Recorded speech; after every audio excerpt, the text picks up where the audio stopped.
Good evening, everyone. Hope everybody's having a good day today. We will go ahead and get started now. Just waiting for KSP to load here. And then as soon as that happens, we'll be ready to go.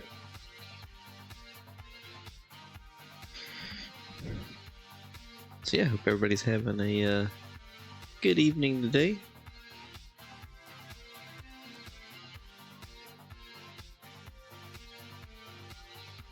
I guess we can go ahead and check our mission log. Here we go. Just see where we left off last night. So the funds here, we've actually got a little bit more than that, because I did take a contract after we had written all this down. I think it was I think it was just like a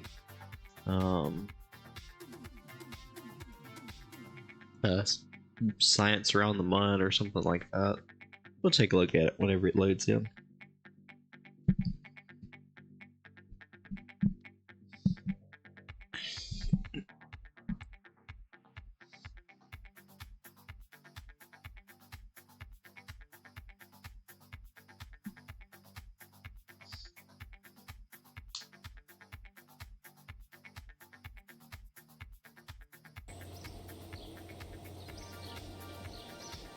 Alright.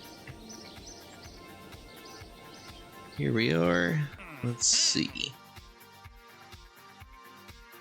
I think we took this one. The science from space around Kerbin. So we can actually go ahead and finish that one. We just go up to the space station and relay some info back.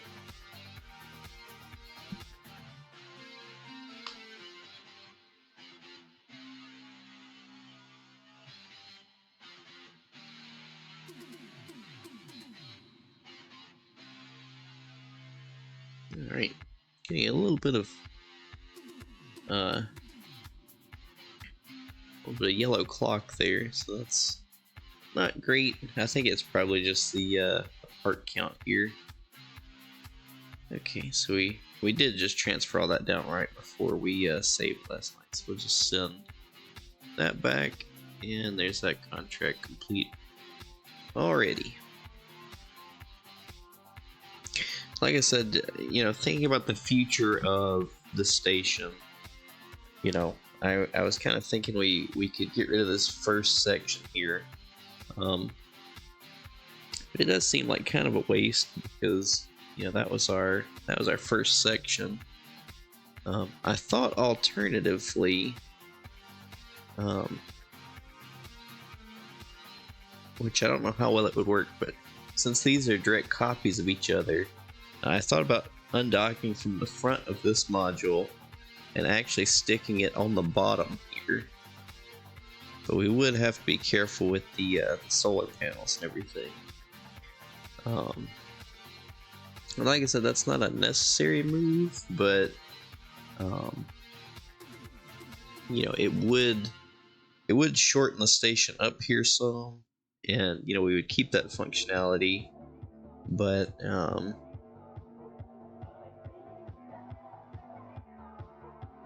you know, I don't know that would you know, be any better for us, so we'd probably just leave it as is for now, especially since we took the RCS blocks off of this module and off the back of this front one, so it's only got those front RCS blocks right now, so that probably wouldn't be the best idea anyway. Let's head back to the Space Center.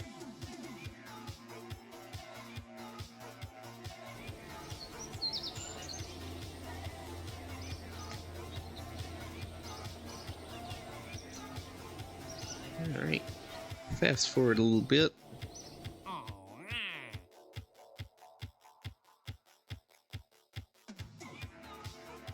2 more tourists that just want to go to space. So let's fast forward one more time. Check this again. Surface amendments, we can get that pretty easy. So let's check our actives. I would like for us to start working on a Munlander, but and really all of our Mun architecture, because I would like to get that going sooner rather than later. I don't think we'll wait for the Saturn V parts before we launch the Mun with crew.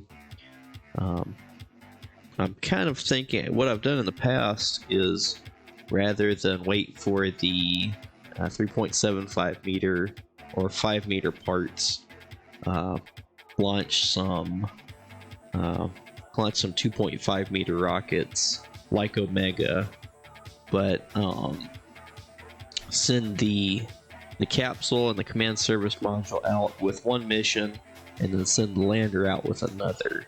So split it up between 2 rockets instead of the Apollo style with just one. So got a few options here, and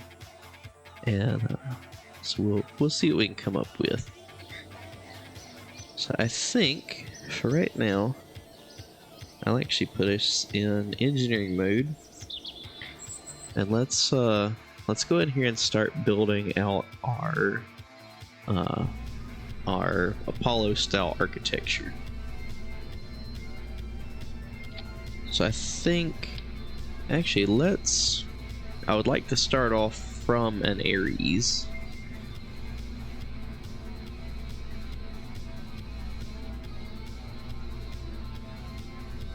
Okay. So from the Ares here, which, you know, this is our LKO capsule. So, you know, we won't be taking it out to the Mun. Let's see here.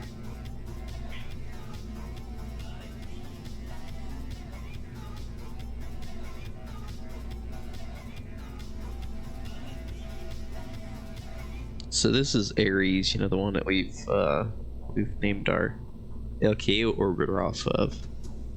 Let's check the Olympians. We got Ares, Apollo, Artemis. You know, Apollo and Artemis, you know, that was the 2 real life.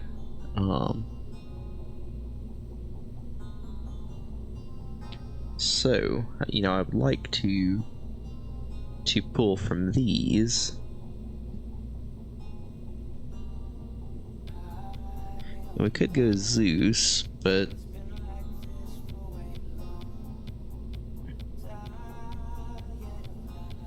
you know, I think I like Poseidon. But I'm not 100% sold. You know, we might end up just calling this Apollo, honestly. I know I said we weren't gonna do all historical architecture, and you know, we'll still make it our own, but I think I would still like to call it Apollo. So first off, let's reroute to the capsule there. So we'll get rid of this cupola, so we're definitely not using that. And in fact, I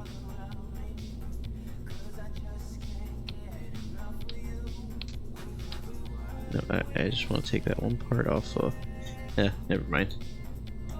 Let's get the 2.5 meter heat shield here.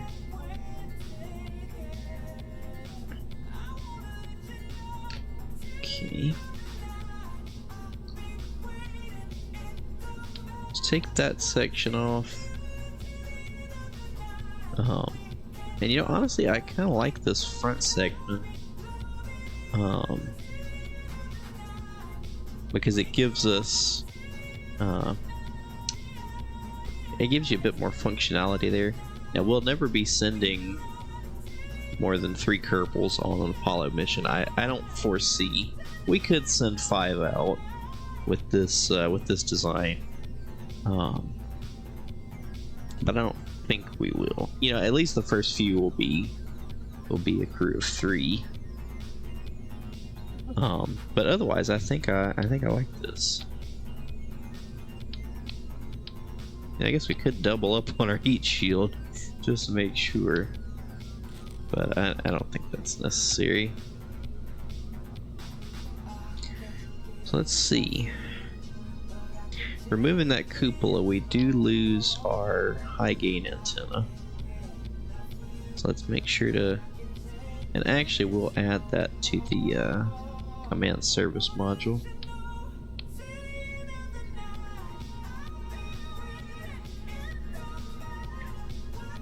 Payload, let's yeah,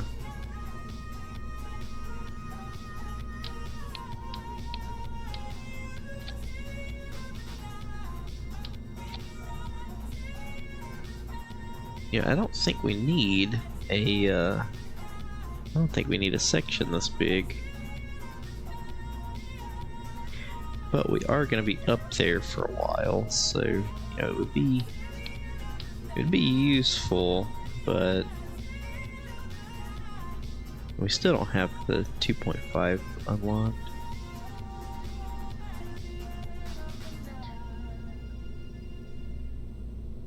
Just see, go to structural. We have the TD-18 available, but not the 2.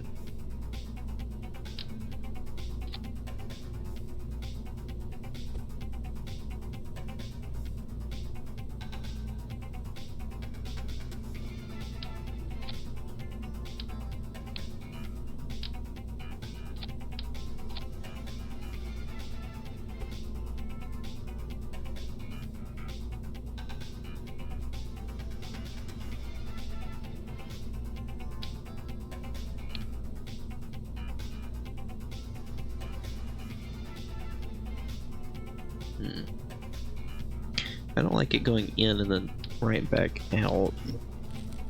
So I think at the end that will be not great.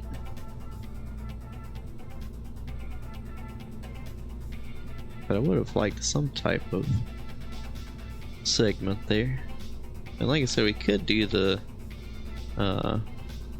service bay here, but it's so big. Like, we don't need all of this space. So, you know, we could end up filling it up with more fuel or something. But, yeah, otherwise I don't really see much functionality from it.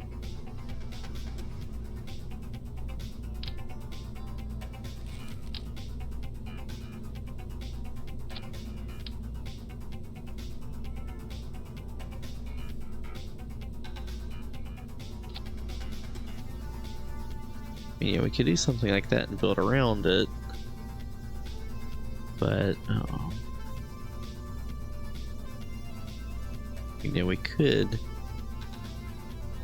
clip that in some, and that is fuel clipped in fuel, but you know, I'll say that it takes up some room up here, and this way we could add a probe core on here.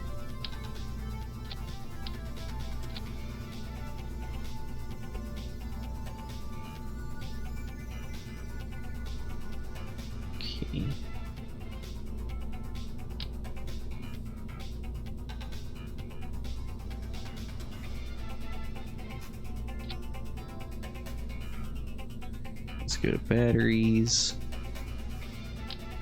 Put a couple 400s around here.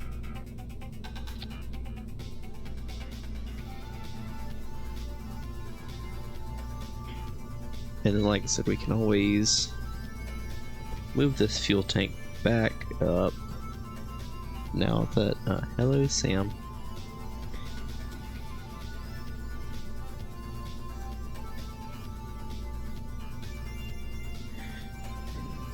Now that we have that probe core on there. Hello Sam. And actually, you know, instead of a fuel tank, we might do Go to science.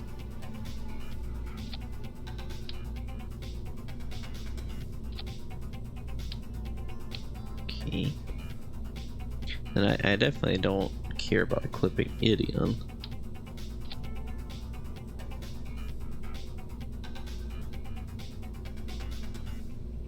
Although we do need to keep it uncovered so that way we can actually reach it.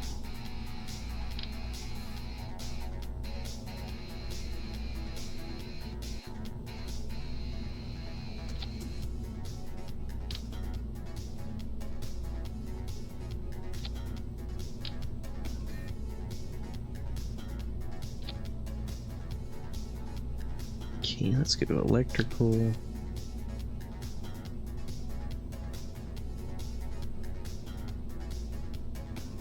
You know, honestly, let's see. Hi, Sam.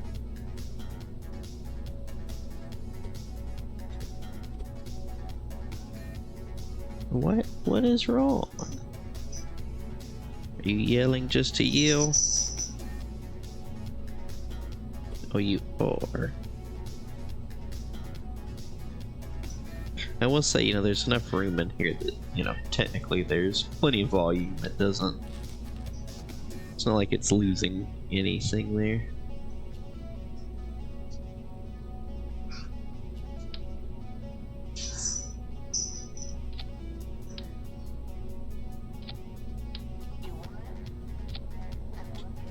Okay, now let's go. Those are good down there, but I would also like to add some up here. Let's go.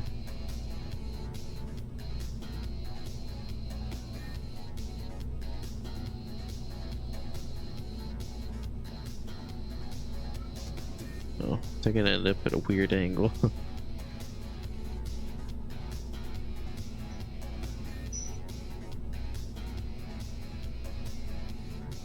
So I guess we'll just go 2 times symmetry, 2 times symmetry, 2 times symmetry.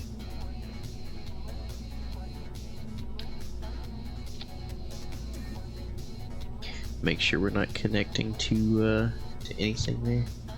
We could also put some up here, but then they can be... They just be like that.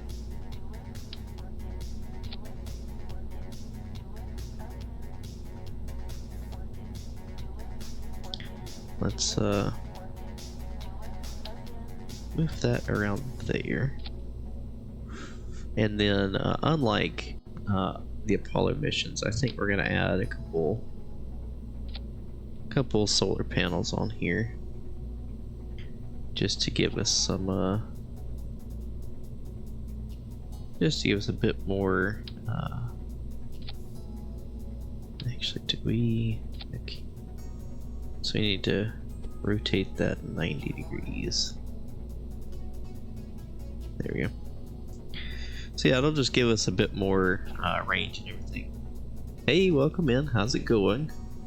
We're looking at beginning our lunar architecture. So we're building our Apollo capsule. I think we're going to end up launching it on two different launches because we don't have the Saturn V parts unlocked yet. So I think we'll end up having to do 2 launches, one with the command service module and the command module, and then the other with the lander.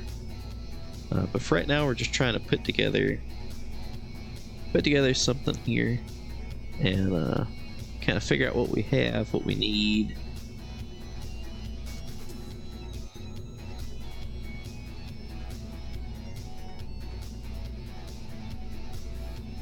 Command module is facing the wrong way. Okay.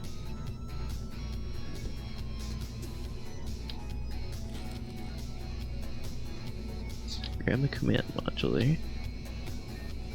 Does it still say it's facing the wrong way? No, okay. Oh, and it attached to. There we go. There we go. I got it. Got 2 antennas in there with it. Trim it down just a little bit. Okay.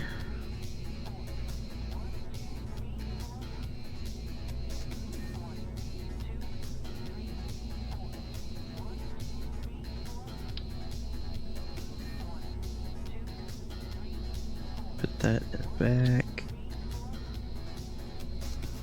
Okay. Let's go through and see if there's any functionality we're missing.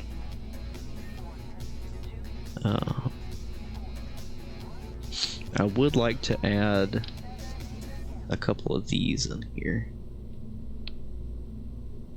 In fact, we may just get rid of that.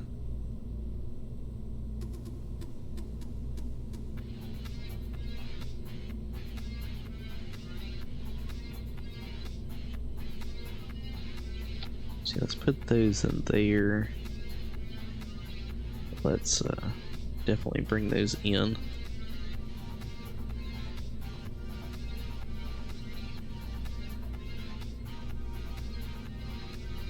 Just decouple that and make sure they're not poking through. Oh. Okay, they're not poking through, so that's a good sign. And then in here we can put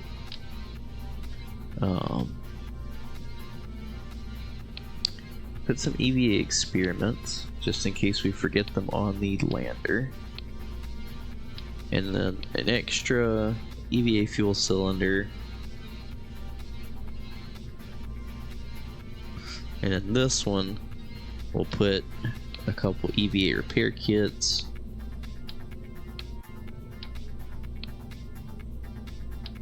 and a fuel cylinder. And then we'll leave these open because sometimes they end up launching with like parachutes on and all kind of stuff that they don't need. At least, you know, they won't need on the surface of the mud, so we can stick them in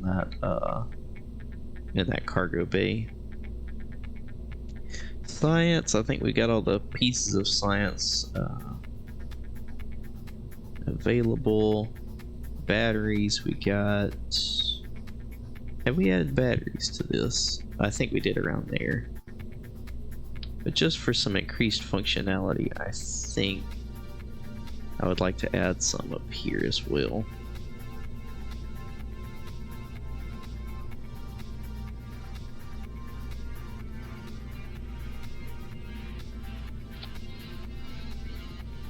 Because the last thing we want to do is run out of electric charge. Thermal, we have the heat shield up here. I would like to add a couple of these radiator panels.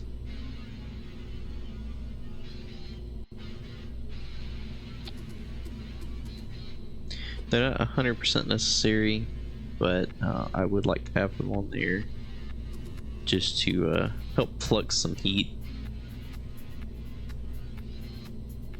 So like I said, this isn't 100% recreation of the Apollo capsule. We've actually got 5 seats instead of 3, although we'll only be using 3 of them, at least for these early missions. But we are going to go with solar panels because eventually you unlock a fuel cell. So it will burn just a little bit of liquid fuel and oxidizer to make electricity. But we don't have it unlocked yet, so for the time being, we'll be skipping that. Okay, I guess let's start from the top here. So we're good there. Should be good here. We're good here. There's nothing really that we should need.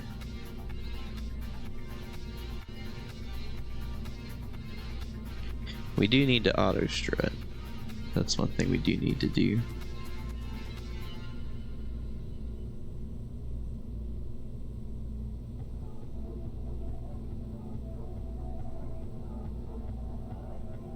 otherwise I think we're good to go. So let's oh, it was already auto-strutted. Auto-strut that command service module. The engines are already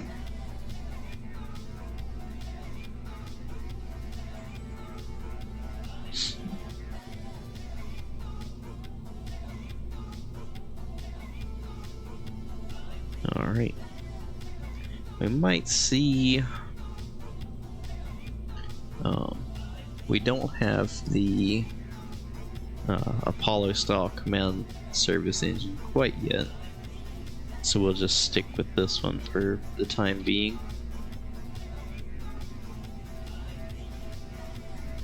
Let's go ahead and close that service module up.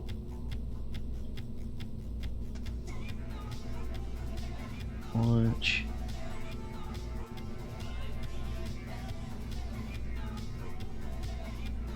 Yeah, so it's showing we've only got 3,100 meters a second available.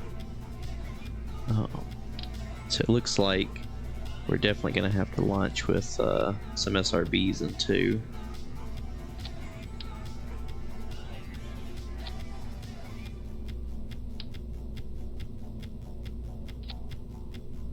We'll get them lined up here.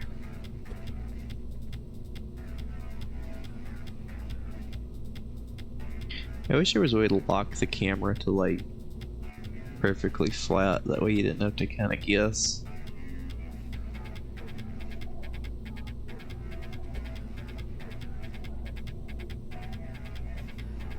Okay. Oh, and it did not transfer over, lovely. Well, that's fine, because we need to enable these decouplers anyway.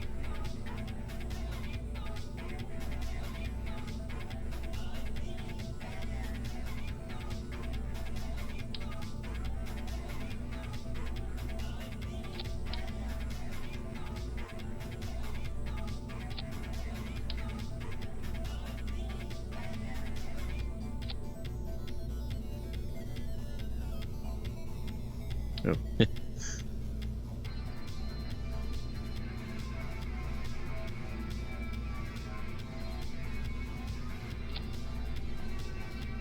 So it actually puts us just overweight. So it looks like we can launch with 4 SRBs. What's our weight here? Did not say.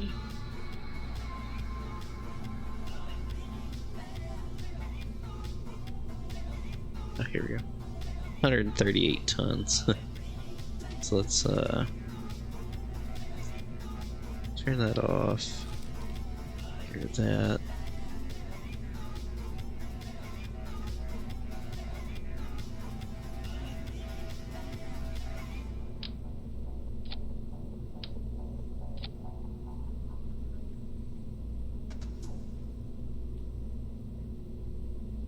Key.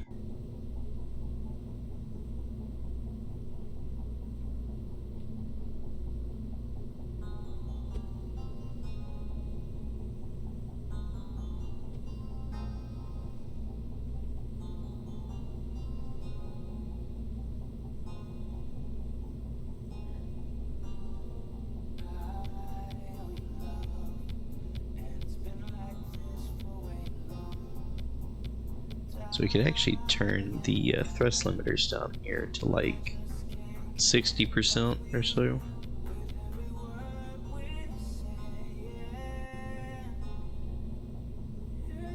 So our thrust weight now 1.7. So that will get us further up. You know, we'll be able to hold on to those boosters for longer, but then also, you know, not absolutely cook ourselves going to orbit.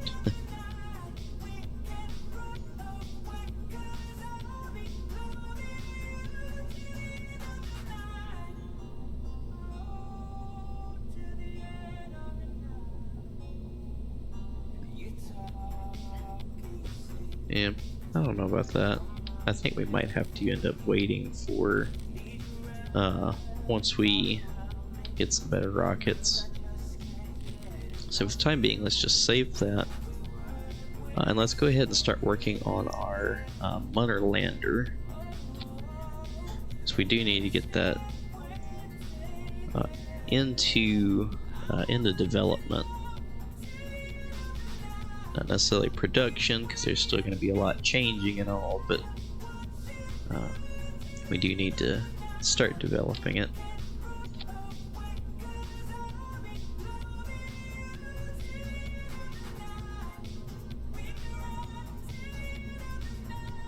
Okay. And you know, normally you can put an engine under here.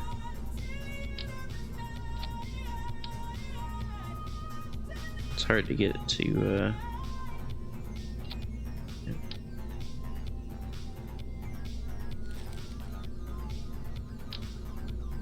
there's another little section you can clip into up there, but I can never seem to get it. But you can make it where it's, you know, basically just this part that decouples off, you know, like real life. But instead, what I usually do is just don't decouple it and just use this whole thing together as one system. I actually think I want to go with that fuel tank and then this adapter on the bottom. And then we usually go with the Terrier for our lunar landing engine.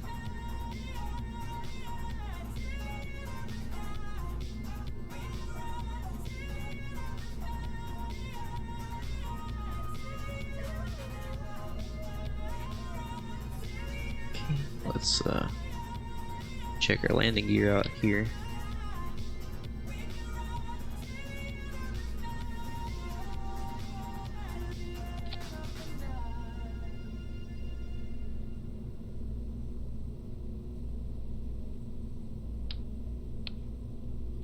Let's try one of these basically pie tins.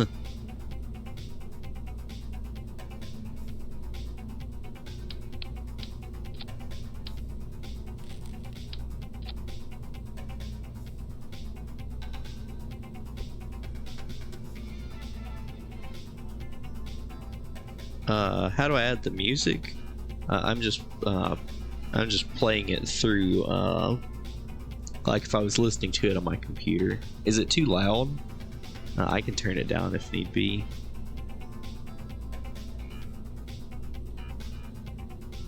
I think that gives us a pretty nice stance, and that way we're not landing directly on the engine. We will use that engine for both descent and ascent. Rather than getting rid of it. So we will have to make sure that we've got enough, basically that it's a good engine and a good design. If something happens, it's not gonna be good. So we got our ladder there. Okay, should come in just a little bit.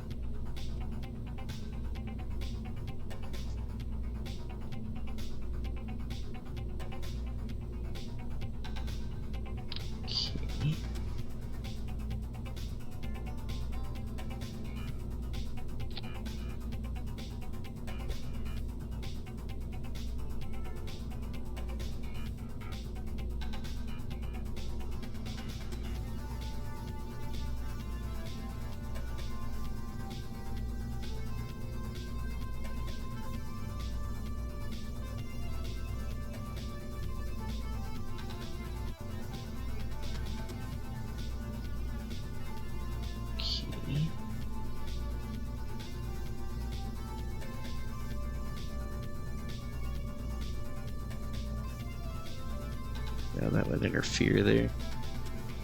Oh.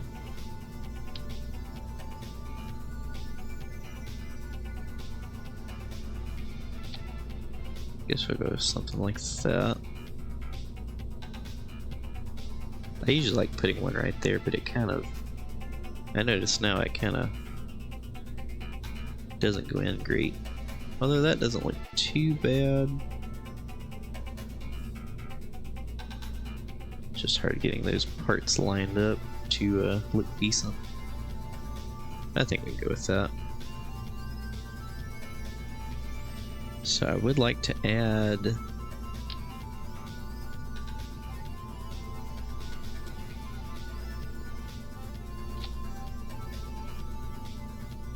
a couple of these on the back, and that these can hold, like, you know, if they have the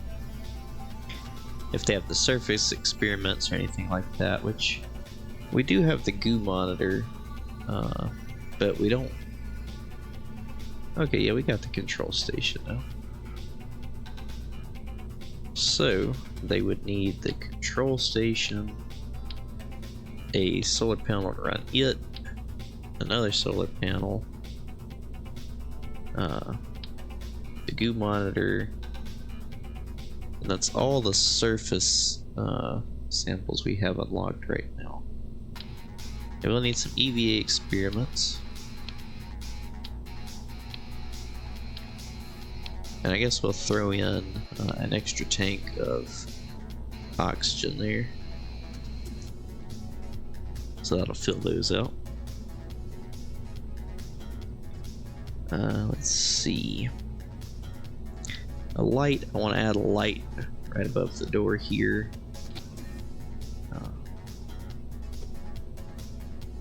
You can see a little better when they're coming down.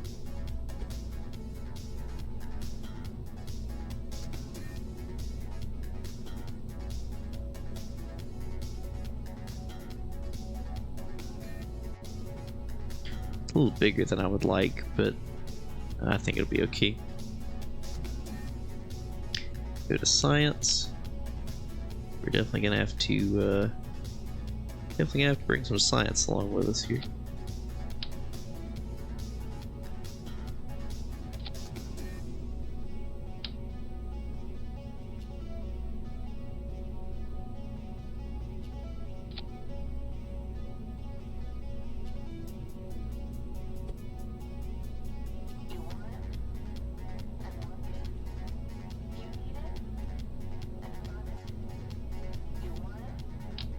So we're definitely gonna need one of these return canisters. We don't need two of them.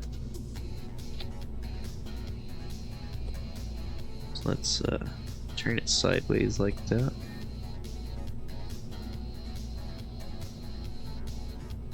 And get it moved in. So that way we can make sure to bring all of our science back with us. Don't think we're going to be able to fit a Science Junior in here. Maybe on later models we could. Although, I don't know, it's pretty damn big. I was going to say we could shoehorn it in there, but it's awfully big. We might come up with like a pallet system that we can connect stuff off of this lander later, but not for the time being. You know, later in the later Apollo missions, you know, they added the rover on with kind of a pallet system, but they didn't in the first ones because they needed to better understand their fuel margins.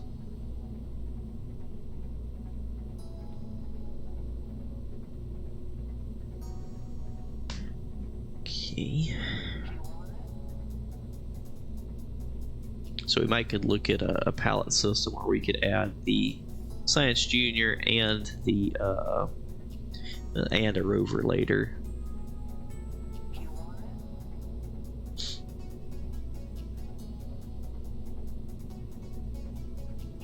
Okay.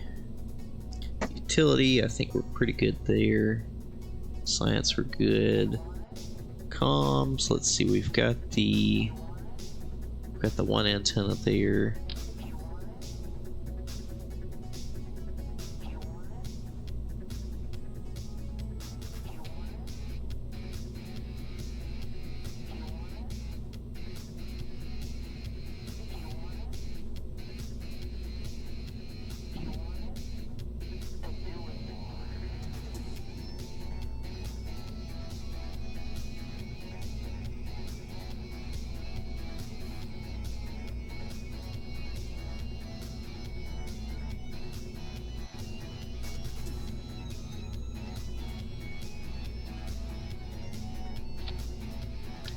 Might actually move this around.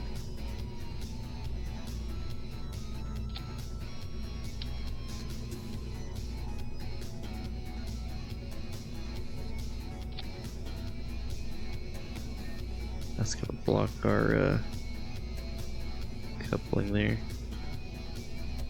And if we extend it, then it's also gonna go through that. So let's sink this in, but then also offset it a few turns.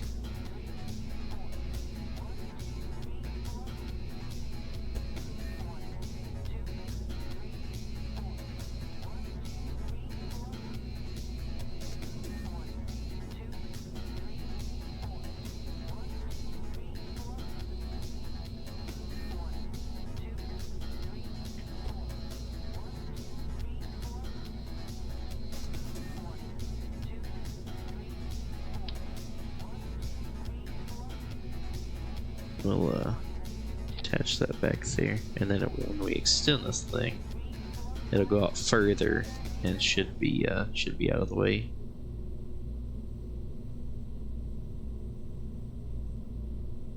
I don't think that looks too bad.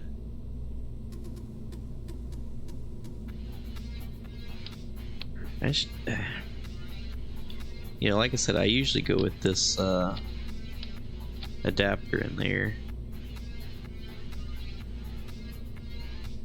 We're definitely gonna have to bring landing gear down.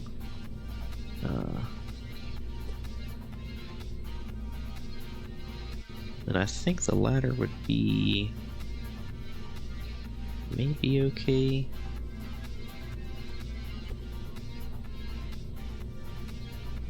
Something like that.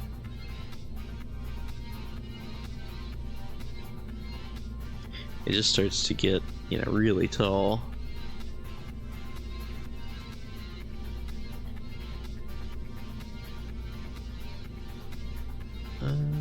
Let's see.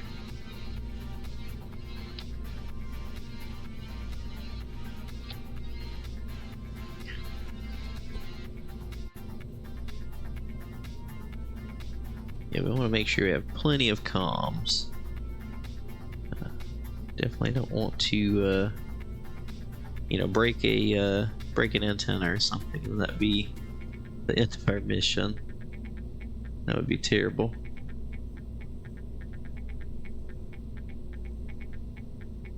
Okay.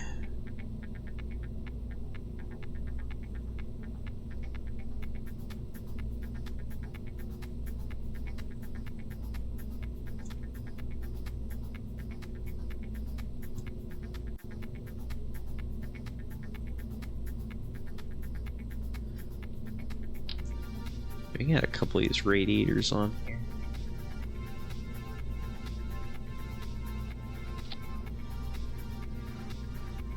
Yeah, we can put them on the back. I think that looks pretty cool.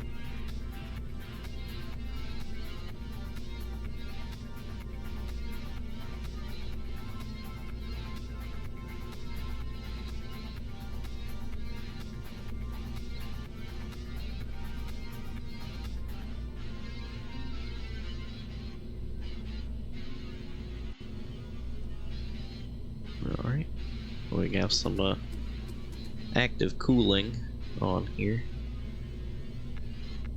And electrical, definitely gonna need to add some batteries.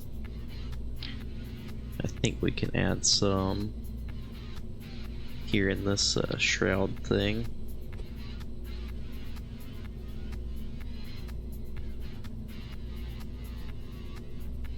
And then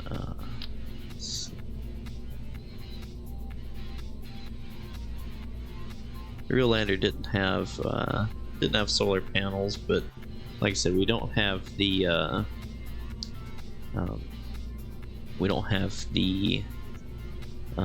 fuel cells unlocked yet, so want to make sure not to run out of electrical charge, because that would be not good.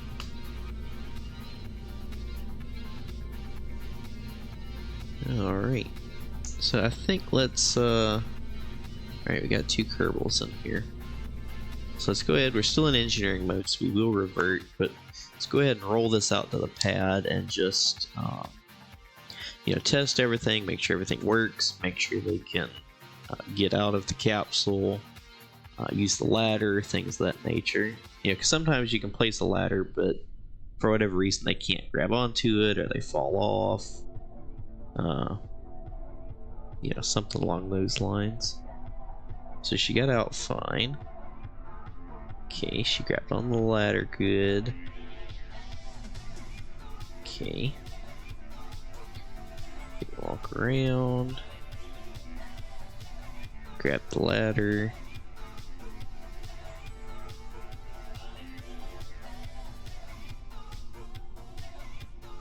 And board.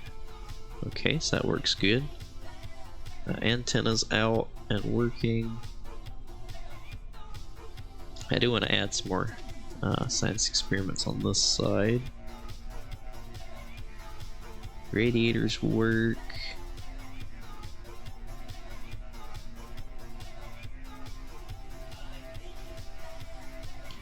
Okay, we do need to add some monoprop on here. I just noticed that.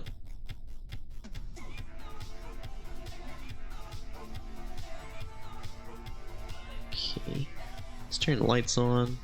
Check those. Looking good. Right, let's revert flight, and then let's see about adding some monoprop on here, because that's definitely gonna be needed. And I think like those batteries, we can just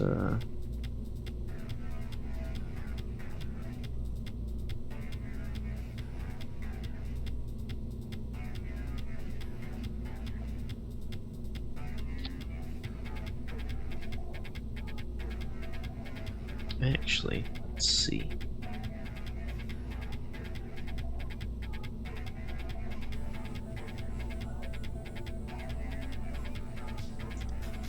Yeah, it's getting kind of crowded down here.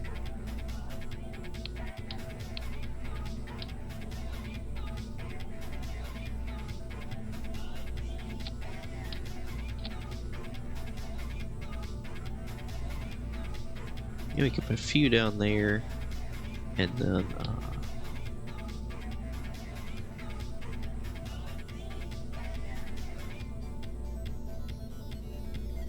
let's see. There we go, rotate like that. Then we can move these in as well.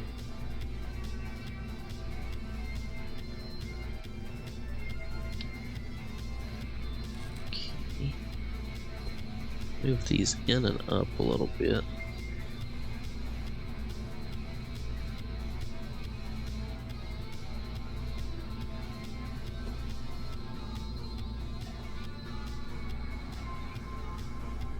Okay.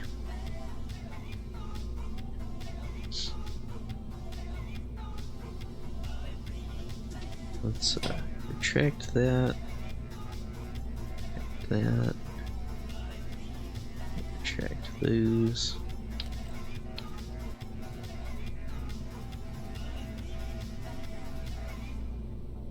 Not too bad. Let's check the MUN. Yeah, 2100 meters a second. You know, I usually need.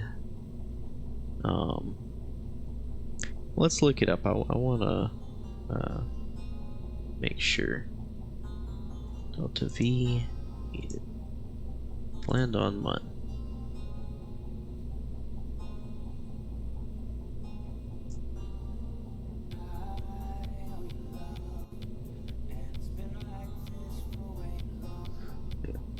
So a lot of people say like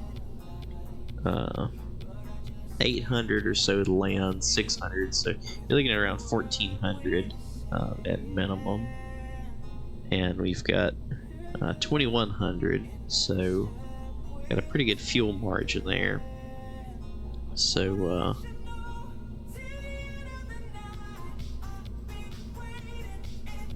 Oh, your neighbor's bush hogging at 10 o'clock at night. Oh, I guess there it's 9 o'clock? Yeah. So, or nearly 9 o'clock. Well, I guess at least do it when it's cool.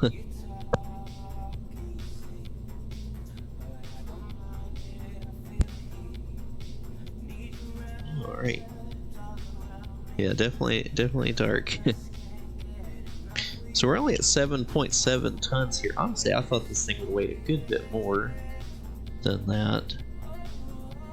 So that is interesting. Let's go down here. Let's merge in our Omega. Get rid of that.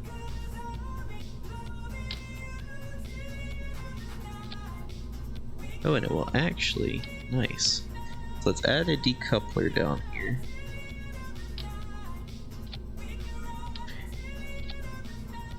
So our lander actually just does fit in the, it just does fit here in the Omega, although this is flipped. Oh.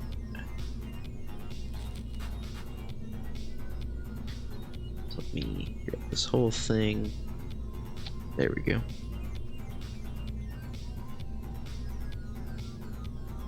So yeah, our entire Mudlander will fit in the fairing of an Omega rocket.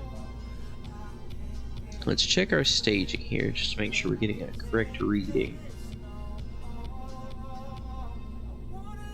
Yeah. So it's showing 7,100 meters a second, and in fact, we can go ahead and add an SRB to this thing, or add two rather. Let's find our news cones.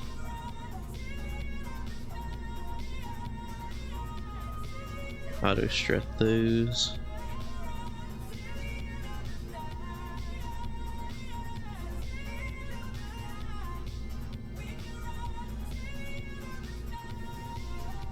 Something weird is happening here. Surely we don't have 12.9 thrust to weight. Yeah, something's screwy with that. That can't be right.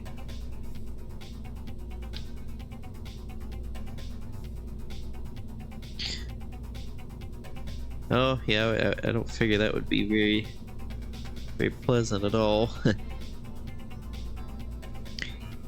So let's add, we've finally got these Sepatrons here. Let's add a couple of these to our boosters, just to make sure that when they decouple, they move away from the rocket here. So we'll leave them pitched up just a little bit, and that way it can kind of give these some moment to sling them away from the rocket here.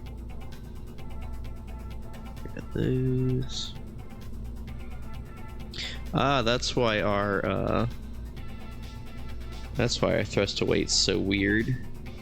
We still had it set to the mun. That would make sense. So we got a 2.14, so we can thrust limit these to about 50%. So they will last longer. And we've still got quite a good thrust to weight there.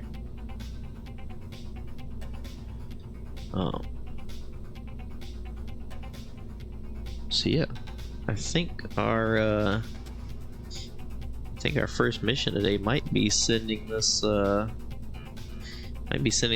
out to the mun and just playing around with it.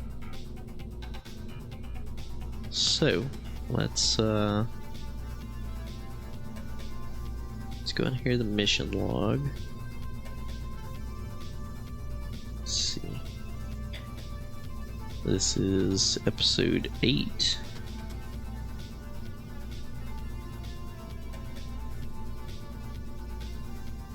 Today's the 22nd. So let's pull up the mission log here. So this will be we still need to come up with a name for our mud landing system. You know, because we're calling our LKO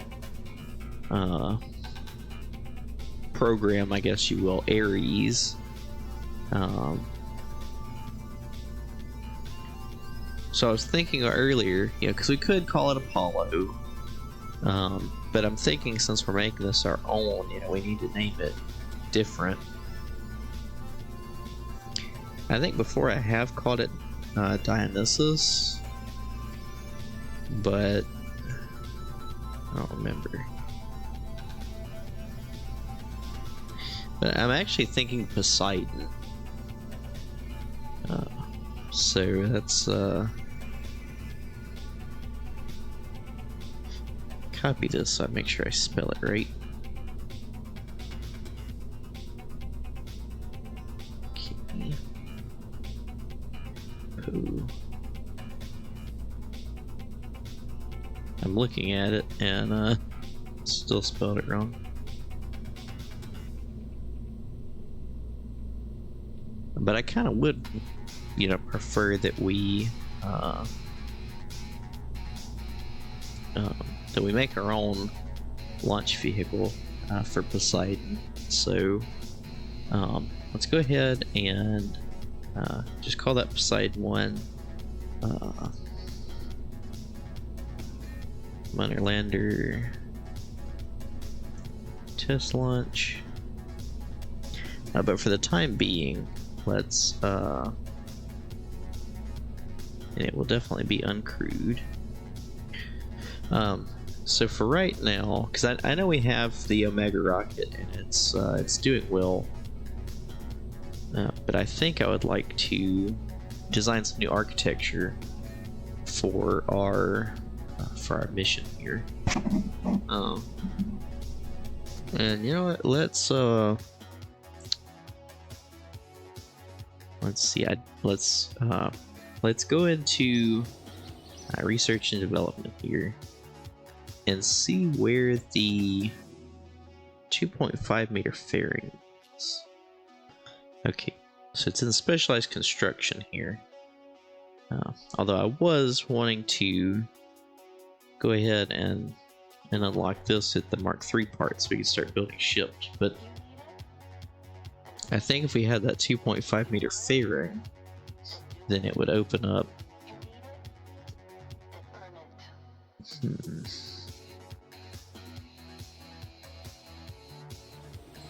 Yeah, so we might wait for that. We might wait for that fairing. So I guess we could go ahead and launch the. Well, we can hold off on the lunar lander. So I'd like to get it in sooner rather than later, but I don't want to launch it on an Omega rocket. We could, but hey, let's rename you Poseidon.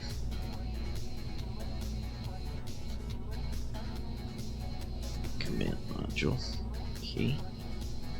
Open, and then here it says Apollo. We'll just delete that. Then lunar lander.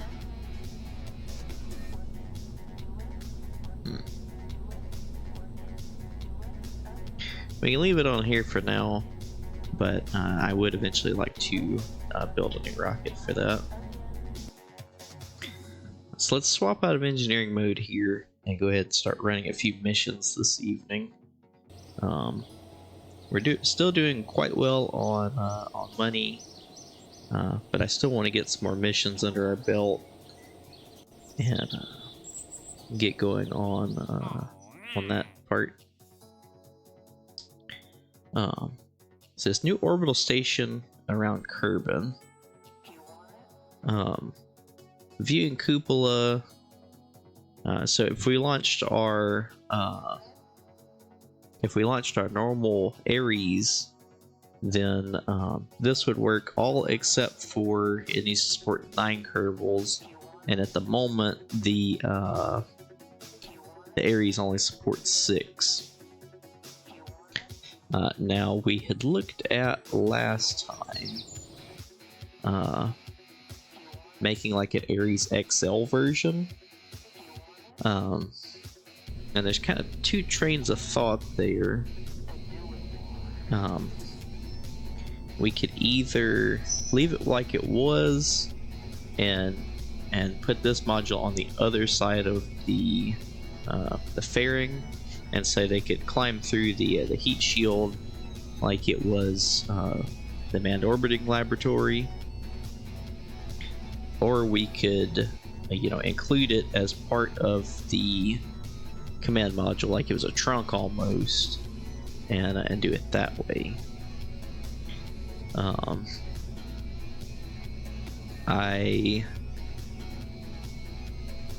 I thought this was interesting, but in the end, I think I might want to keep the same design we had and then just make that like a trunk. So let's open up Ares, the original.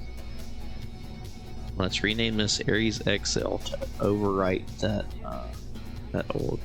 So I guess I should have still left us in engineering mode. Sorry.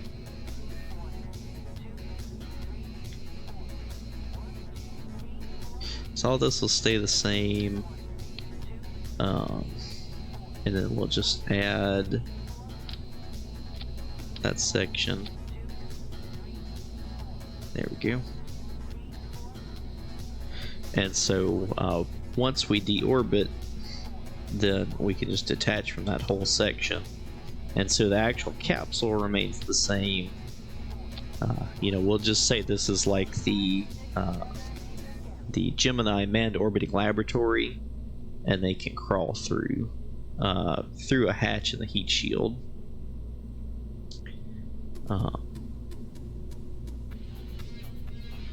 So I think that's what we'll go with for now. I still want to launch this uncrewed just to check everything out, make sure that the flight dynamics are still the same, and that it doesn't it doesn't offset our balance or anything at any part of the flight. So let's swap over here. Go ahead and go into mission mode. Let's pull up the log. So we'll actually go ahead and just get rid of that.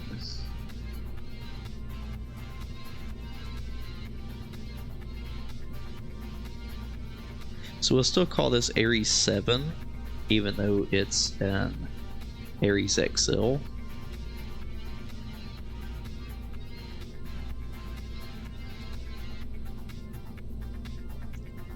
Ares XL. And in fact, we'll call this Ares 7X, just to denote that it's the XL. Ares XL test flight. Let's unmanned. So no crew on this one, because we want to make sure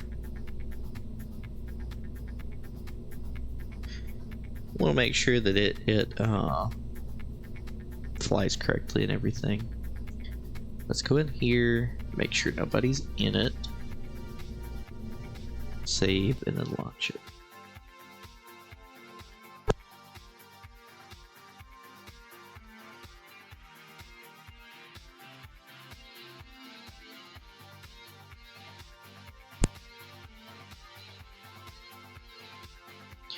So I guess we technically could have flown this in simulation mode, but we'll just go ahead and do it in mission mode. Year 2, day 298.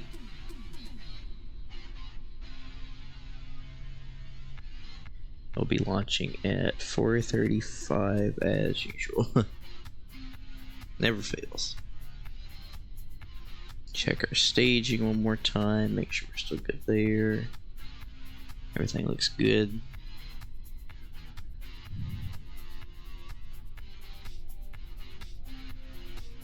T-minus 10 seconds. T-minus 5, 4, 3, 2, 1. Ignition and liftoff.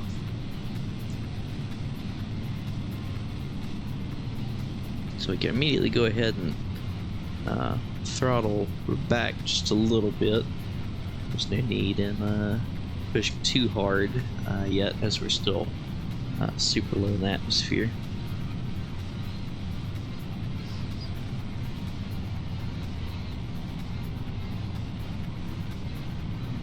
Already go ahead and begin slightly pitching down range.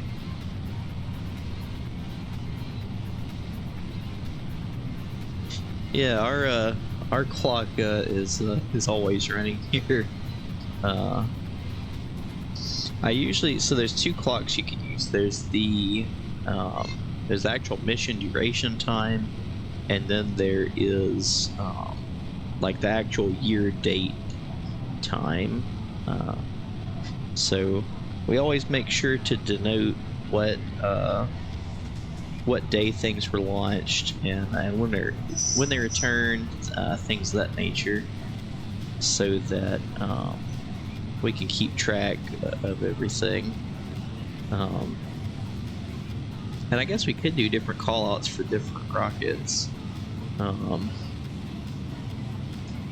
That's just how I've been counting down here recently.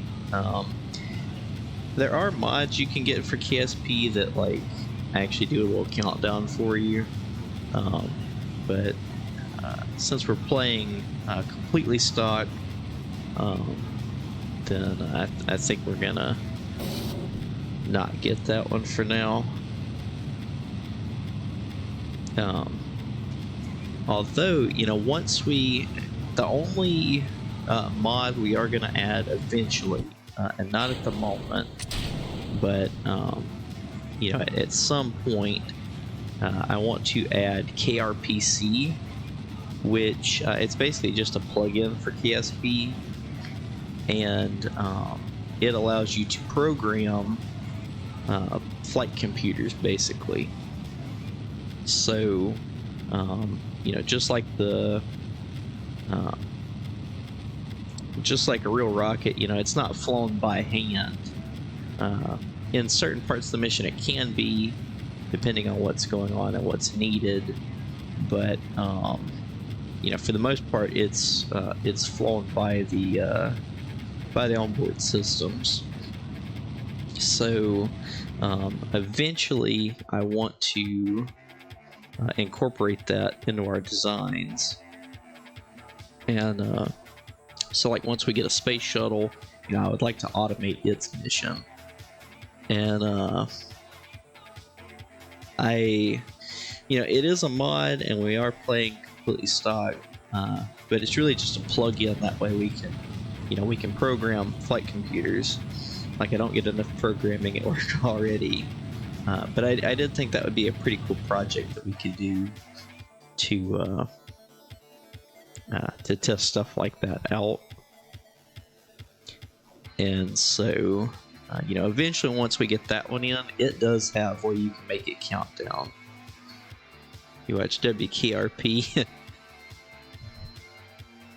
Yeah. But yeah, you know, we can add some kind of countdown in with that. And I am looking forward to doing some WKRP or some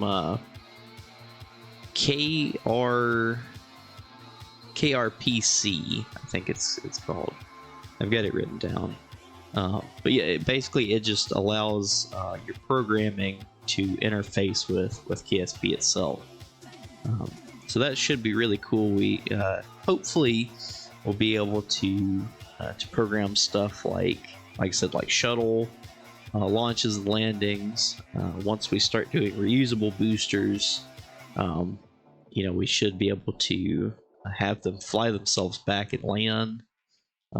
It opens up a whole bunch of possibilities. So I am looking forward to that. And technically, it's a mod, and this is, our stock playthrough. But like I said, it's really just a plug-in to allow us to program flight computers. So eventually we'll get there. All right. So now that we're in orbit, and this is a test mission, so I want to leave it up for just a little while. I'm gonna step out for just a moment and be right back. So let me turn off mission mode as well as myself, and I will be back in just a moment.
So let's oh, there we go. Camera turn back on here. Yeah. Still in mission mode. And there we are. Hey Centurion, how's it going? So I had to step out for just a minute here. I had to do a few little odds and ends around the house. Yeah, how you doing today, bud? We're just testing out here. This is an unmanned launch of our Ares XL. We just added, basically to complete a different contract, we added this 4-person hitchhiker module down here, and we designed it kind of, how'd you say, like the manned orbiting laboratory. You know, they can crawl through a hatch in the heat shield to get down here. But once we decouple, you know, we won't keep this part. Well, that's good. Yeah, I was working on a programming project today myself, and it ended up running a little over.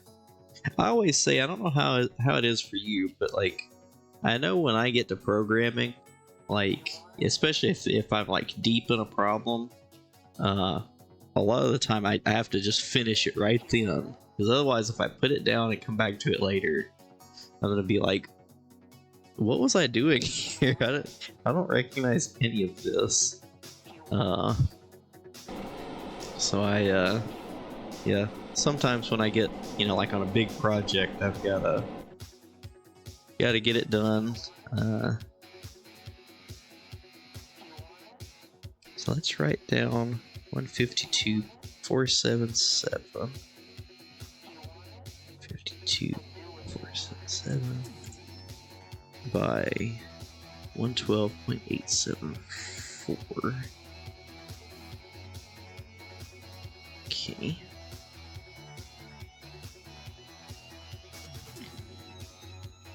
And we'll go ahead and do our deorbit burn.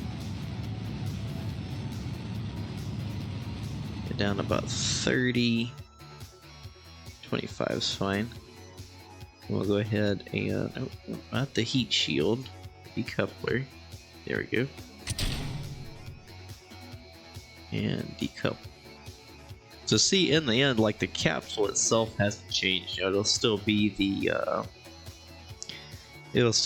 Ares design. But like I said, like the Mercury planned manned orbital laboratory, there would be like a hatch here in the heat shield, so they could basically open that hatch and pass through a tunnelway to a bigger station module in the back. Basically, that's what it amounted to. Let's go ahead and warp down to atmospheric interface here, or at least close. Go ahead and pull in that that long-range antenna. Make sure pointed retrograde, and we'll go ahead and go the rest of the way. So like I said, that way the capsule remains the same here. You know, we don't have to run any more atmospheric tests on the capsule itself, because nothing has changed. It's just, you know, they will have some more room while on orbit.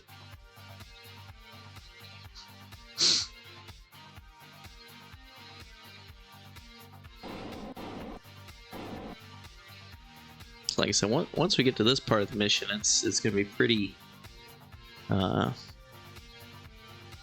much par for the course for a normal Ares mission, but you know, we still wanted to do an unmanned test, since we did change the rocket itself, you know, make it longer with that addition. So just make sure, you know.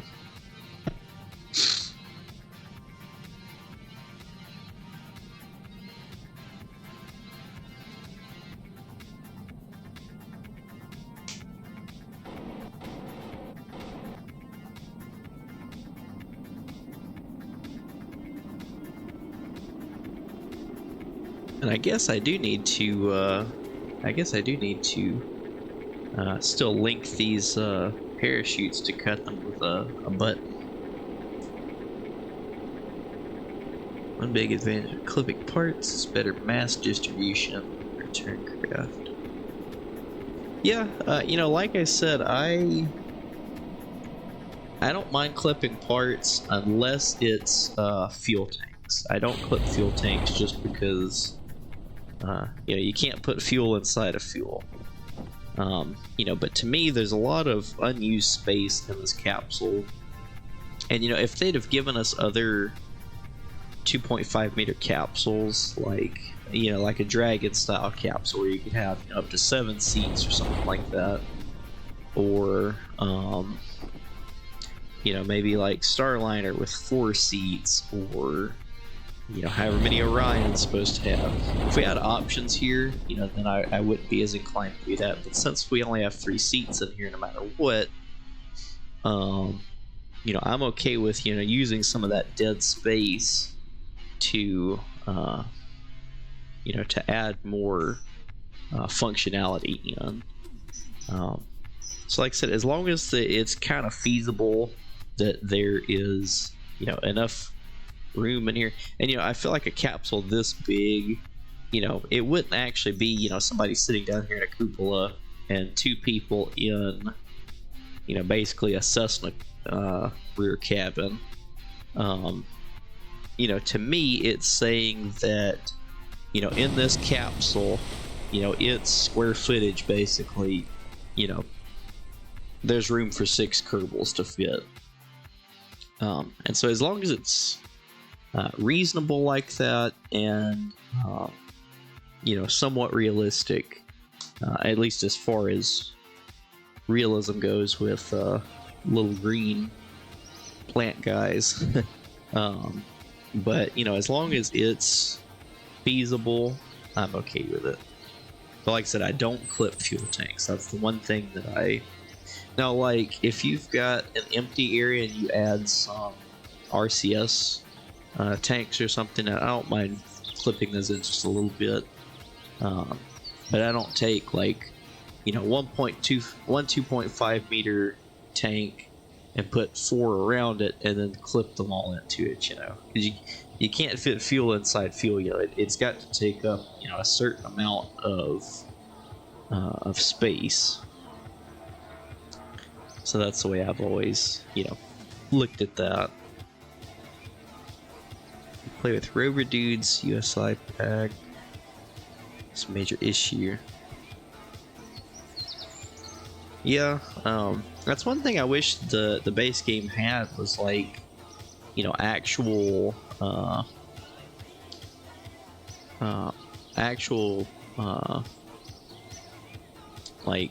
food needs and things of that nature, you know. It doesn't quite make too much sense that they don't eat anything, or, you know, anything like that. But you know, we can do like we've done here and just kind of retcon it, you know, bringing up supplies, you know, to see that it, you know, it's cargo resupply and things of that nature. So there's ways to kind of, you know, retcon it into the game, but you know, no actual game features.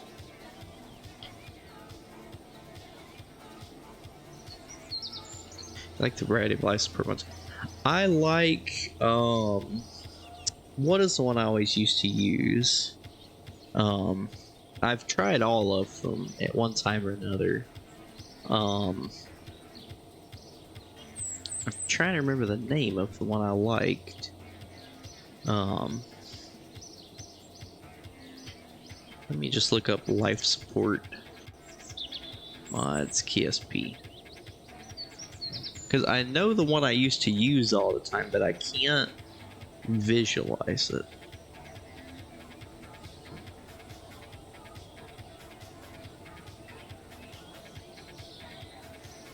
I used to use TAC life support. I thought that one was kind of the best. at least, you know, back then. Now we're talking, let's see, when I used that, that was what, 3, oh no, not even 3 years ago, like 4 or 5 years ago at least. But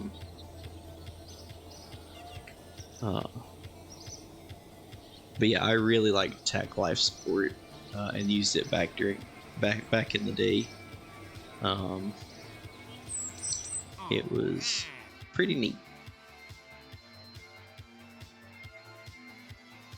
We could go ahead and take this other tourist mission. I hate taking so many of them, but they pay well and they don't really add anything as far as complexity. You know, we're gonna be running Ares missions anyway. So let's go ahead and load up an Ares XL, and we'll send some people up on it. We just have to make sure not to put anybody in the hitchhiker.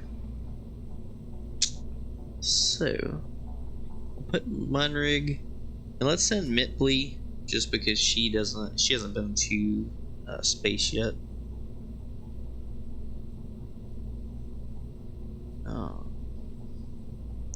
Let's get one of those 4-person. I think would be good. Natarod. There we go. Natarod, Orsky, Maglin, and Signer. Okay. Actually, let me leave this pulled up. So just copy Ares 7X, and this will be Ares 8X.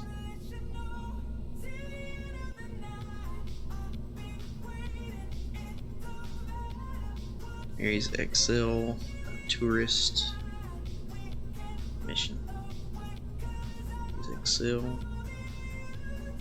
So it's Munrig is our commander. Let's see.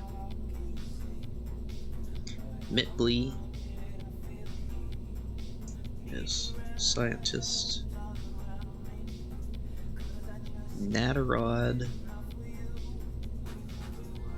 some kind of like ancient biblical names there. Natarod. Orsky, Peruski. Have to keep an eye on him. He might be trying to steal our technology. Maglin.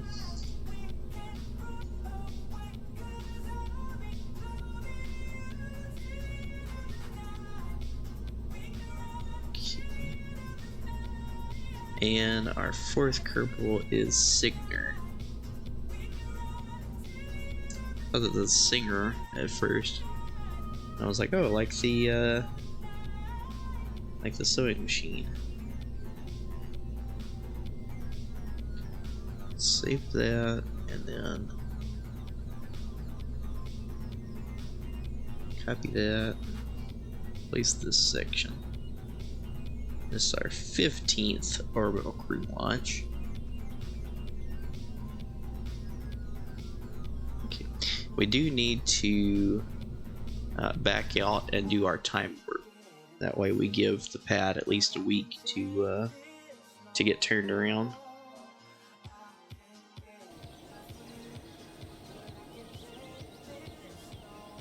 Okay.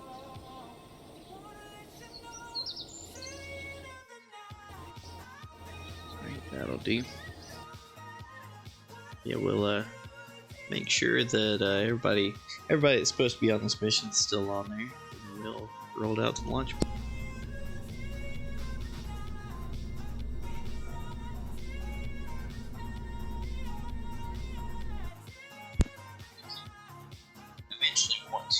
Once we unlock more structural parts, I would like to implement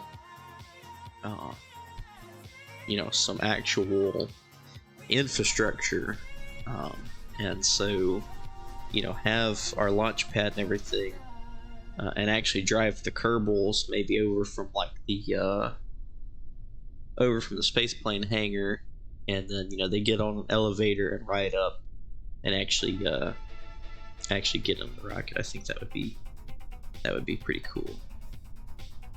So this is year 2, day 307. We'll be launching at, you know what, let's fast forward some. I'm tired of launching at 4:30.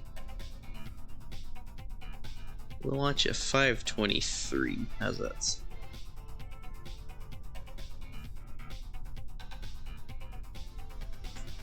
Just get a little variety in here. Let's check our staging. Make sure that everything's good to go on that front.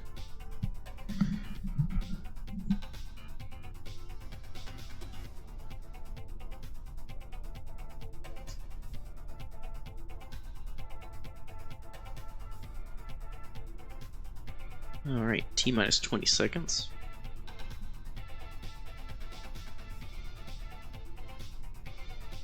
Actually, let's we'll launch in just a minute. I do want to get something playing here.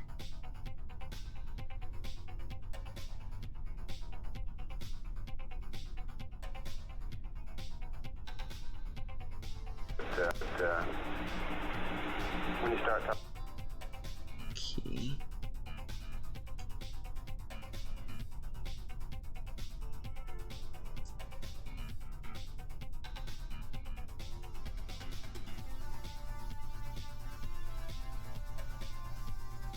When you start talking about after 10th degree, I think we ought to wait at least a couple hours. So I've had this idea before, but I have not implemented it yet.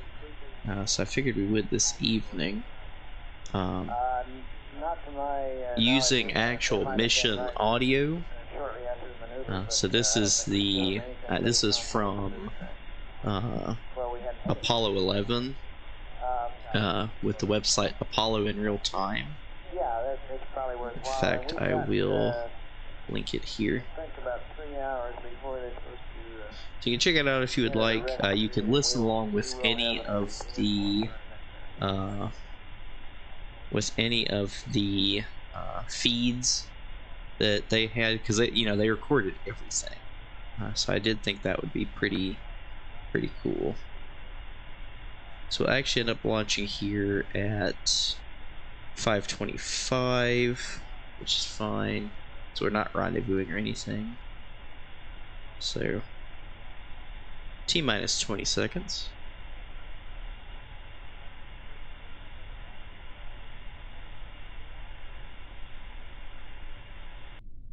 The 365 in the primary column and the next one in the T-minus 5, 4, 3, 2, 1.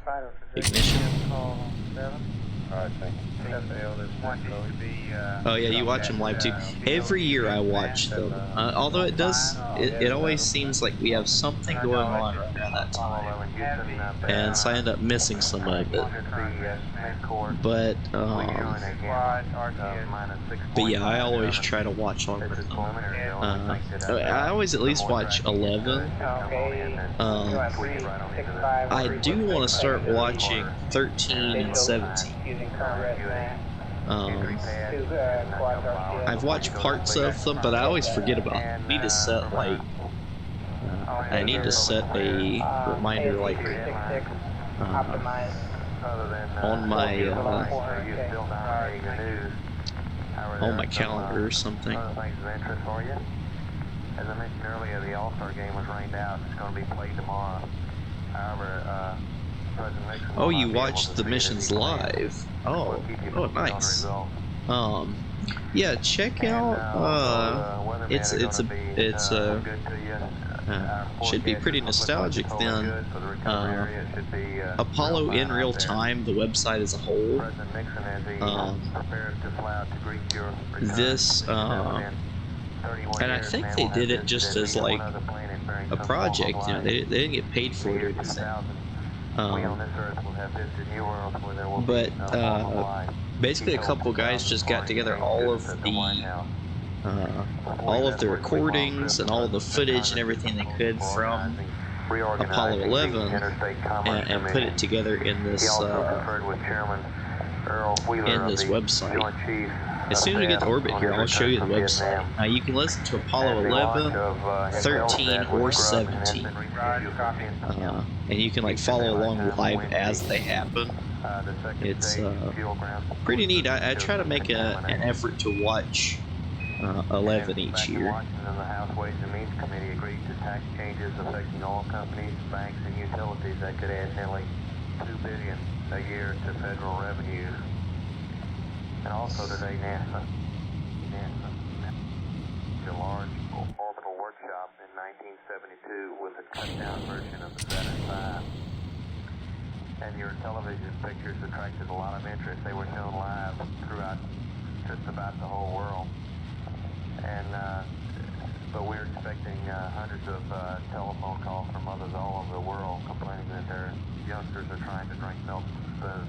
Thanks to you, Mike. That's all the Apollo missions. Challenger. Oh, yeah. You need more practice. I don't. With Columbia, yeah, it was 2003, so I would have been. I would have been 5 at the time.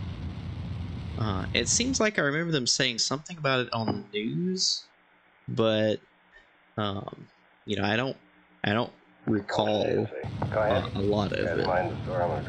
I do remember watching the shuttle missions, you know, watching some of them on TV and things, but never saw a shuttle launch in person.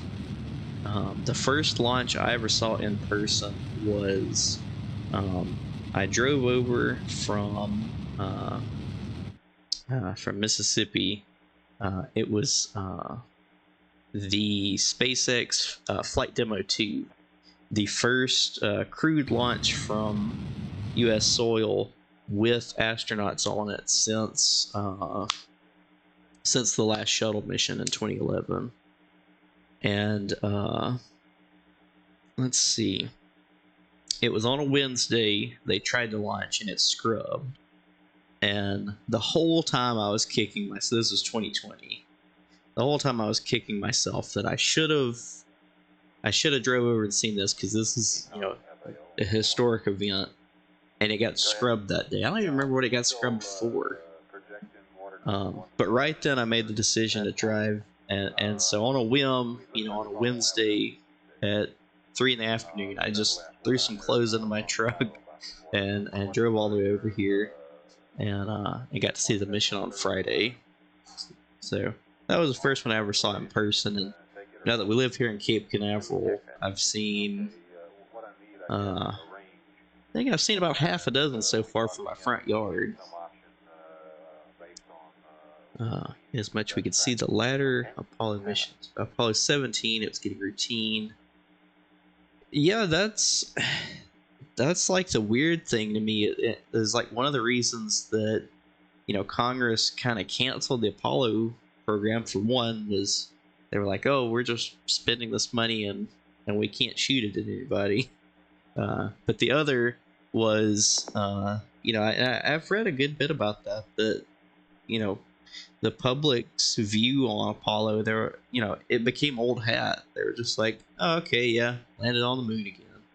Like, I can't imagine living through a time where, you know, we were putting people on the moon, on another celestial body, and everybody just being like, okay, that's cool. You're laid up with a back injury during Pathfinder. Oh, yeah. Yeah, I definitely want to see a lot more missions in person, and I'll definitely get to, now that we live here near Cape Canaveral. I want to see. I don't know if it's on your radar or not, but there is a SpaceX launch on Monday called Polaris Dawn, and it's like a private mission that Jared Isaacman and his company have like paid for. They've got it and a couple others, but it's a crazy profile. They've modified a SpaceX Dragon, and they're gonna ride it up on Monday morning. They're gonna go into the highest crewed apoapsis since the Apollo missions. Like, they're going out further than any of the Gemini missions did. So they're going to do that. The next day, they're going to lower their apoapsis a bit, and then do a spacewalk out of the Dragon capsule, and just a bunch of research and stuff, like a bunch of either firsts or things that haven't been done since like Gemini and Apollo. So I want to go see that one like up close. We're about 45 minutes south of the Cape, so you can still see launches really well. But for that one, I want to see it up close and personal. But the only bad thing about it is, since they're going into medium Earth orbit instead of low Earth orbit, they have to, due to micrometeoroid strikes, they're gonna have to launch at 3:30 in the morning. So it's Sunday night and the Monday morning is gonna be quite the evening. Pretty stoked. I think SLS and Starliner necessary, and deep trip. Yeah, it's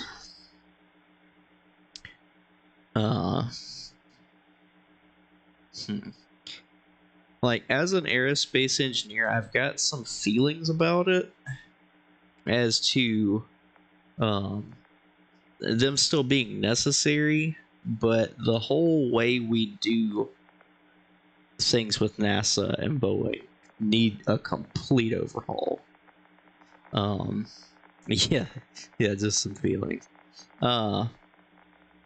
Like, SLS is a great rocket design, but we've only launched one of them, and it was supposed to launch like 4 years ago,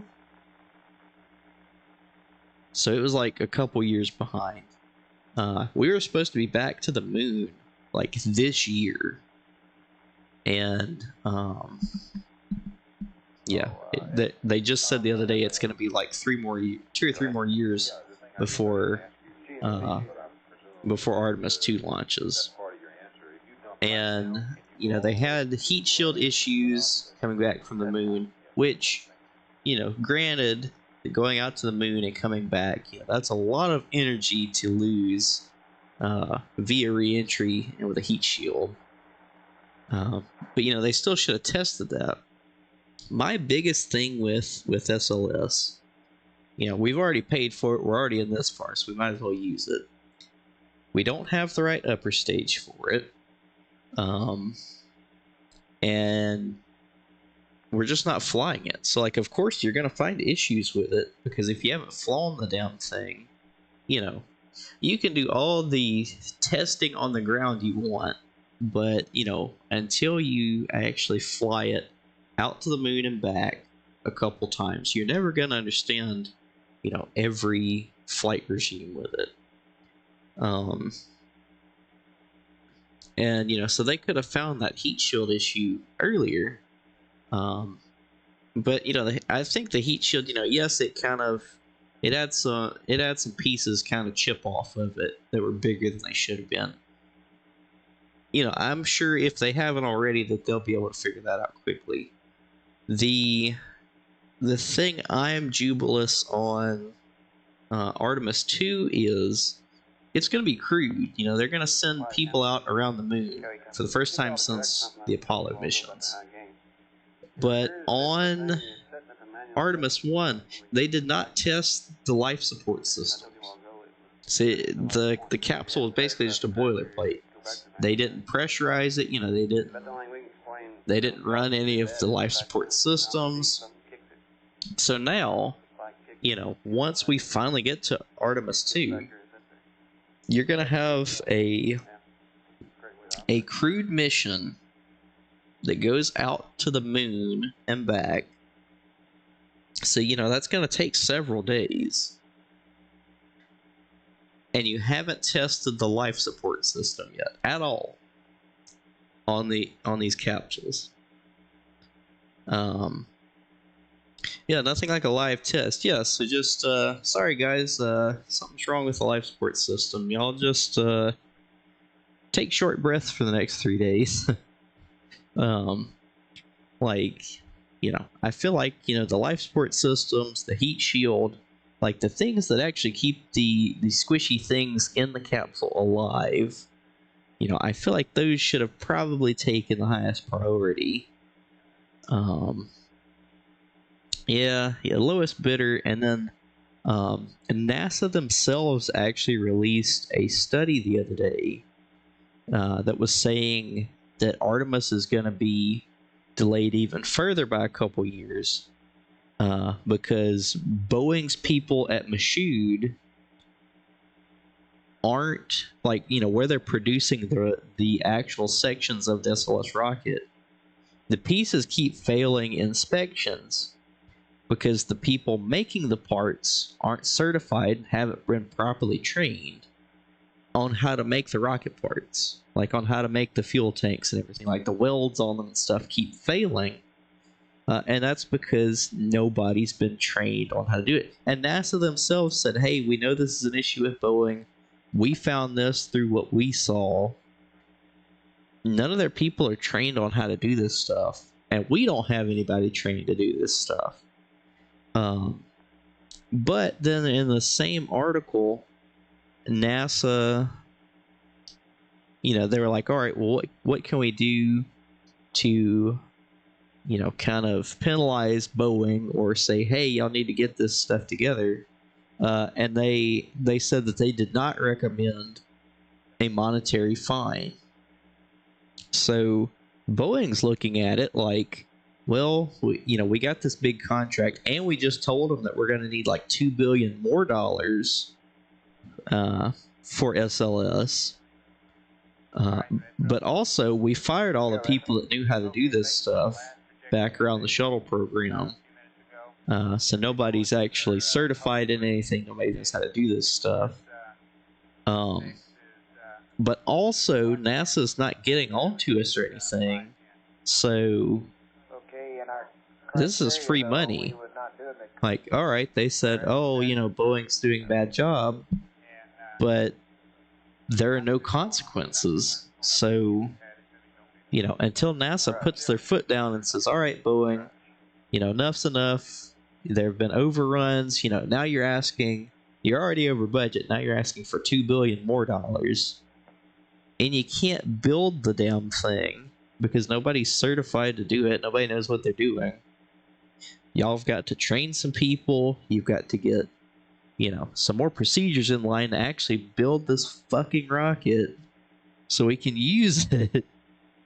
And, you know, if we flew SLS some more, you know, did some more testing and all, then I would say, yeah, you know, it's still good architecture.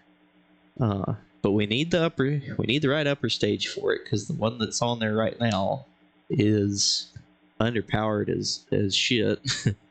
You know, you've got SLS, which is like a heavy launch vehicle. It's actually a super heavy launch vehicle. And then the upper stage you've got on it now is like basically almost Falcon 9 upper stage size. You know, it's, for what it is, it's way too small. Too many moving parts from the current state. Yeah. And, you know, that's an issue with Boeing, But really and truthfully, it's also kind of a reflection of character on NASA, because and I was telling my wife this, when we were, even now, when we were looking for a house down here, housing is actually pretty cheap in this area because of how they did this the space shuttle program. The day after the last shuttle landed, they brought in all the engineers and said, thank y'all for the last 35 years. Y'all are fired. Go home. I've got a few points here. And that was it. And so, it turns out when NASA and Boeing fire all the people that knew how to do this stuff and then try to come back 15, 20 years later and pick up where they left off, it turns out you can't do that. A complete loss of expertise and experience in space travel, getting cost time. Yeah, I mean, and this is something that me and some of my aero friends have talked about. In that regard, like, now, we're still on a better footing, because we have new technology and things of that nature. But as far as the space program is concerned, beyond low Earth orbit, we're completely starting over. So, and that's one thing that, like, I don't too much mind the timeline for Artemis being stretched some, because we haven't done any of this in like 60 years. So, it's going to take time. We're going to have to learn, the hard way, basically. But we can't do that if we only launch once every 10 years and don't test half the stuff when we do. So, it's a Boeing issue, which, that also comes from Boeing buying up all their competitors and the U.S. government allowing it. And now you've got, basically them and Northrop Grumman and Lockheed Martin. But, they're not really, they, all of them, kind of have their fingers in the pie. But Lockheed Martin and Northrop, they do some space stuff. But, really, it's just Boeing on a lot of these things, especially with SLS. So now, whereas used to, you had hundreds of aerospace companies, now you've only got a couple that, had the expertise, and then Boeing fired all of them and, brought in basically just cheaper labor. And on top of, we haven't done this stuff for, a number of years. So, you've got inexperience, you've got cost cutting, and you've got a monopoly on, on the whole, on aerospace as a whole. So, one company bought up all the other little companies and then fired all the people that knew what their little company was good at. And so now, Boeing is still made up of all its pieces of, this company was good at this company was good at that. But they fired all those people, so they've got all the names under their belt, but they don't actually have, the experience anymore. So it's like we're completely starting over. And they're not...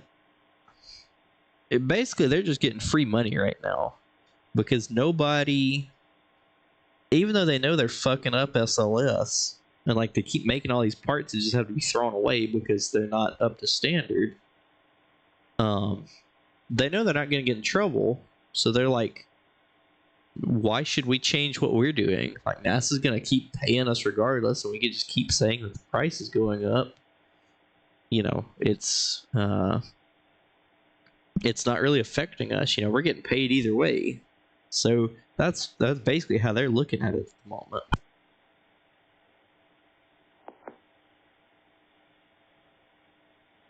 yeah, I am really happy that we have SpaceX and Blue Origin. Uh, and then Electron, they're good, which they're still a small sat launcher. Um, yeah, let's not forget our Kerbals here. See, I think our one saving grace right now is going to be SpaceX and Blue Origin. And, everybody's kind of clowned on Blue for taking so long to get going, but really and truthfully, we had to have 2 pilots up here. That one ain't gonna count. All right. Well, next time we'll have to send 2. So let's add that to the log. What is our, let's see, 160.84.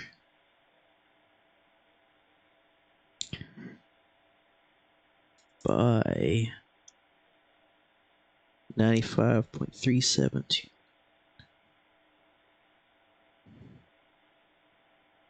All right. So yeah, we'll go ahead and get ourselves turned around here. Yeah, everybody kind of clowned on Blue Origin that, they haven't actually made any rockets yet besides the little hopper they made. But Tim Dodd's video came out the other day where they took him around Blue Origin's facilities and all. And I myself have seen down at the Cape, their buildings are right across from the KSC Visitor Center, and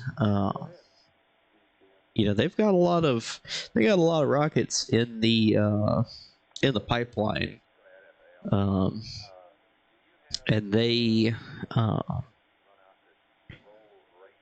they haven't launched a ton, but once they start launching, they've got more than one done for every 10 years. So I think Blue Origin's rockets are gonna be pretty good once they start launching. Like New Glenn. I haven't heard much on New Armstrong. What channel are you? I think that's what they're gonna call it. Channel 1. They're even bigger rocket. They haven't really said anything about it I thought I'd help it.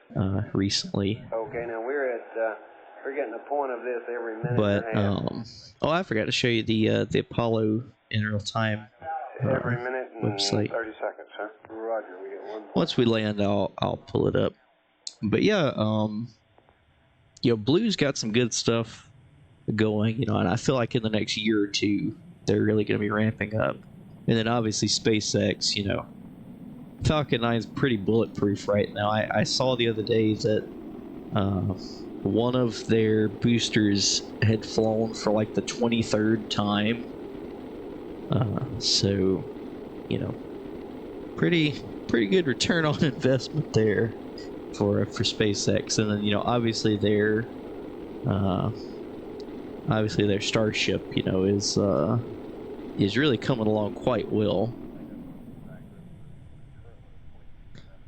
Ooh, look at here, we're gonna land right off the coast. See, I'm really looking forward to, once we unlock those Mark III parts, starting to build ships and stuff so we can come out here and recover these.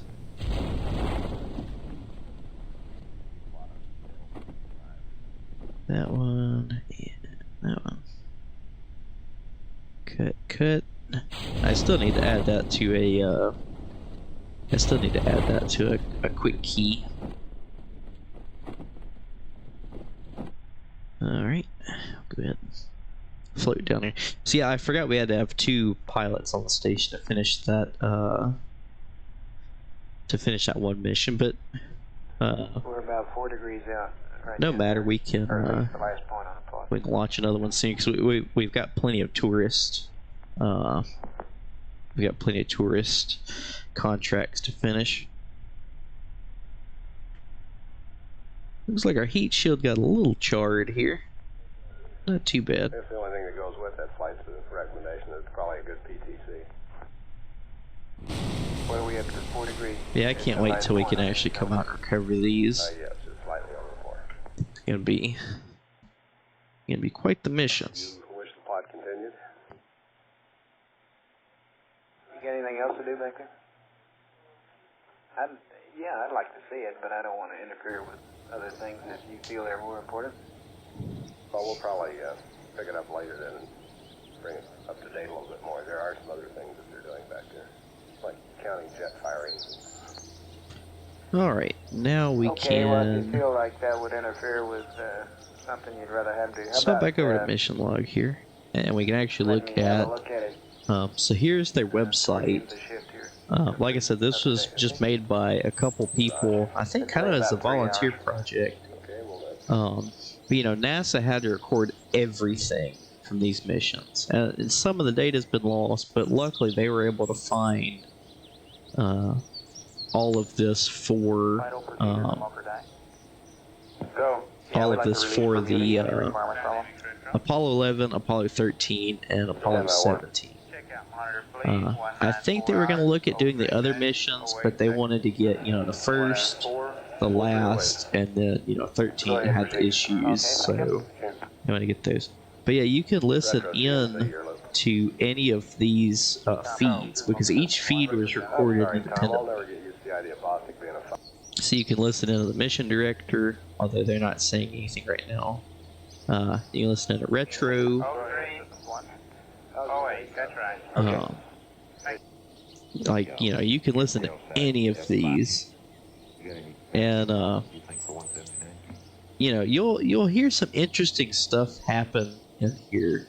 I think one of the funniest things I've ever seen ever heard was because they even recorded like the phone calls that came in. So if you start, let's go back out to their website. Yeah, so you can pick, like I said, either 11, 13, or 17. So when these actually happen, so like, you know, on July 16th, you can tune in here and actually follow along, and see you can either go T-1 minute from then, or if the mission is actually happening at that time, you know, you can click now and follow along. So I would like to listen in come this December to Apollo 17. But so let's just click on it here, and you go to T-1 minute. But see, it gives you pictures, it gives you video if it's available.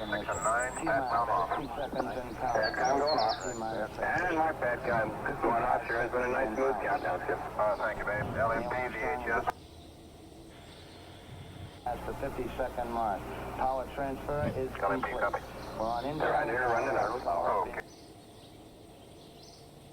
And so you can actually click on them and follow along, and it's got the timestamps. The Apollo 11 liftoff. All the second stage tanks now pressurized. 35 seconds and counting. We are still go with Apollo 11. 30 seconds and counting. MC, it feels good. Astronauts report it feels good. T-minus 25 seconds. 20 seconds and counting. T-minus 15 seconds. Guidance is internal. 12, 11, 10, 9. Ignition sequence starts. 6, 5, 4, 3, 2, 1, 0.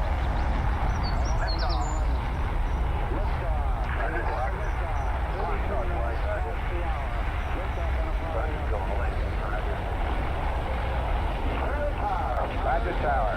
Roger, we got a roll program. Proper heading.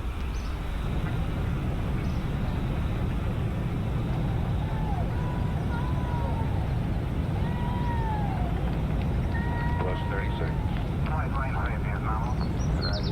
Roll complete and the pitch is programming. Roger, roll, roger, pitch. Stand by for 1 Bravo. Mark, 1 Bravo.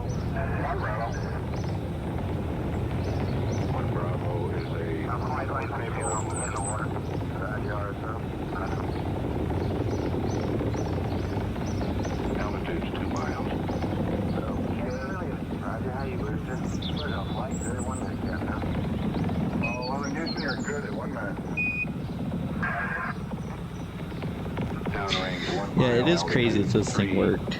You know, just the first stage was well over 1 million parts, and the failure of you know, one or two of them, any one or two of them, could have been a complete loss of mission. So it's quite the machine. We're through the region of maximum dynamic pressure now. Booster flight, how you? Yeah, Where's we're the flight? good here. Sergeant. Where's we go, flight? We're 1350 on the start, Bob. Set 8 miles downrange, 12 miles high. Velocity 4,000 feet per second. Stand by for mode 1 Charlie. Stand by for mode 1 Charlie. Mark, mode 1 Charlie. Booster, go. Right up, go. Guys, go. Cliff Charles, we're taking a staging status. All 11, this is Houston. You are go for staging.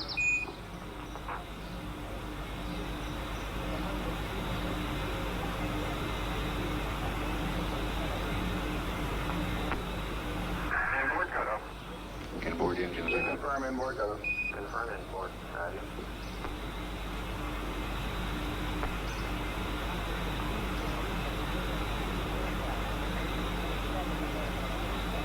Downrange 35 miles, 30 miles high. Standing by for the outboard engine cut down now. We're go flight. Roger.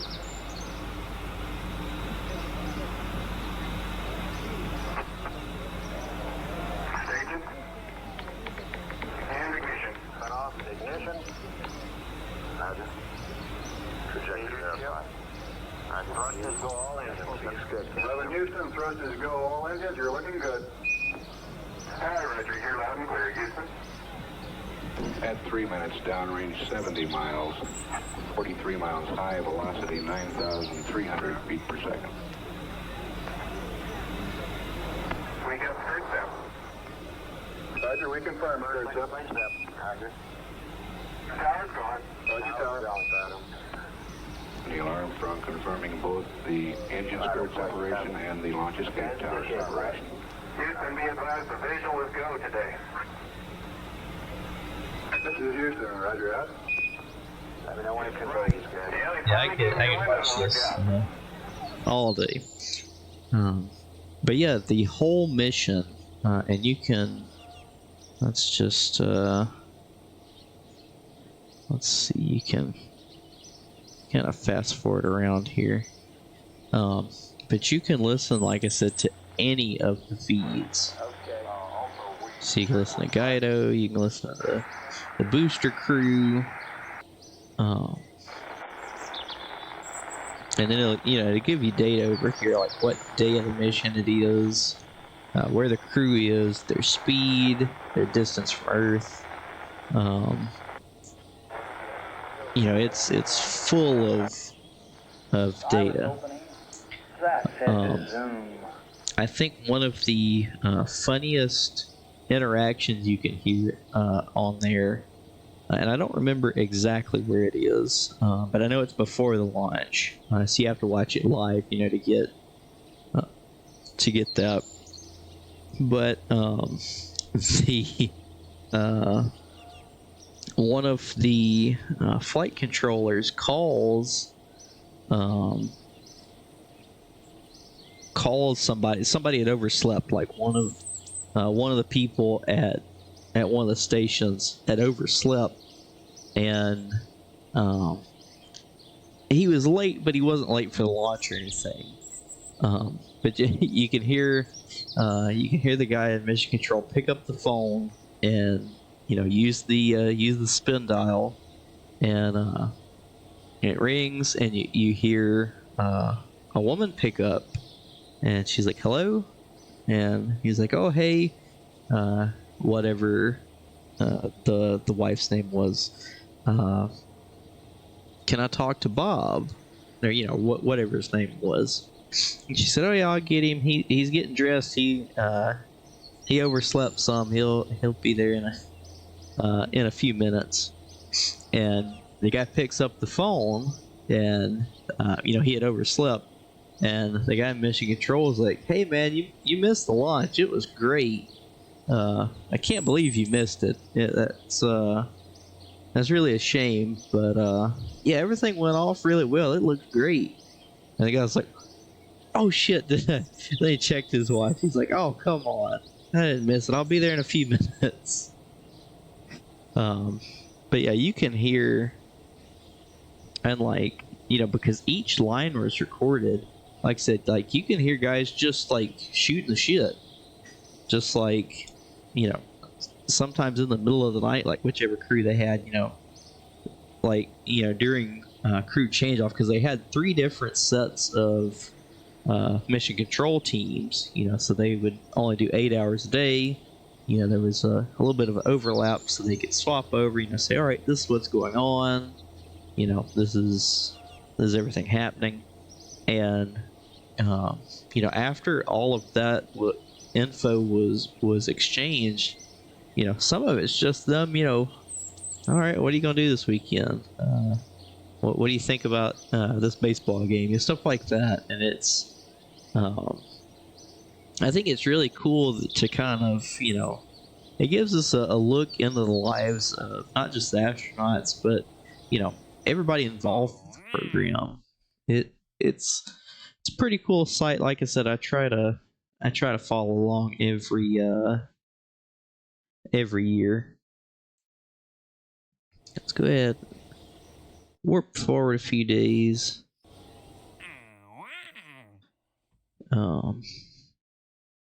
So we can do another crewed mission, and then also finish up that station requirement. Let me update the log here. Status success, splashdown. Okay. But I think instead of doing another Ares mission back to back, let's fast forward a little bit, and first off, let's go up to the station and just check in, you know, make sure everybody's still doing all right, haven't lost their minds yet or anything. See if we can relay some science back. Oh, and also, I've had this added in for a little while. I just keep forgetting to use it. But in OBS that I stream from, I have added the Kindars. That's the sounds you hear when they would key up and key down, like on the Apollo missions, on the space shuttle missions, and even SpaceX uses them now. There are 2 tones. This is the first one, and this is the second. They're I think 425 megahertz and 475 megahertz, so they're a little bit different. But there's key up and a key down, and so I do have those. I do have those kind of hotkeyed in here. I think that's really cool. But I keep forgetting to use them because I keep forgetting I have them. Let's go ahead and transmit our science here. Like we got about 175 science. Yeah, definitely want to remember to use those since we've got them.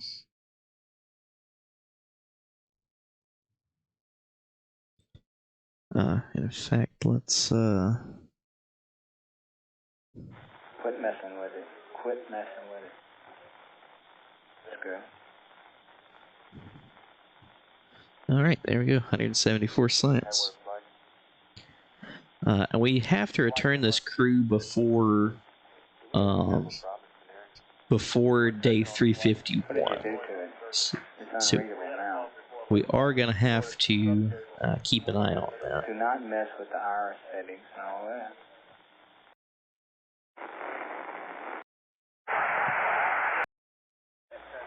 Roger, at time of 3 plus 05 plus 01, CSM ephemeris, 0 delta B with local vertical attitudes. Pitch, 41.6, yaw, 120.8, roll, 131.9. Let's head back to the Kerbal Space Center here. TLI is frozen. Thank you. Go ahead, flight. Do you have a next station's contact? Yeah, the CSAT should have been enabled. Let me check it for you. 300 science. We could go ahead and get that with the with the better fairing and the docking port here, or we could get I mean, next station contacts now, not my PSAT. better fuel tanks, which will, you know, eventually get us to these large That'll be ones. MSK 1503. But I really think I want to save up to go ahead and get these parts so we can start building ships, so we can start doing recoveries. Plant a flag on Minmus, we can go ahead and take that one as well. Let's see, science from the surface of Minmus, we can get that one real quick. From the block data, this could be the pitch tank. Looks like we're within In flight. 12 seconds, 13 seconds, right? Oh, is this the is this the service module? 55, you're within 2 seconds. On your roll right 90, you're within 5 seconds. I'm looking at Oh, it is. Go ahead. Once you ever get an orbit radar? Make sure nobody's on this thing. From Canaries, the residuals are real low. We're going to take in all the Canaries and we'll give it to you there. 2221, right? That's what block data is. Roll right 90 all the way. We don't have any control over it, that's odd. I guess because it's a crew module, it just expects, yeah, no crew on part, so we should be good to blow it up.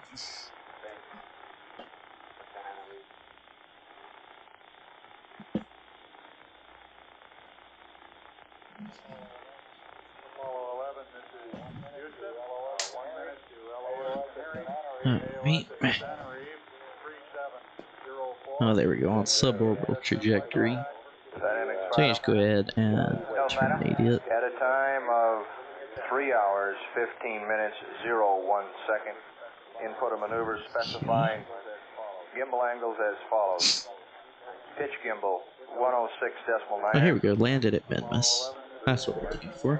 Roll, gimbal 357.0. Yaw gimbal 40.5.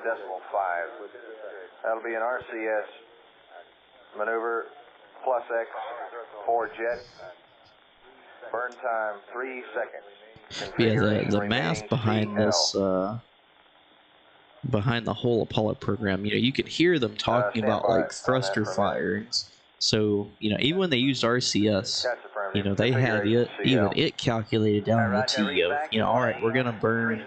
It's like, you know, say you've got like your regular 5 segment,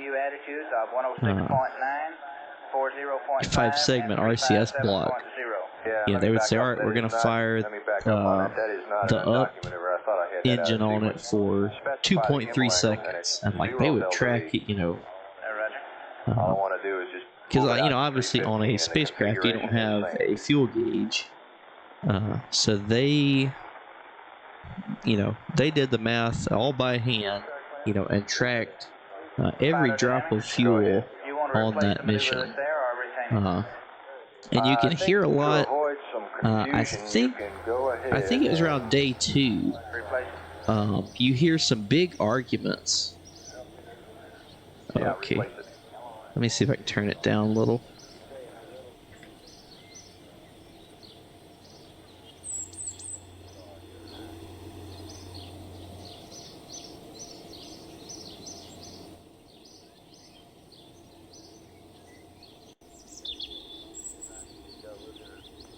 Alright, how's that? Let me know if that's any better. Although they're not really saying anything right now. When I need them to talk, let's find a channel that's talking.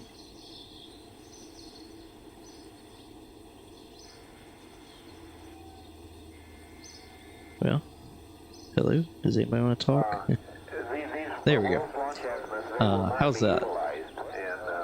Let me know if that's any better. Okay, we'll just keep them there then. What's their next mission, Orion Control? Again? What's their next mission? It's always kind of hard for me to balance because these headphones I use have like a volume knob on them, so I mess with them a lot. But then, I guess I don't realize that it doesn't turn it down for everybody. ones aren't really utilized at all. I agree with you on the rest of the aircraft. Okay, we'll get you released. But yeah, as I was saying with the fuel, Status network. they Go network. you know, they were Yeah, calculating, and everybody was doing these calculations. Like, it wasn't just one or two people. They had, you know, a bunch of people basically working the same problem, you know, to make sure that that they were right. And I think it's day 2 or maybe day 3 that you hear like a couple guys having a full-on like argument, like a yelling match, and it was over like 5 pounds of fuel. You know, that's how serious they took the mission. You know, it was it was pretty in depth. And afterwards, you know, you hear them, they're like, you know, hey, it's nothing personal, you know, I just, you know, we want to make sure this is right. Yeah, definitely the era of the slide rule. When I graduated college, I wanted to get a slide rule, you know, at least just have up on a shelf or something, because you can't see it because I've got the green screen on, but I've got like a whole shelf behind my desk with like some of my school books and like engineering books and memorabilia and stuff. I wanted a slide rule to put back there, but it was, I don't know, they're ridiculous. The cheapest one I found was like $500 or $600. I'm like, yeah, I don't want it that badly. You learned how to use it in 8th grade. Yeah, I really wanted to get one, but like I said, all of the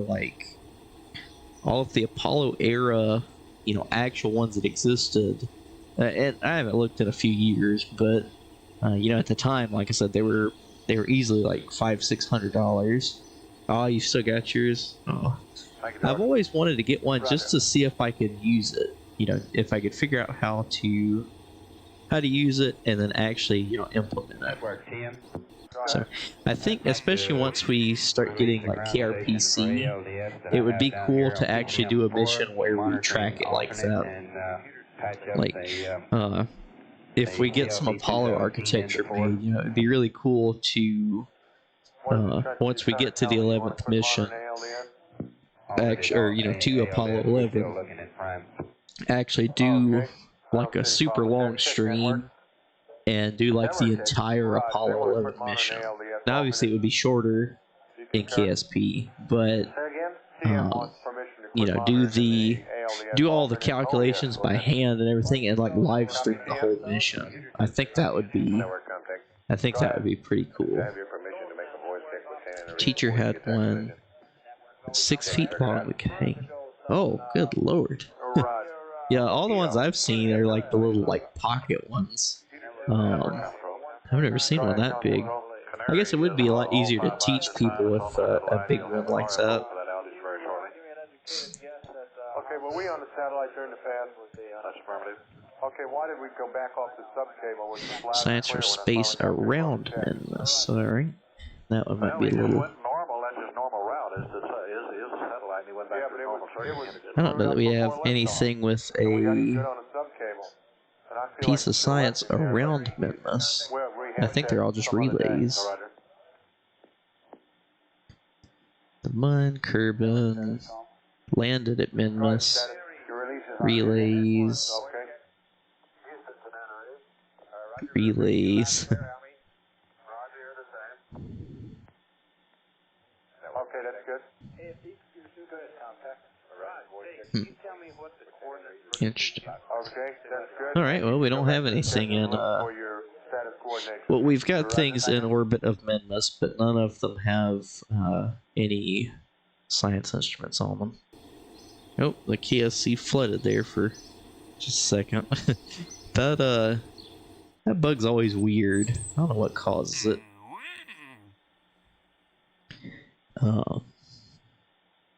So I guess let's see.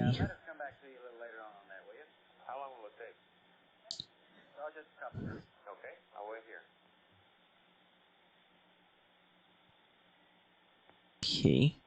Let's go ahead and run that mission with 2 pilots. So unfortunately, our next mission will be yet another Ares launch. But we're finishing off these contracts, getting some of them out of the way, and then also pocketing the money from it. 1 hour and 40 minutes. Okay, that's for the Rev 1 check of the circuit. So we'll have Val and Munrig. 140 even. Rod. Okay. Okay. So we've got a 2 tourist one. We've got a 4 tourist one. And a 3 tourist. Drive scheduling. Have we established an orbit? So I guess we'll just go ahead and do the 4 tourist one. 103 circular. Meldon. We want to release KSP, ALDS, and Canaveral. There we go, Meldon. Okay, let me get my Landrig. release plan. Hildren. And Goebbels. Sounds like an oddly World War II German-esque name there. We'll have to keep an eye on them. One situation that irritates you is the incompatibility between SpaceX and Bugsy. Yeah, me and a few friends were talking about that the other day. I understand the need for redundant, dissimilar architecture. That's a big thing with NASA somewhat, but especially the military, because they really got burned in '86 after the shuttle loss. Because they had kind of put all their eggs into one basket, and from then on, they said, all right, we have to have redundant, dissimilar architecture, so everything needs to be its own system. So I understand it from that point of view, but being as they're both launching to the space station, NASA or SpaceX or Boeing or all three, one of them needed to raise their hand and say, hey, we're all doing the same thing here. And I understand that these systems are separate. Can we make an adapter for them in case we need to send Boeing crew home on a SpaceX or SpaceX crew home on a Boeing? Because they're similar enough, the plugins and everything are dissimilar. But their base function is pretty much the same. So all the plugins and everything, they could have come together as separate companies and said, hey, for the interest of our missions that we're doing, let's make some kind of adapter, or let's trade, which I know it gets into like almost trade secrets kind of, but they could have sat down and said, all right, here's the pressure we run our suits at, here's the connections we have, and then the other company say, all right, here's the connections we have, here's how we run our suits, the pressure, what oxygen mixture we use, this, that, and the other. All right, well, here's my design, here's your design, let's come up with some sort of adapter or something, and actually tested that out while at the ISS. Took somebody from Boeing and said, hey, go get in the SpaceX capsule and plug the adapter in, then hook up to our system, make sure it works. All right, you float over there, hook it up, all right, yep, it worked, we're good. And then send one of the SpaceX guys over and say, hey, go get the Starliner and plug up to it, make sure it works. All right, yeah, we're good to go. Like the EV charging ports. Yeah, the whole argument of like, oh, it's our special whatever. Like, doing these missions, we need to, it still needs to be dissimilar. I will not argue with that, but we do need to make adapters that way. either adapters or just, you know, some system that you can plug in and say, you know, all right, now we can run this one off that one. You know, so I can see it from, you know, the corporation's view, but as far as the actual missions views, you know, they need to come together, and NASA even talked the other day about an adapter, but they can't do that because they've never tested it. So, you know, even if they send up a part, it's never been tested, and so now you're risking, you know, killing crew on the way down, even though they rode down in, you know, a safer capsule. You know, if you think the Starliner's not safe, I think it is. You know, I think they're still just trying to work through while it exists.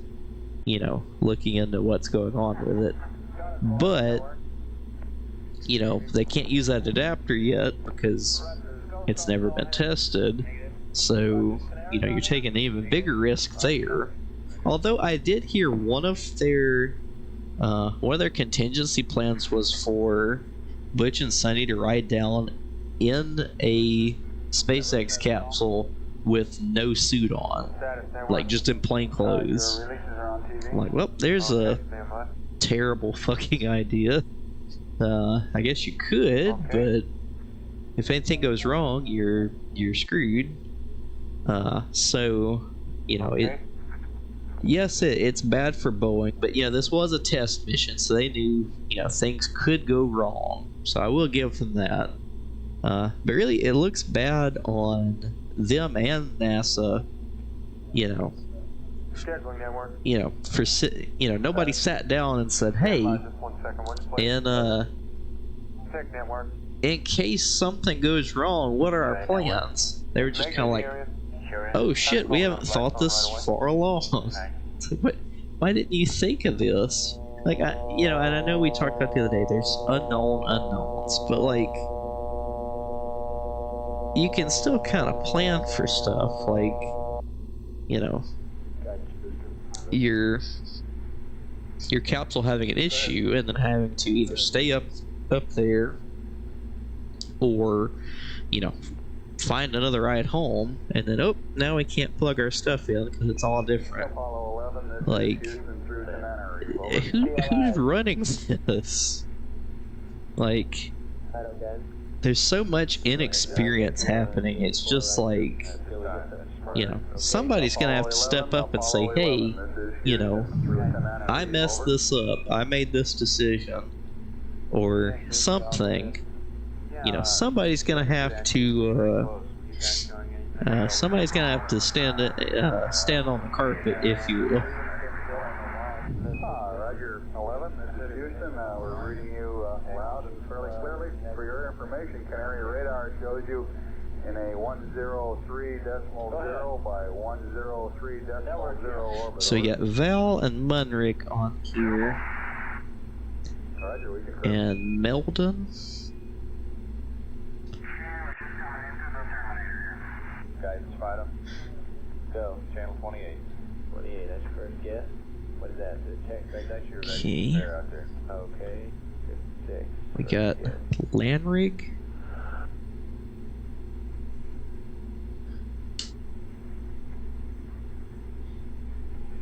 We have Heldren.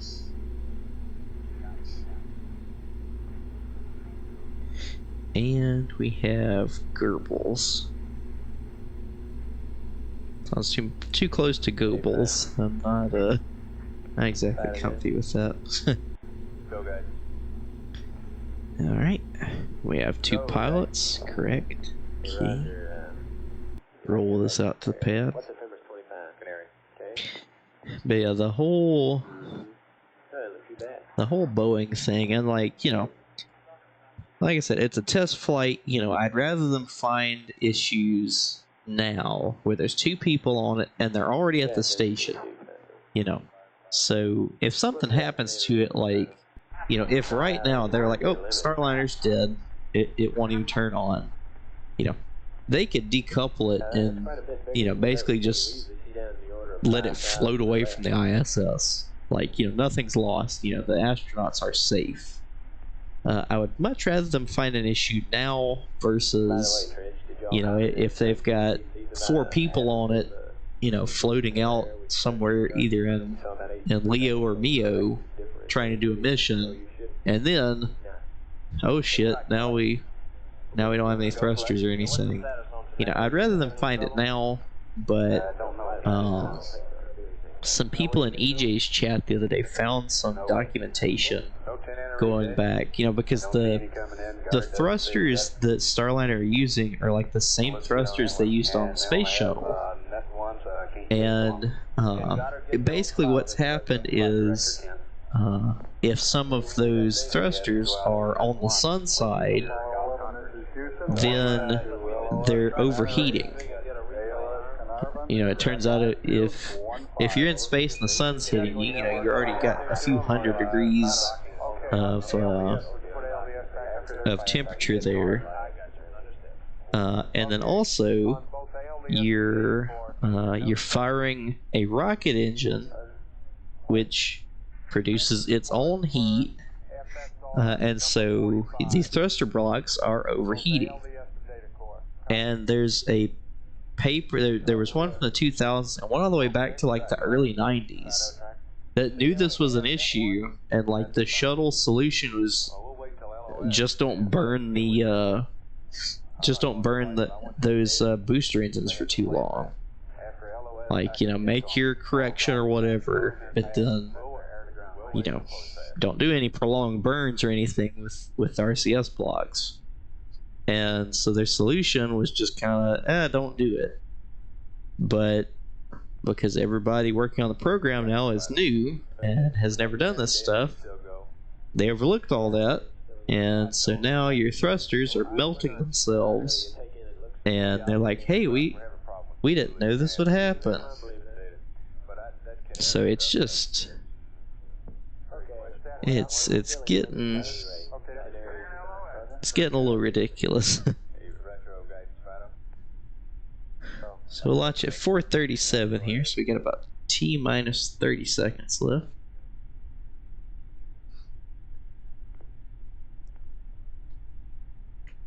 T minus 20.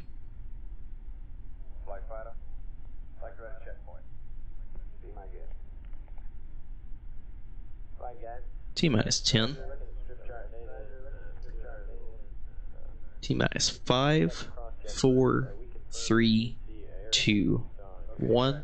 Ignition and liftoff.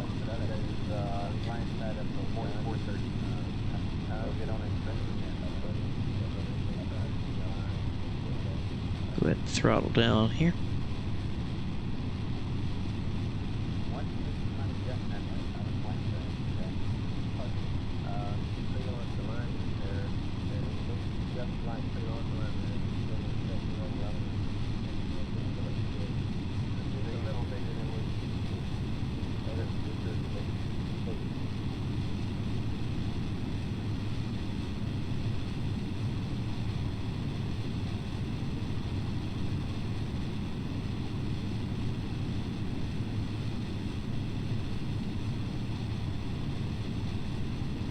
Turn lights on there.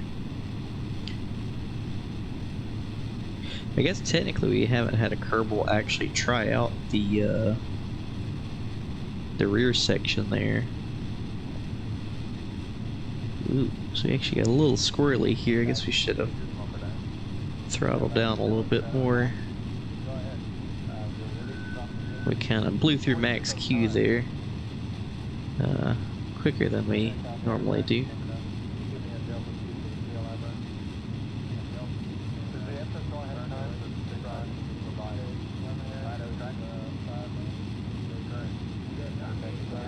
Go ahead and jettison our launch escape system there. We could try like Apollo and shutting down that center engine just to get a little bit more longevity out of this stage, because there's no even now we're still at over 4.5 for us to wait. There's no need to run that much TWR.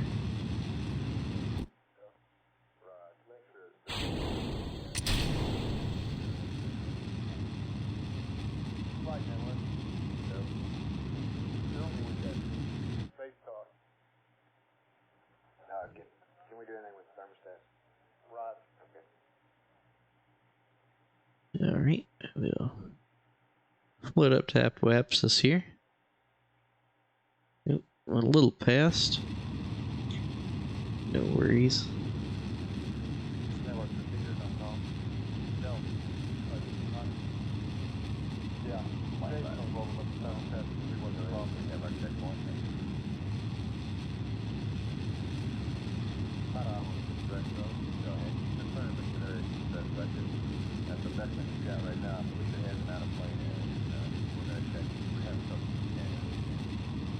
Okay. Out of plane. Yeah, the ID that hydrogen for spacecraft had an out of plane problem. We know, but they both did the 3 with Canaries. So even though there's some of that we picked up very long, we didn't pick up all that. So I question Canaries. Okay. Alright, we'll go ahead and extend our antenna here. Select Canary data. Yeah, we are at 4Gs. Yeah, one of our contracts we have right now, and I don't know how to complete it, but I've never really messed with the gameplay settings. I usually just play on normal, but I did play around with them this time, and we allowed like Kerbal passing out from G's, and so one of the contracts we took that I've never seen before was a high G adventure. It says have that Kerbal pass out from G forces, and I put them in the fighter jet that we have at the time, and we got 145,000 funding for that. We pulled like 8 Gs, and the Kerbal's G meter didn't even light up. It didn't even pick the thing up. So we're still gonna have to figure out how to do that mission, because it's gonna be interesting to say the least. So let's transfer Meldon back there, and we'll go ahead and warp around for a couple days, or a couple hours rather. Transfer them back up here, and we'll go ahead and come home. Let's see. We'll just say 161 by 122.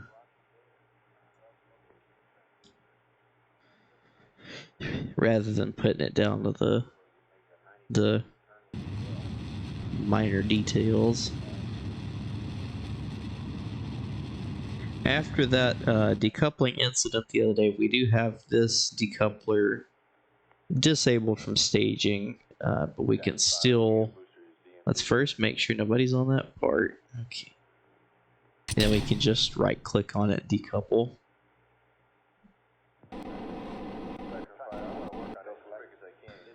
Alright, let's go ahead and warp to atmospheric interface.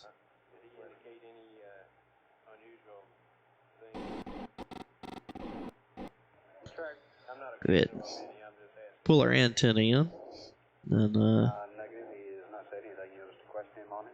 continue on. We did get his AOF and LOF times, his lockup for his radar. KO flight controllers stand by for the Carnarvon pass. Booster, let me hear from you when you get a good look at your data. Booster flight.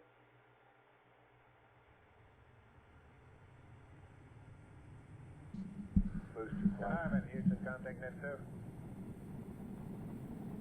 Contact Houston, copy, go ahead. Roger, verify that you're loading speed, get downlink to then one double. Let them know.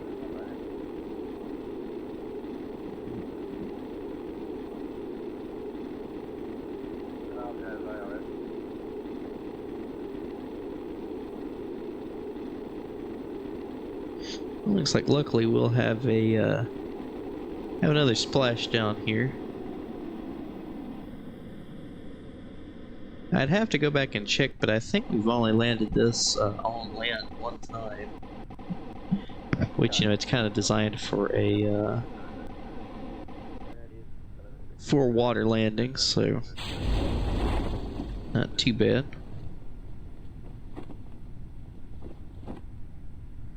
Good. Store these over here.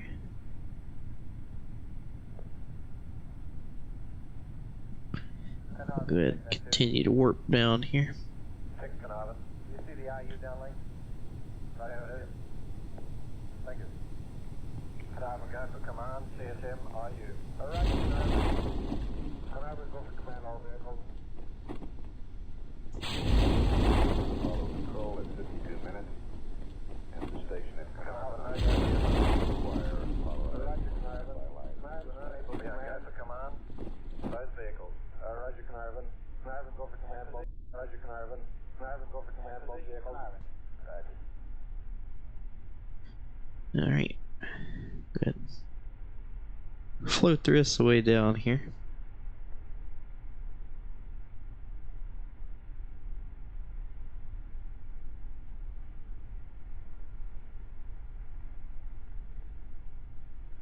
Light booster, go.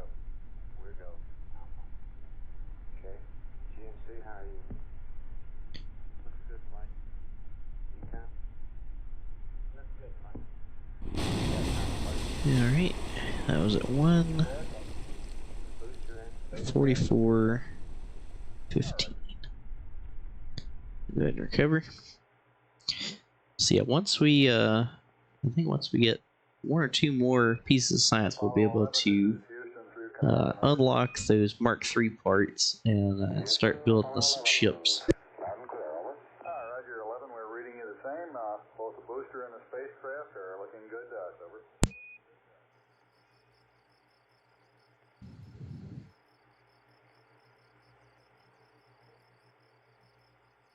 Houston, Apollo 11, would you like to Still at copy, 299. alignment results? That's affirmative.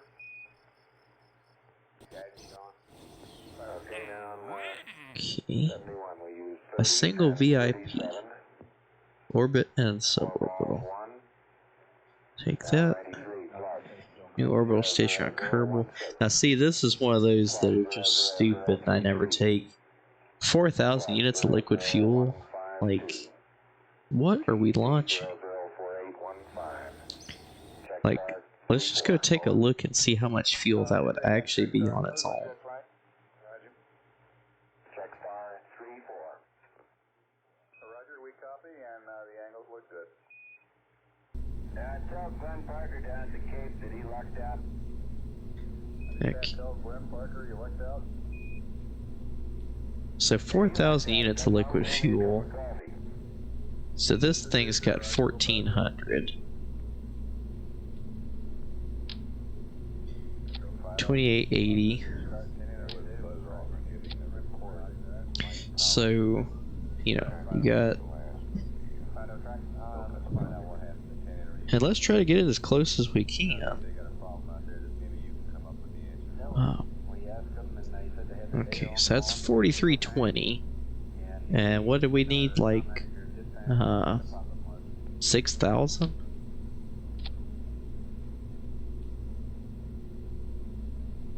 So that's 5,760.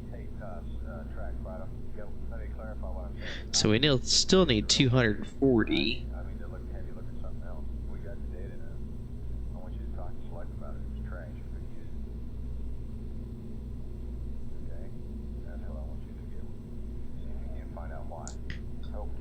Okay. 240. That's 270. So that's how much fuel you need to haul to orbit for that one contract. So you got, let's see. So let's just do 3 there. And that. So that's what you got to bring to orbit with your space station. That's not even including your station parts. You got to bring up 75 and some change tons of fuel. So we will not be taking that that contract because that one is stupid. Let's fast forward a little bit here. That same one, yeah, we're not taking that. I'm sending you up some teletype writing forms, P2. I'm sending up you some teletype writing forms on the P2. Okay. Fast forward a little more. New orbital station. Okay, this one doesn't look like it's going to be too stupid. Have 2 pilots. Oh, and have 2 scientists. Interesting. And this one comes just in time, so we can take this one with the XL. It's got enough seats. We can have 2 pilots on board and 2 scientists because we're gonna have to do a crew rotation anyway. And see, we're at day 342, and we need to swap the group at the station by 351. I believe it's 351. Let me check.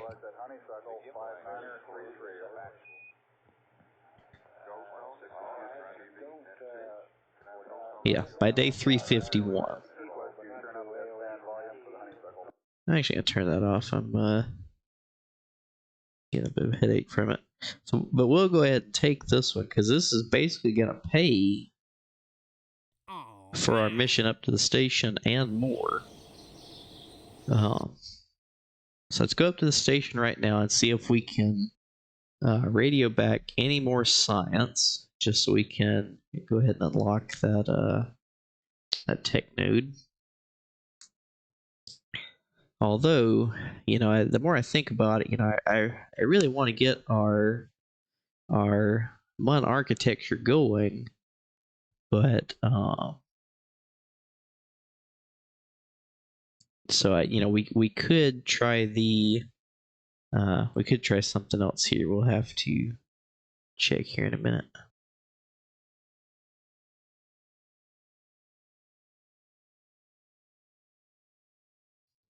See how much science we get from this. It is taking it a while.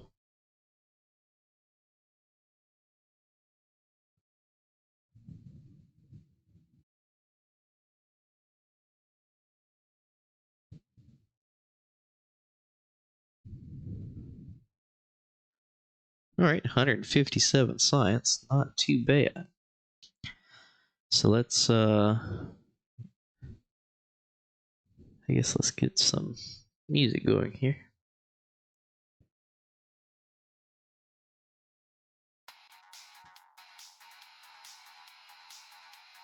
There we go.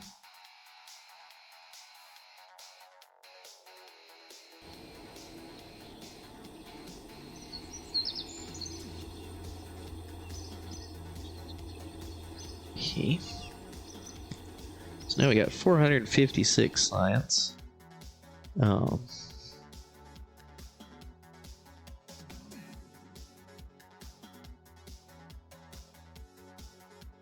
That one wouldn't be too bad. I think rather than get the shuttle parts, the Mark III stuff, because you know it would be nice to go ahead and build some boats. I think I want to get advanced fuel and specialized construction, especially specialized construction, because we get the bigger docking ports. We get the 2.5 meter figure. Let's go ahead and buy that, and we'll go ahead and purchase the parts too. And let's just check here. I mean,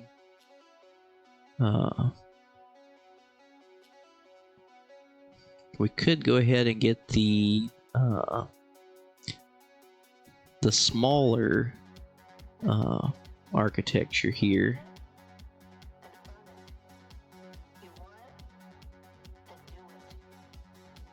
So you know what? I think we're gonna wait on a little bit of science here and try to get that.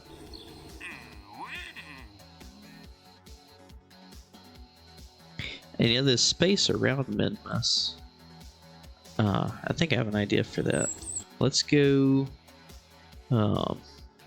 Let's go to our lander at Minmus, and it's Minmus, so the gravity's small enough we could probably just do a little hop. We can just you know, hop it a few feet up in the air and or in the space. There's no air. But yeah, just do a little hop and radio something back and say, all right, we're good. Okay. Let's go ahead and pin that open. Really, all we gotta do is just pick ourselves up here. Go ahead and radio that back in. And we're down. In fact, let's go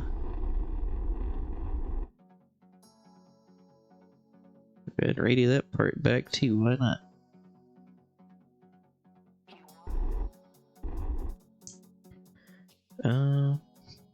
And just for the trifecta.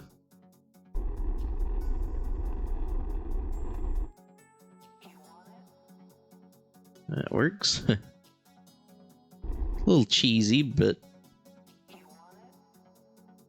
every little bit helps. Let's go back to the Space Center. So unfortunately, I think instead of getting the space shuttle parts, I would like to get those bigger fuel tanks. So I'm thinking we'll go ahead. I've been kicking it back and forth. I think I want to go after Apollo architecture. So yeah, we can go ahead and get these, and that'll let us build at least a Saturn 1B. Go ahead and purchase those and head over here.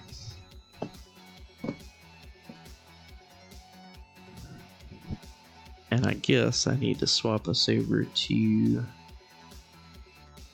engineering mode. Yeah, the more I thought about it, you know, the more I want to see this little Apollo architecture. Where are those parts? Oh, here we go. So unfortunately, we don't have the right size skirts yet, but we will have to, I guess, kind of play around with that.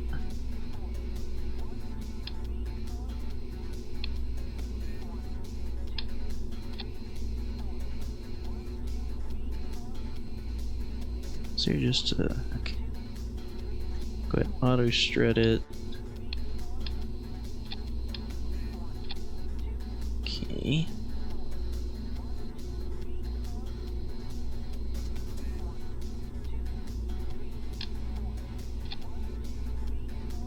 For right now, we'll just use that as our lower stage.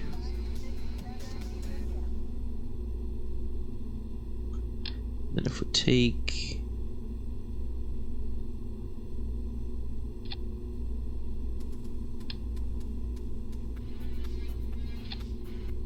let's see. Let's do a little research here on the Saturn 1B. I can never remember how many fuel tanks it was. And I guess I need to share my screen here. Okay, Saturn 1B. Let's see. Hi, Sam. Okay, here we go. Saturn 1B. Okay. 8 H1 engines. Some of them swiveled and some of them didn't. Some of them were in place. So my plan is to use 4 swivels and then 4 of the whatever the versions that don't swivel are. Okay, so the container consisted of 8 redstone tanks, clustered around a Jupiter tank. Okay, so we're gonna have to do 8 times symmetry here. And let's see, let's get rid of that. And let's, since this is the only 3.75 meter parts we have, we'll just have to do it like that for now. Although that doesn't look too bad, honestly. I usually like using a skirt down here, and it cleans it up quite well. But we're gonna need a wider stance here. And honestly, let's see what this gets us.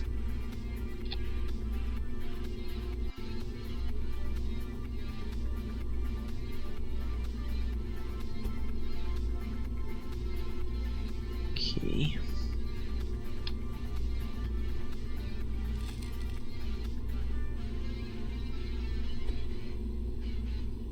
Those down. Move that up a little bit. And I guess, being as those are, they're not too clipped in. This wouldn't be any more than just using a, just using 3.7. So, you know, when I was saying I don't clip fuel tanks, an example of that would be like, you know, taking this one and clipping it up in the other one. You know, I don't do that. Now, if it's like these, you know, they were technically clipping each other a little bit, but they, you know, basically the volume here they're filling up would be less fuel than if you just, you know, put all 3.75 meter tanks there. Let's see, and I don't think we have any 3.75 end caps or anything like that. No, it doesn't look like it. But no matter, we'll just raise that up. And let's take a look here. I was trying to remember which ones, which of these engines gimbal. The 4 outboard engines gimbal. Okay. So let's swap back over to KSP. And sorry, I just realized y'all couldn't see this. So this is basically just 8 of the FTL 800 tanks around center one. They are barely clipping into each other, but you know, here they're filling less volume than if it was just all the 3.75 meter tanks. So we'll go with 4 Reliance in the center, and then 4 swivels outward. So, and I think we're gonna have to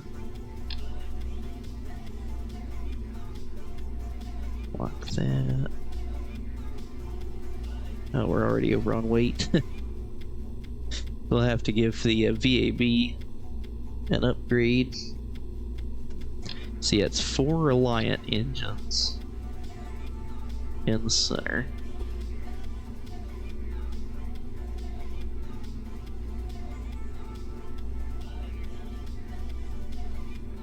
Actually, can we make those the Bear versions?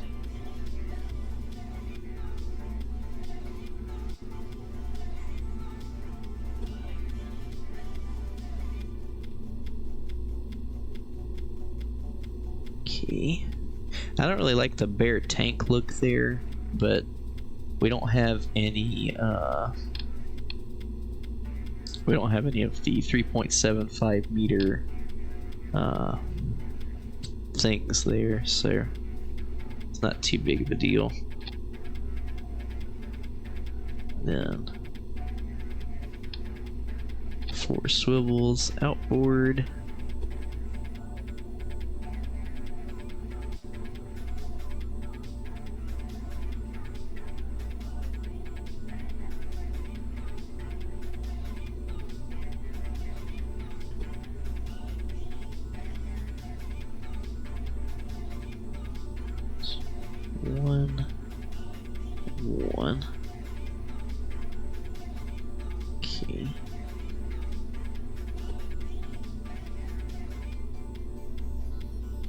sure they all line up there. And go ahead and name this Saturn 1B. Save that. What's our thrust weight here? Not even 1. So, and this is just the lower stage. I guess we can't take the fuel out of that adapter at the top because it's not really,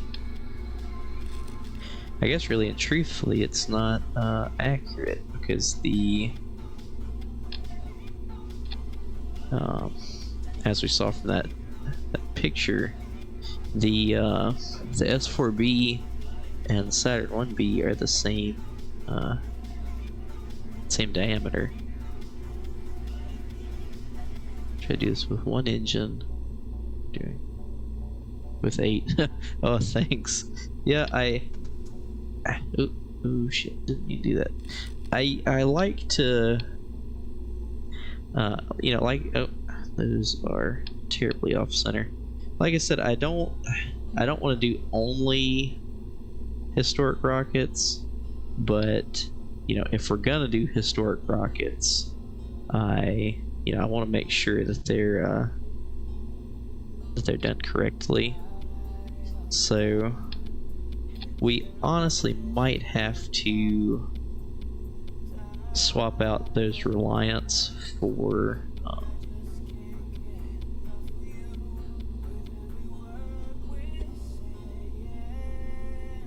okay.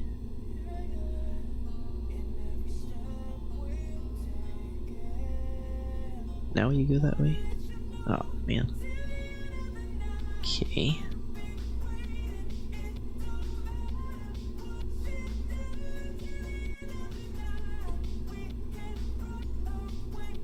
One and one.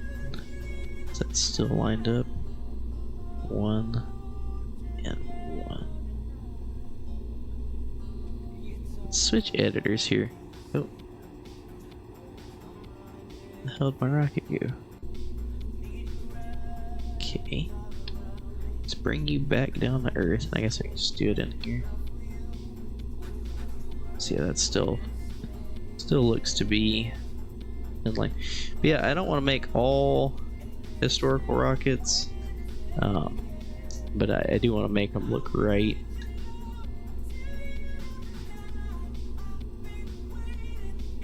Oh, and actually we need to auto strut those. So I guess it's a good thing that we didn't clip them in just yet. Same for once that these are mounted on.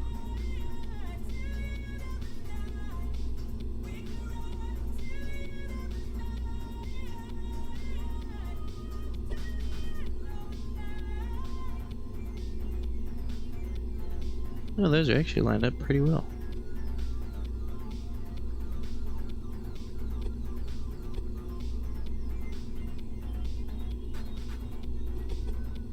Okay.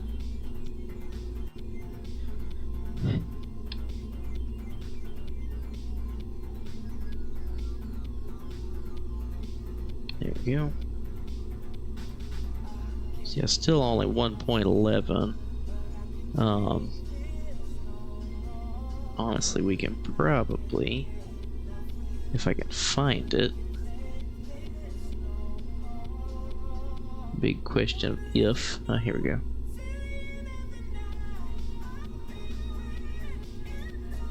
Okay, that is the center one.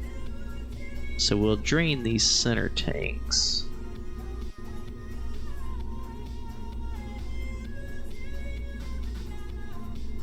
Okay, lock you. Did I lock that one? I did. Okay. So what are we looking like now? 1.18. Still not a lot of improvement. So we'll save this for now. These actually need to come down just. So we'll save this for right now. Attaching the engines.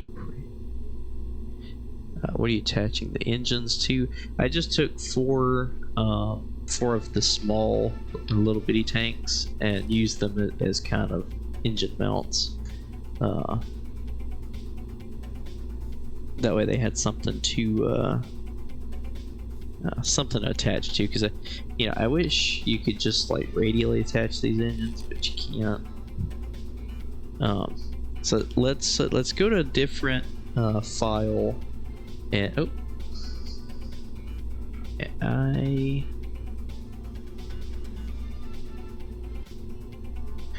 see. Sorry, my stream manager froze. I couldn't see the screen there for a few seconds. Sorry about that. So honestly, let's go build the S4V. But I'm thinking with it and a payload, and this thing's going to be pretty overpowered. So we may end up swapping these Reliants at 205 kilonewtons. We may end up replacing them with Skippers at a little over double the thrust. Let's save that and work on our S4. Let's see, no, that's too small. Hi, Sammy. Have you come to yell again? Okay.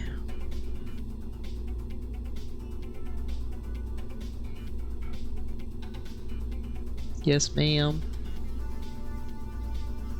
Our little female cat, Sam, has come to yell at me. Say, work quicker, peasant.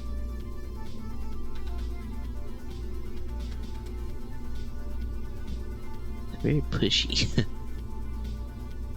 Okay. S4B.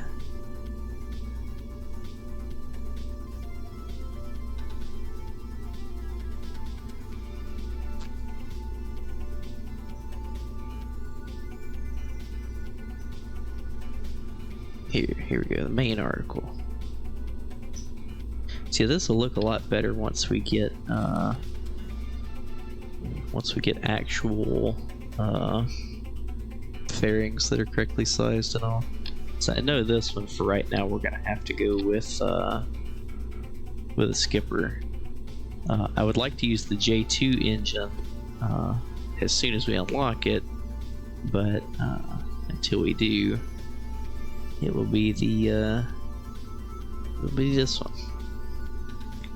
Although, now that I'm thinking about it, let's see. Oh no, you need a 2.5. We are gonna have to use this 2.5 meter adapter here and try to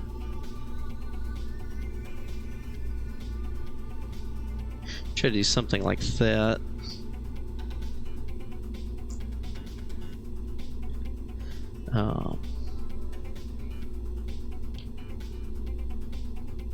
Looks like we need to go up just a little. I think that should be our S4B. Do we have? Oh, well, we got 2.5 meter. Is that the biggest we have? Oh, looks like it.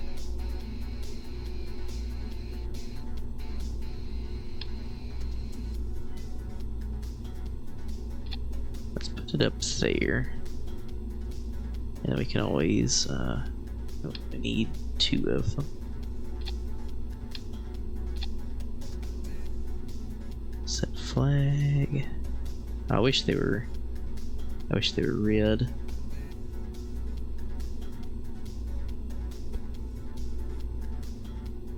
Okay.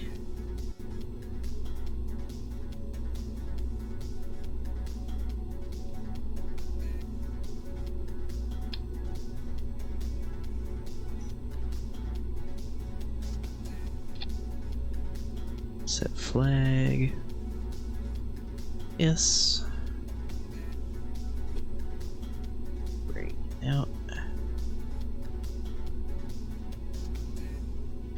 have to see if I can make some of these that are the right color. Because otherwise this is perfect. What I'm going for. Flag. Oh, there we go. Hey.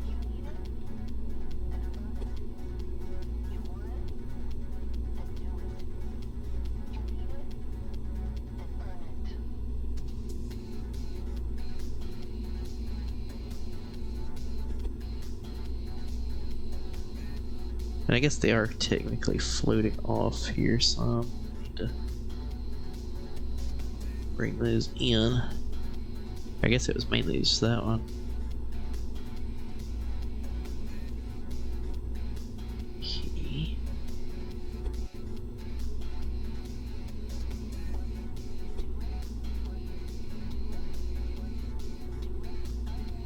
There we go.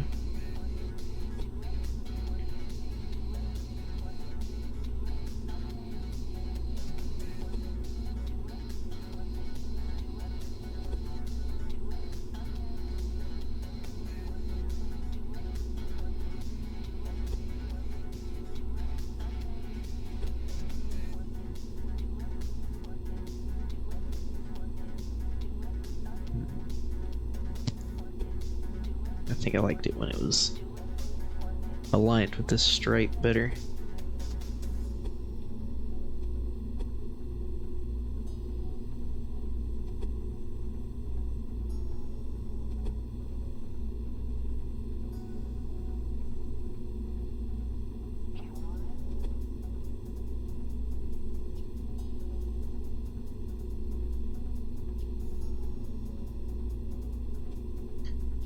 Alright.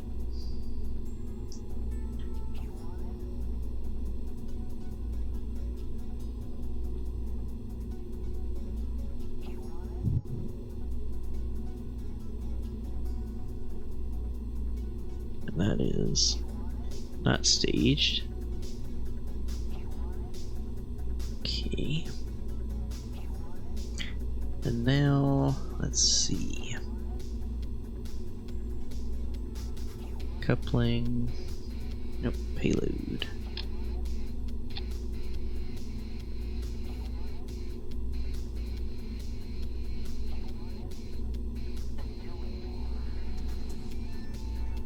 Okay.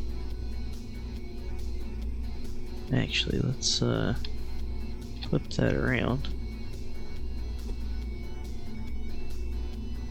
Bring it up just a tad. Build fairing.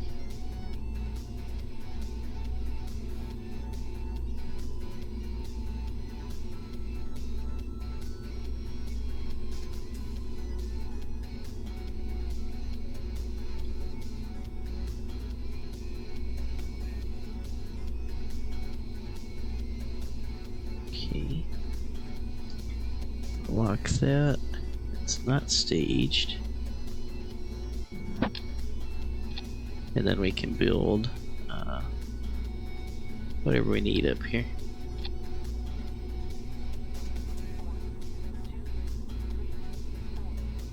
Definitely an interesting looking creature. There you go, it looks a little better. Can't change the number of sights it's got. Change up the look a little bit.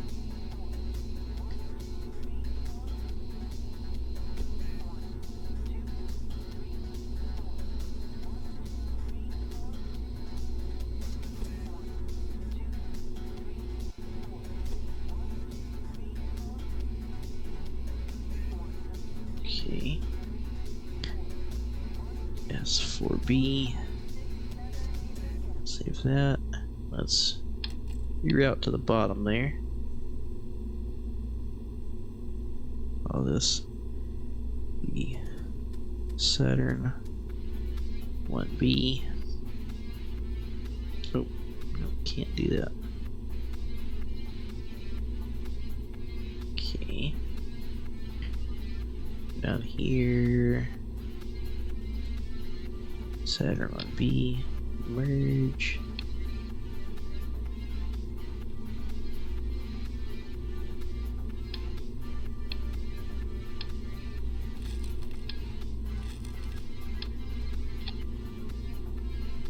can. That number.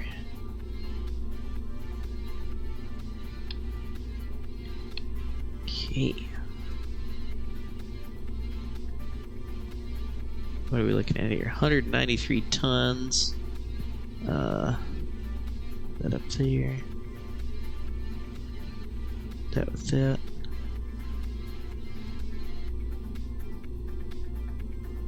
Yeah, 0.78. So I think what we might end up doing, like I said, is just replace those Reliance as much as I want to use them with, good lord, those are too big. Okay. Interesting.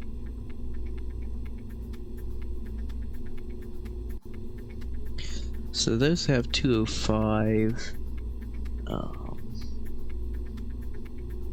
These have 560.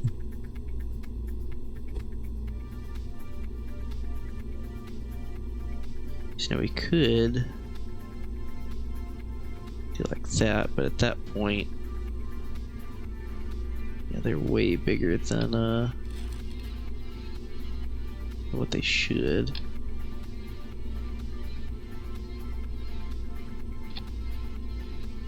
So what we might do, what I've done in the past, because you can't overclock engines, but I'm not really good at that. Something I have done in the past, and that I'm not necessarily against doing here, is just clipping engines.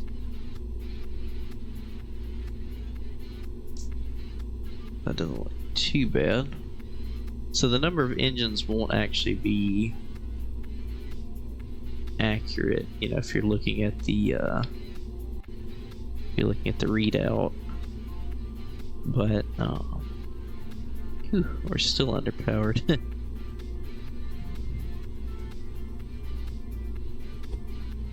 Okay, now I need to trim these up. Oh, didn't want to do that. There we go.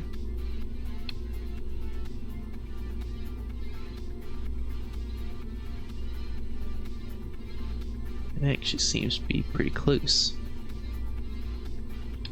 Let's flip that over a few times. I think this is actually gonna have to come down some.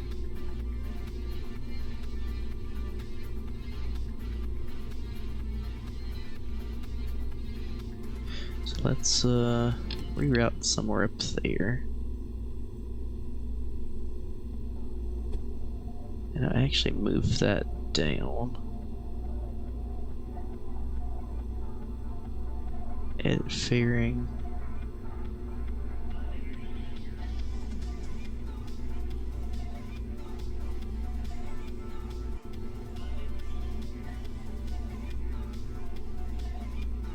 That's a little too much.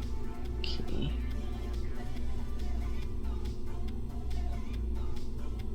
Okay.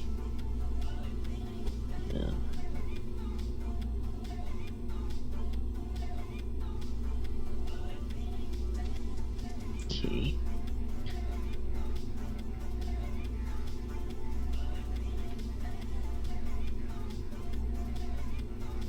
Okay. What if we stage that figure? Okay.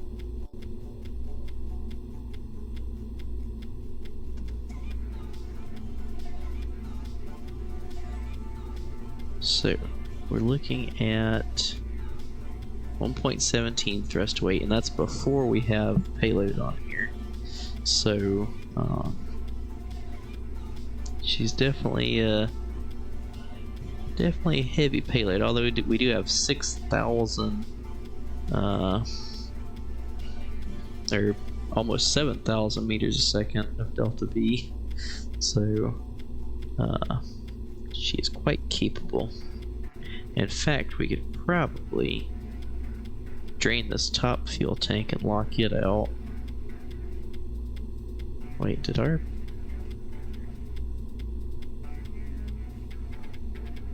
$69. So we're only losing 200 meters a second there if we drain that top tank. So, I think that's what we'll do. And I could have got that closer, but it will make sure we don't have any stage mishaps there. Let's go with 3 of these and angle them a little bit like the real one had. Help kind of push it away from lower stage there. So a couple that in there. And then also we can do the same thing for the lower stage, but just the opposite. There we go.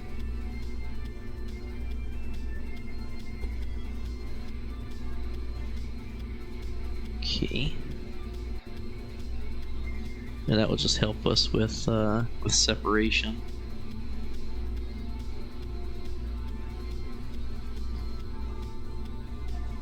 Oh, we also forgot down here our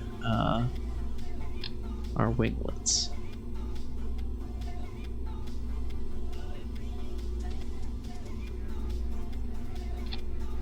Eight, just like the real one had.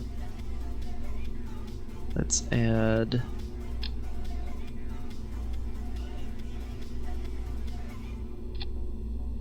some of these.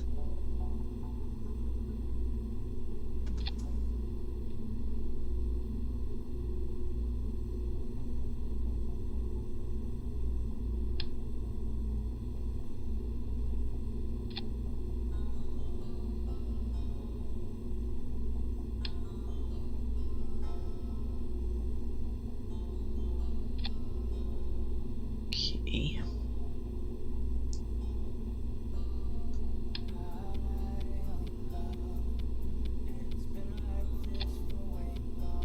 I wish it would not clip into that winglet.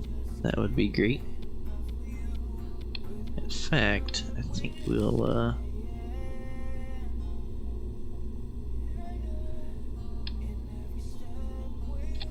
there we go. That way we can put these in line.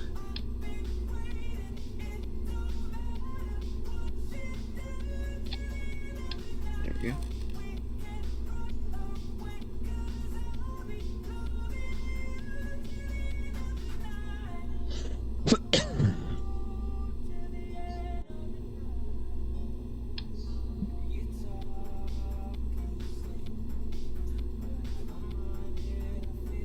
Oh, they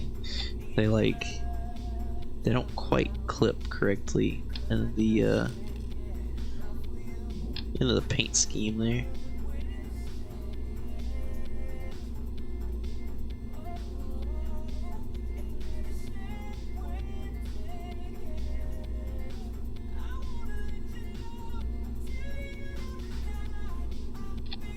There we go. That looks better.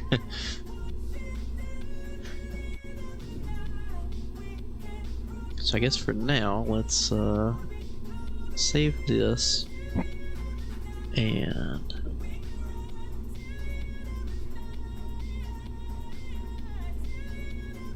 see, Munner Lander, merge that in. I forgot it's still on this other rocket.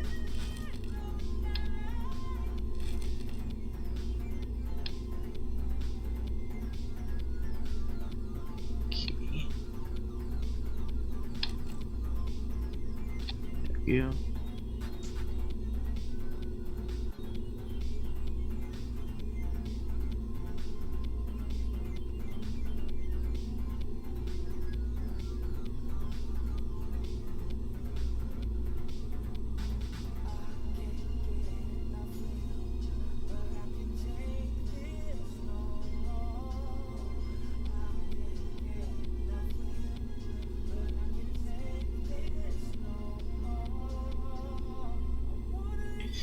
It'll look a lot better once we actually have the 3.75 meter like fairings and whatnot.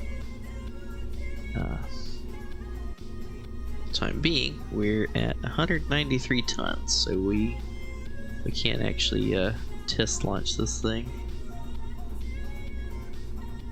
We can check our staging. Okay, stage 2. Good.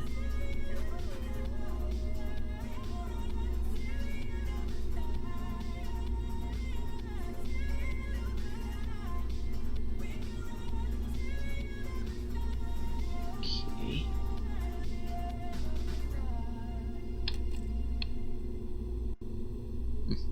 Not showing us the delta V for the lander. Interesting.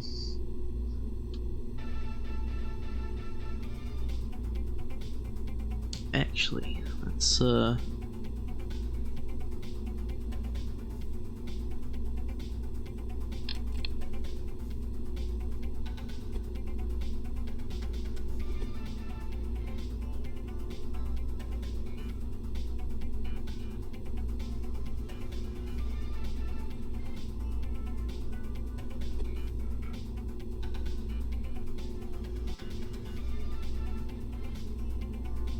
alright. Yeah, it's not too bad.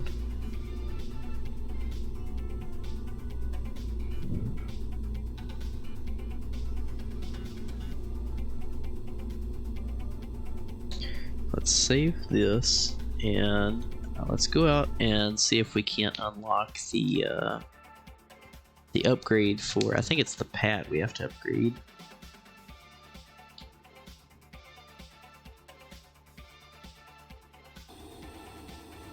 Let's see. If we upgrade it, so we're now unlimited on our weight. I don't think we're at a point where we need that upgrade just yet. So let me swap us over to simulation mode, and we will go ahead and see how badly this thing blows up just sitting on the pad. It'll be, like I said, it'll be a lot more cleaned up once we get the 3.75 meter fairings and whatnot. Huh. That's weird.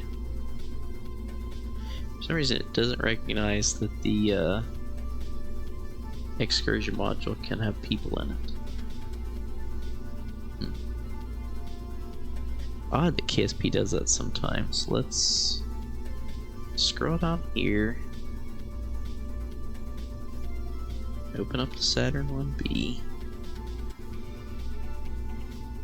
Okay, that was interesting. Let's take everybody out of it. Save, and oh, we don't have any probe cores. I thought I put a probe core on the lander. I guess not. I'll just stick it up there and say that's good. So let me write that down. That we need to add that to the lander.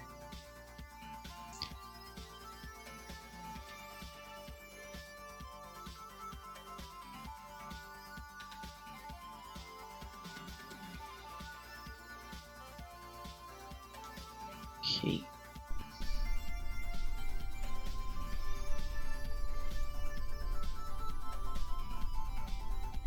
Alright. Well, it hasn't exploded yet, so that's always a pretty good sign.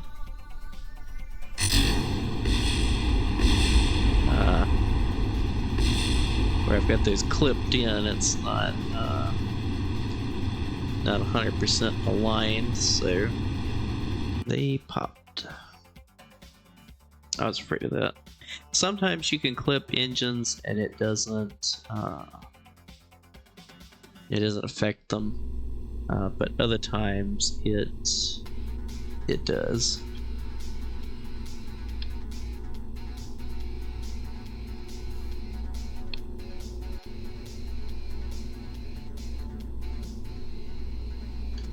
Let's see.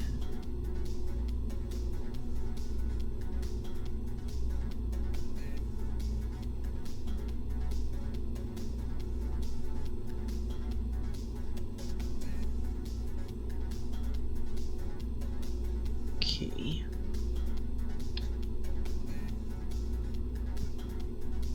Let's try that.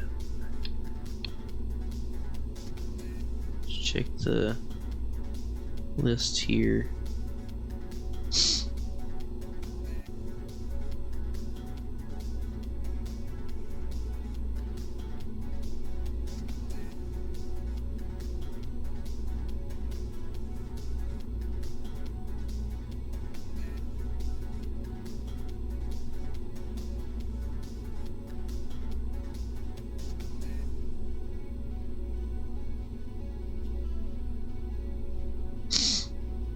Alright, try that again.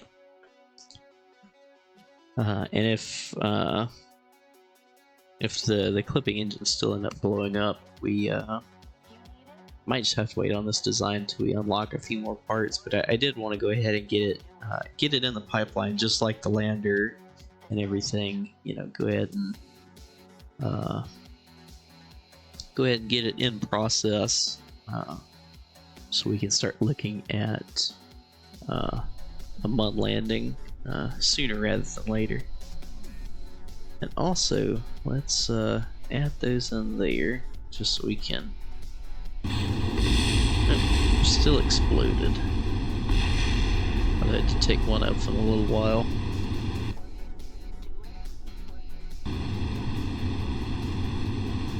So I guess let's just burn until we get above 1, and then we'll at least let this thing try to make it to space.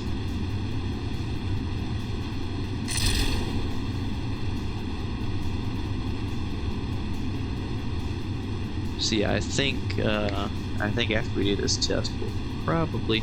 Although I really want to use those engines because they look right. You know, it's the ones that are supposed to be there. So you know, we might make like a test rig that we can put out and see how we can clip those into each other without them blowing each other up. Ooh, we are still crawling off the pad here.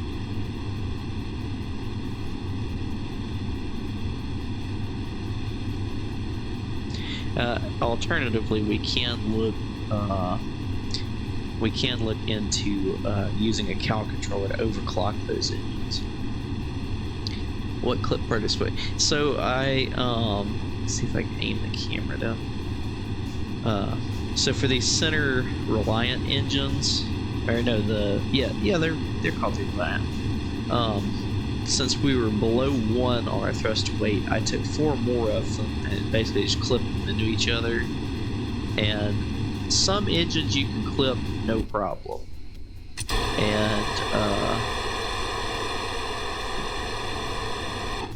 and other engines hate it. And it turns out I think it's one of the ones that hates it. So we'll probably try to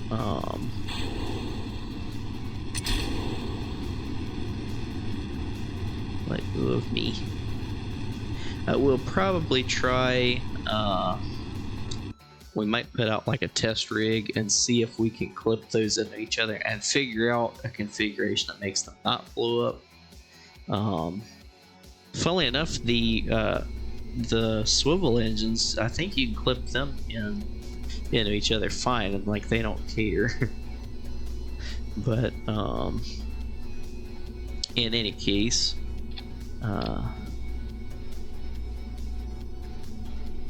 let's yeah, we could probably build, like I said, some sort of test rig here and play around with them. Let's see, but one there, that way there, facing the same way here.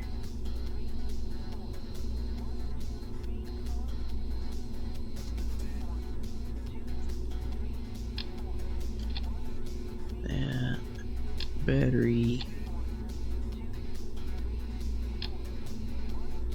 Like I said, some engines clip together and like never give you any trouble, but it seems like the Reliance are not one of those. Good. Send this out to the pad and try it out. Like I said, we might be able to figure out a way to clip them into each other, but I think regardless, we'll still probably wait until we get the 3.75 meter fairing unlocked, just to clean up the design some.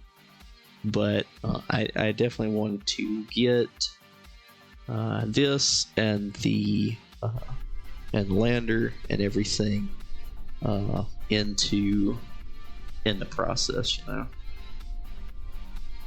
Yeah, they're like 100% clipped into each other, and sometimes, you know, engines, like I said, some of them will do it just fine, and other ones don't.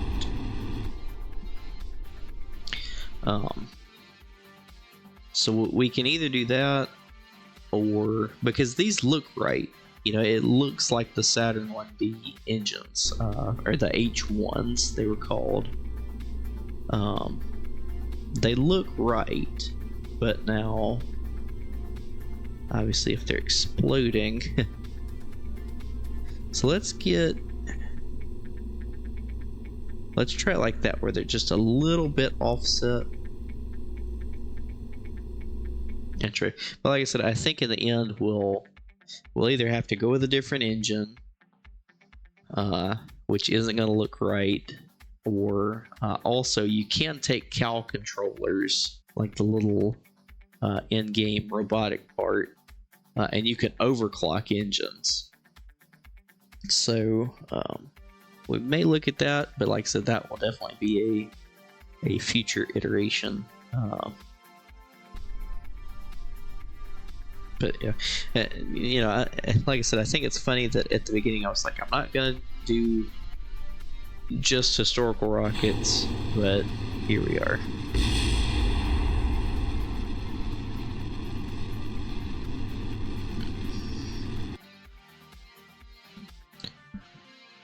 So I do have another thing I would like to try. If we do mirror them, because these are open cycle engines.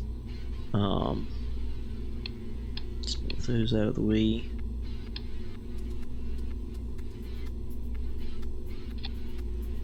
So if we clip them in, because I guess it could be an issue with the open cycle part there.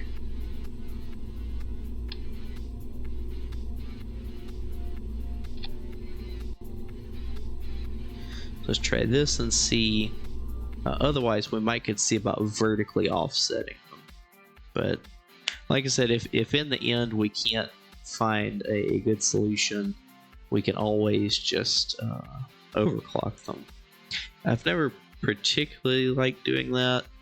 Although, you know, if NASA was, you know, in theory building this engine for this very thing, then they would make it powerful enough, you know, for their use case. Yeah, it's kind of confusing. I've done it before myself, just like playing around with it, but it's it can definitely get confusing. Okay, so that didn't work. So we'll remove one from symmetry and just try to offset them just a little. Remove from symmetry, and then just barely. Let's try that. So yeah, it's looking more and more like we'll just have to overclock them, which we'll probably have to watch a video on it, I will admit, because like I said, I've done it before just as like a test to see how it worked. But I definitely don't remember the steps you have to go through.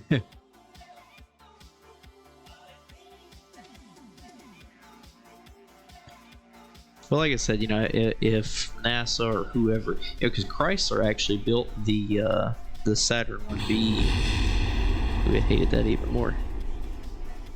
So yeah, we'll definitely end up overclocking them. Like I said, no big deal, but it is just one more step in the process we'll have to do. Can't believe this thing's only 116 parts. For what it is, that's pretty awesome.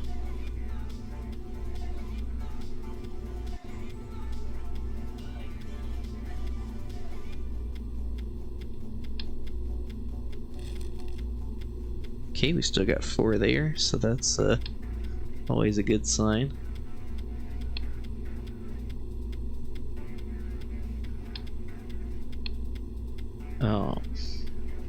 I guess let's go ahead and throw one on here and just start kind of getting an idea of what we need.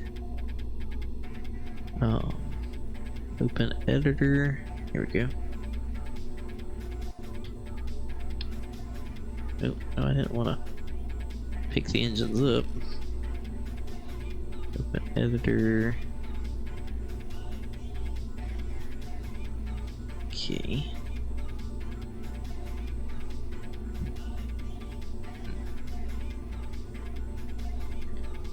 Thrust limiter. Okay.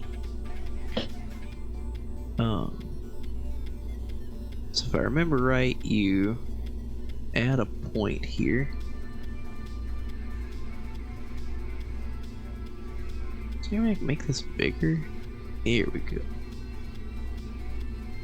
Okay.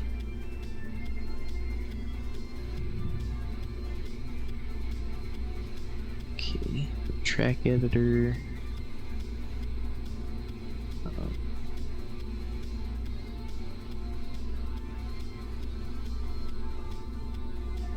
Okay.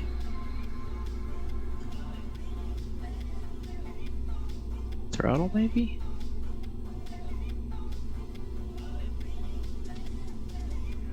Yeah, I don't remember how you cause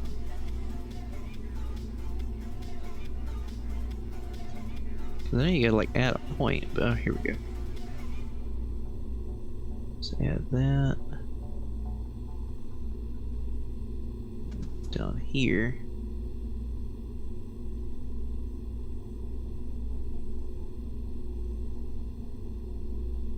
So at 2.5 seconds.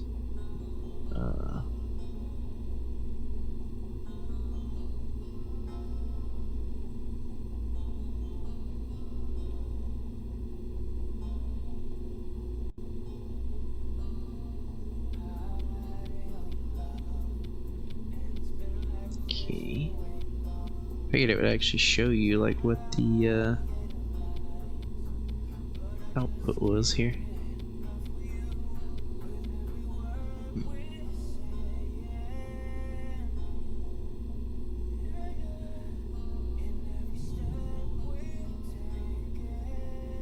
Okay.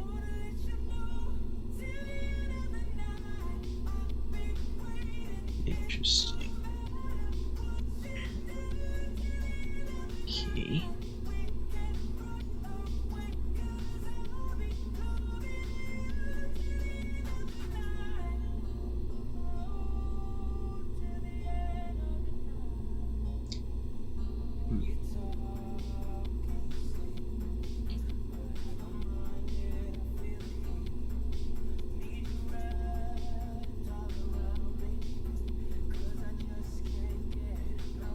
Okay. I was thinking down here it was supposed to show you what it was changing. But anyway, we'll play around with that another day. Let's move that down, and I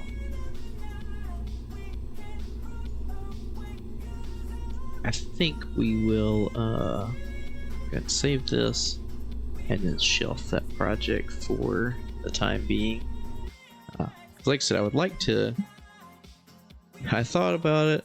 I thought about calling our MUN missions Poseidon, but yeah, the more I thought about it, we're just going with Apollo.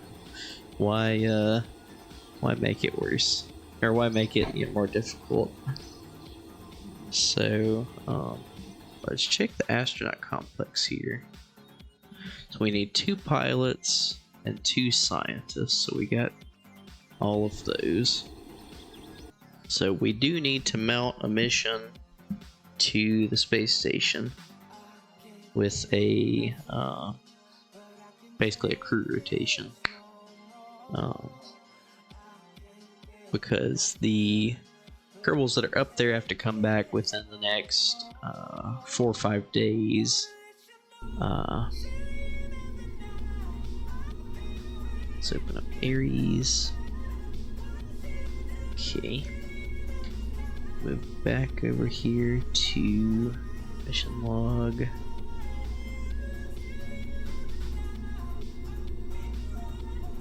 Okay. Over.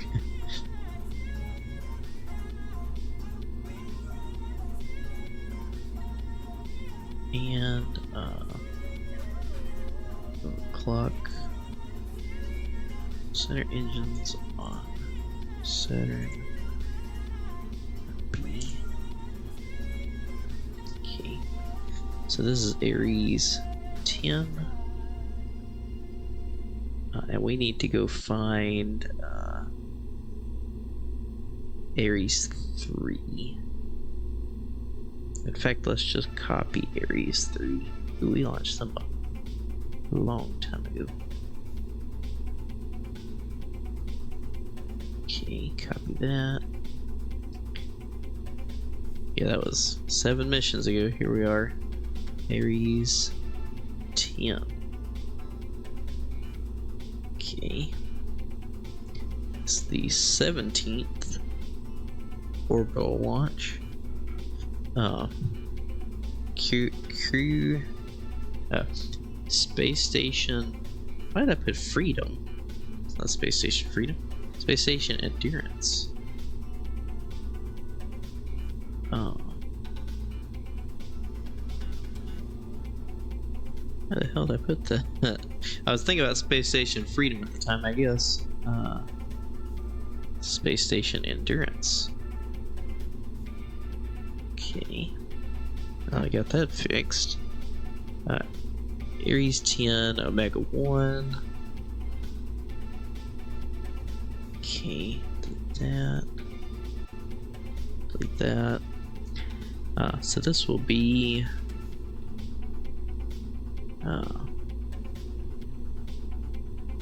okay.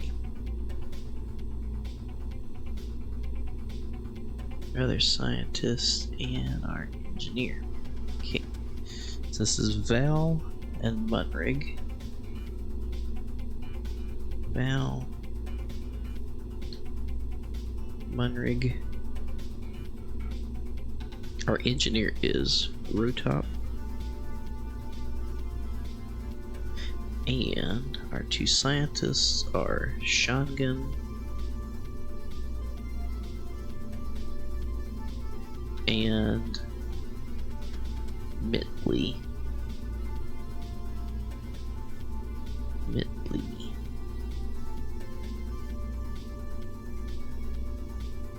Okay.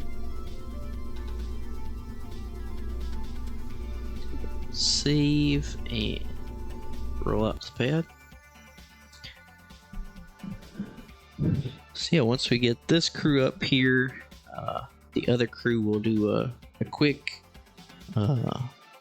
handover and try to make sure everything is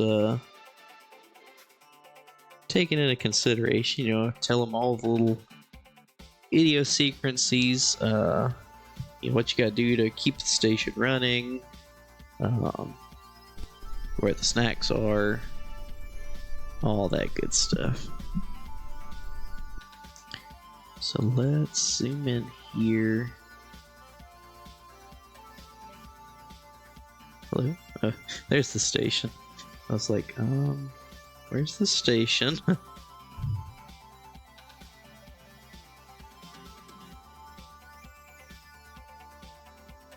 It'd be really cool if we could get one of those encounters like we did last time, where it was, I don't, Centurion, if you're still around, I don't remember exactly what episode it was. I think episode 5, maybe? Or it may have been 4. Honestly, it may have been 6 either.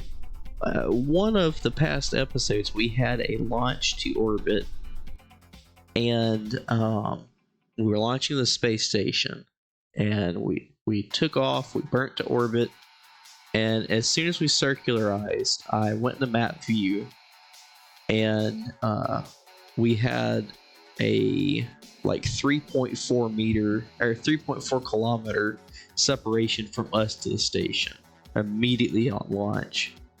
That's kind of like real life what the Soyuz has done a few times. With it and Progress, they've been able to have like a 3-hour docking. Like, you know, pretty much go up and immediately kind of lockstep with it. And then it still takes a little while to go through all the docking procedures and all with, you know, the holdout area they've got around the station and this, that, and the other. But it was pretty much a direct meeting. This is day 345 at 5:07. Oh, cool, because we actually launched at 5:01 last time. I could go back and look in the log and see which mission that was, but it was pretty neat. It's like, oh, there's the station. T-minus 10 seconds. T-minus 5, 4, 3, 2, 1. Ignition and liftoff. We will immediately begin throttling back.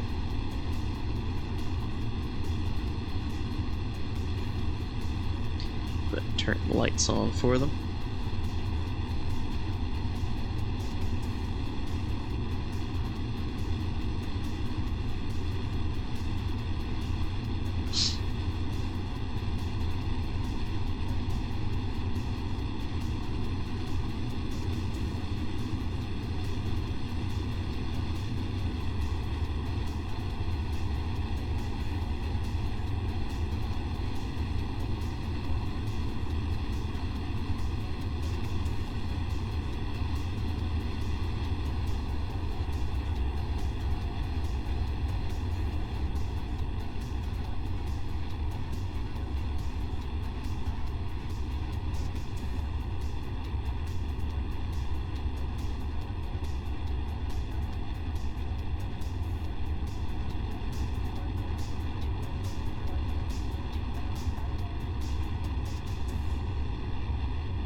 We'll try this new maneuver of shutting down that center engine.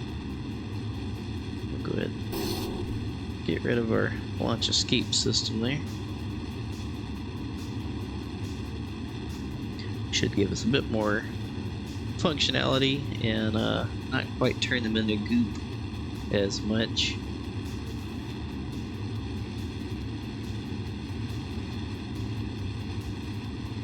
I guess we could technically do the Omega like we do our Atlas Centaur, just in reverse. Instead of losing the 2 outboard engines, just pickle the center. I hate sometimes when you click stage and it makes the noise, but it doesn't do anything. It's like, alright, are we good? Are we not? What's going on here?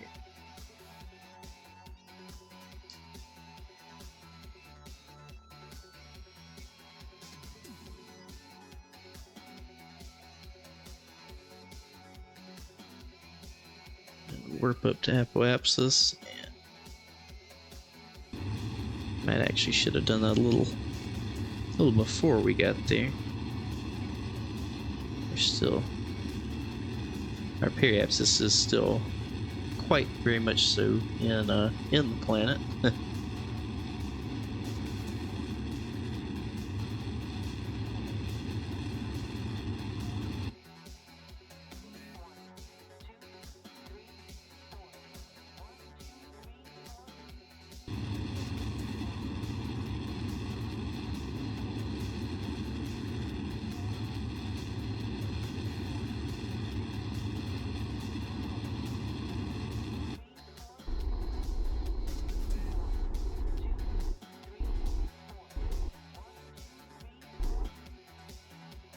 Alright, there we go. Separation about 1.5 kilometers. We'll drop down a quick save just in case anything weird happens with KSP. Go ahead and extend our antenna here.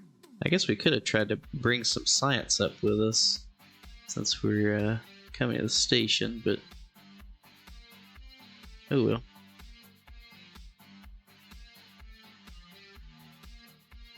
But the crew on the station are probably very ready to come home. They've been up there for 100 and ooh shit, we are in the atmosphere, aren't we?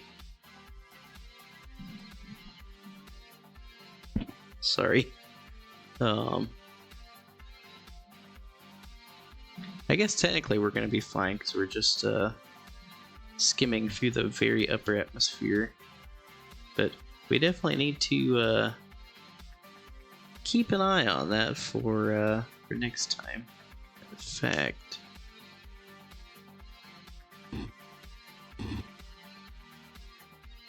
let's turn that off and just alright,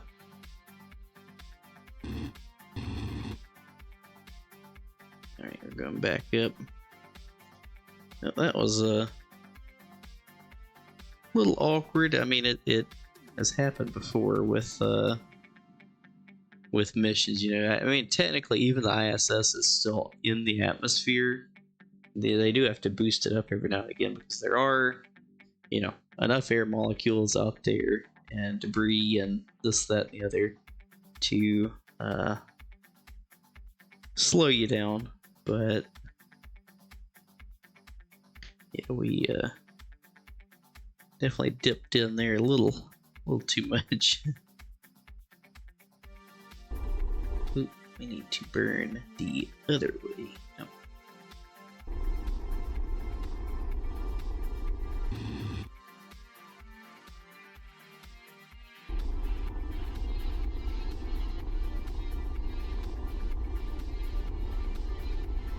Well, so much for our perfect rendezvous there.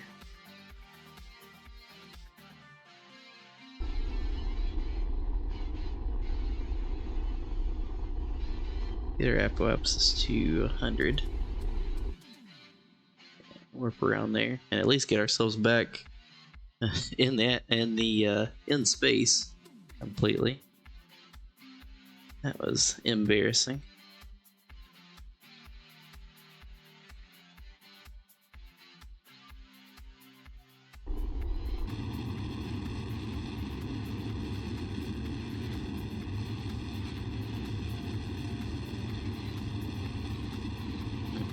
Definitely aren't getting very close, are we?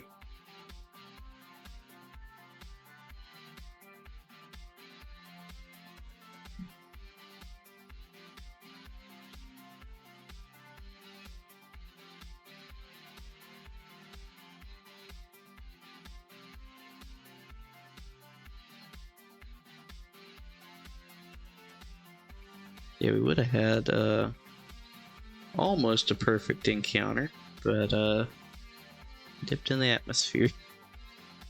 And I guess maybe if I'd have left it alone, it might would have been okay. But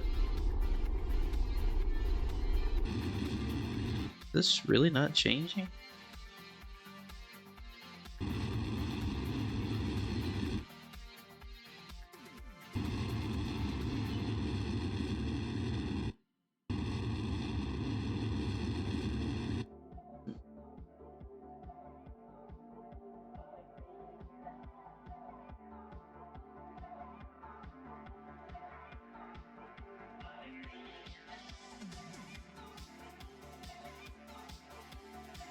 So we definitely need to be in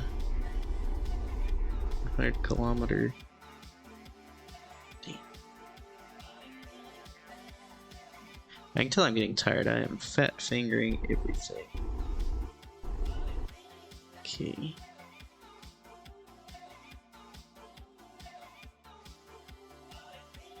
Oh, I guess our little soiree through the atmosphere actually has us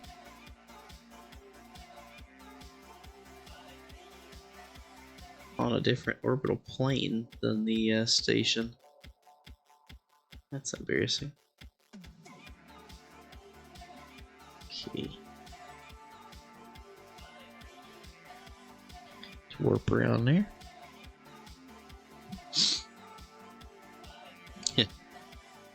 Can't believe I took us through the atmosphere. Oops.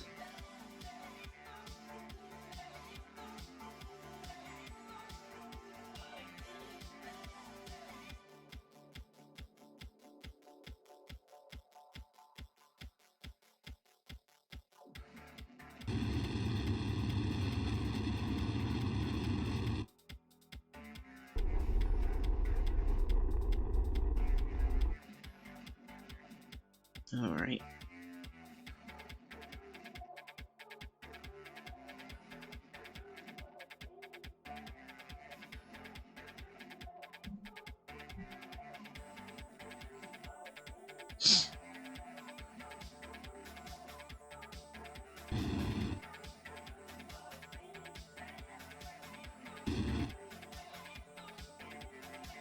I don't understand why we're not getting any closer or farther away.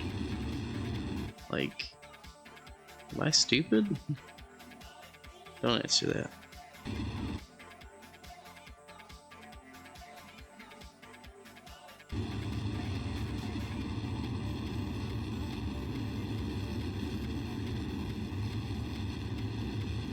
Yeah, I've never seen this be this big of an issue with either of these spacecraft.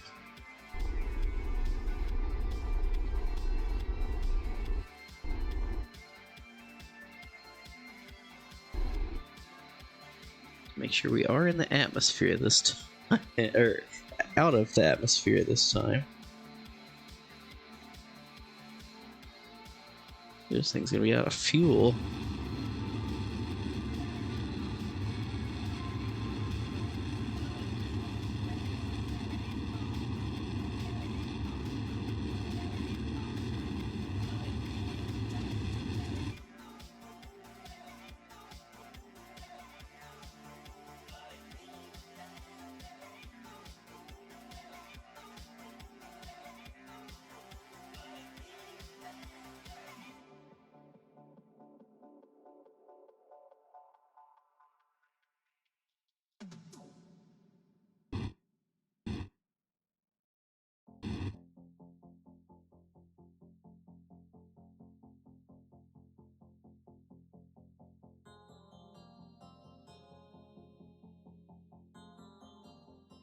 Still in time warp.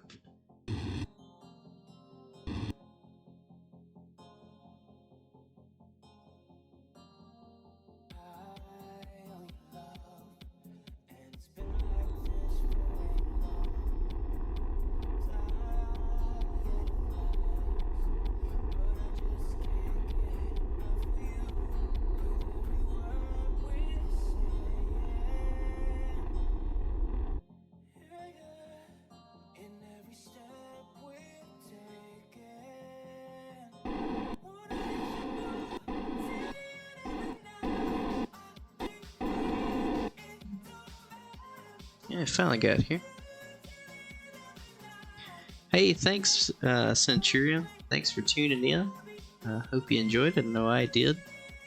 I think as soon as we get this crew to the station and docked, send the old crew home, I'll be calling it a day myself. I've got an early meeting in the morning for work, so about time to turn in. I hope you have a good night, brother, and we will see you next time. thanks for being here. Thanks for tuning in and all that. Area control from here.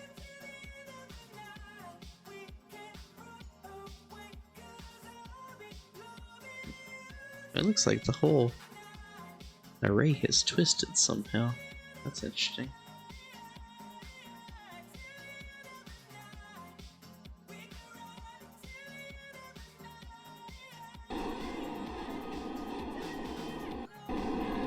Yeah, this thing is out of fuel.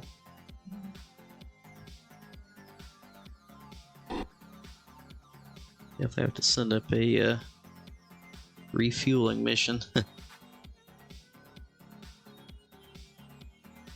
I guess just because I'm tired. I haven't had this much trouble docking in a while.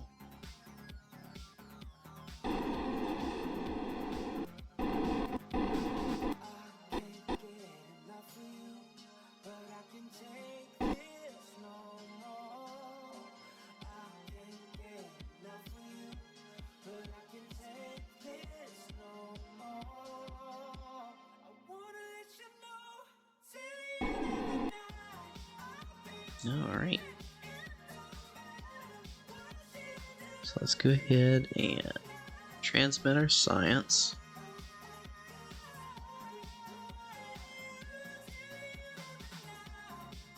So shut down that engine. Can I transfer fuel here? Oh, I can. Nice.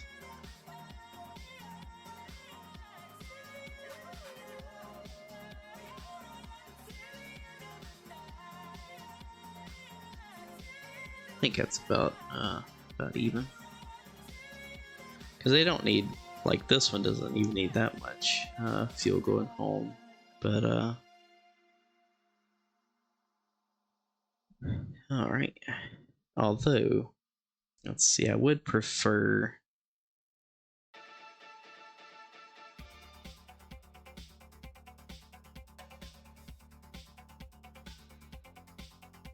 to send that one home fuller, because we can always send up more fuel, but if we strand them somewhere out there, it's not gonna be great.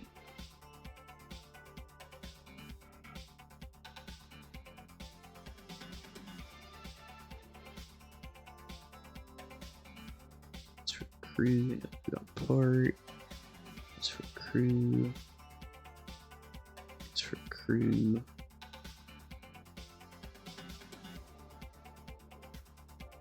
Okay.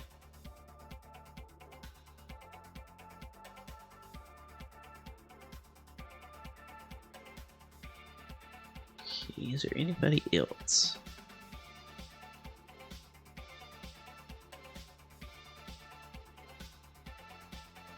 I wish you could click on something and show you where all the Kerbals are. So I don't want to leave anybody stranded up here. Also, I need to check these, don't I?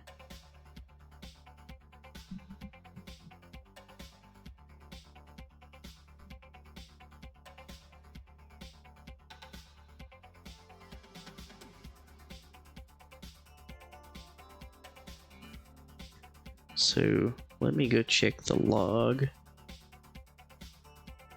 for Ares 3. Make sure we got everybody on board.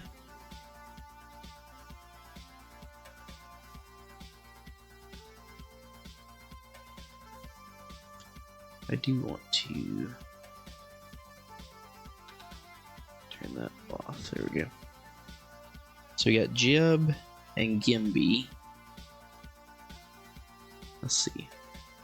Jeb, Bob, Leeden.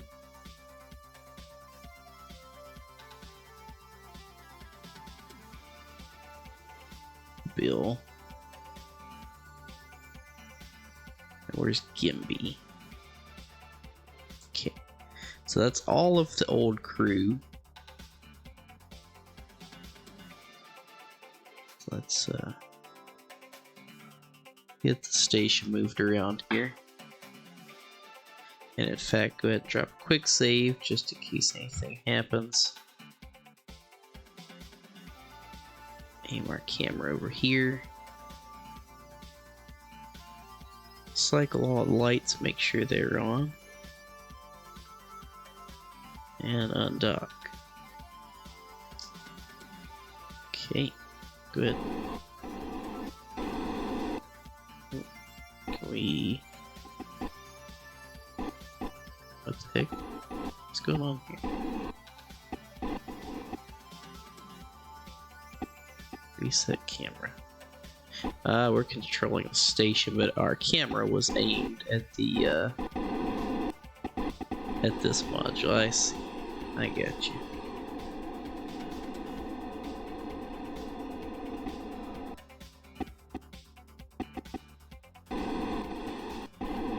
So go ahead and float away from the station here, and then do our deorbit burn. We'll come in more shallow than we usually do, just to kind of ease the burden on everybody since they've been up here for quite a while.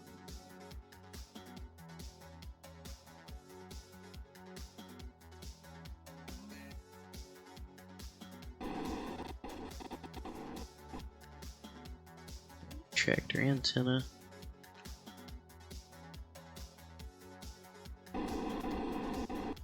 Okay. Then go ahead and ride this thing in.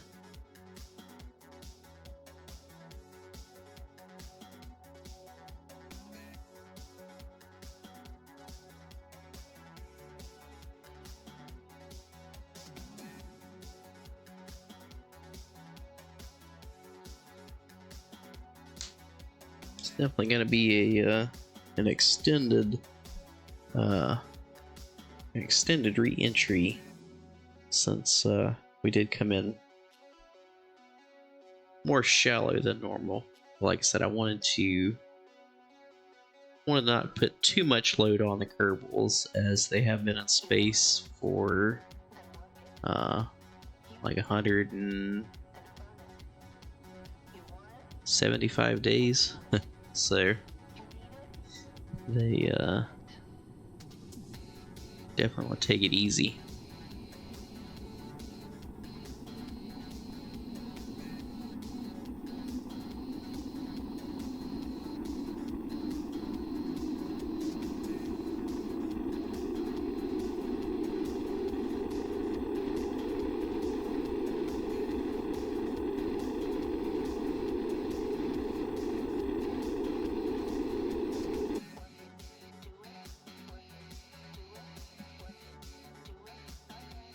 Oh, nice. We're actually coming down.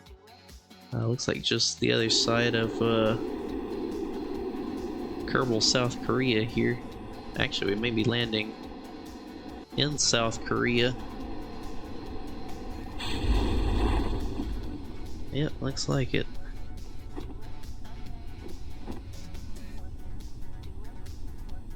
It's doing that thing where it won't let me click on. Like when you click on it, it won't give you both of them.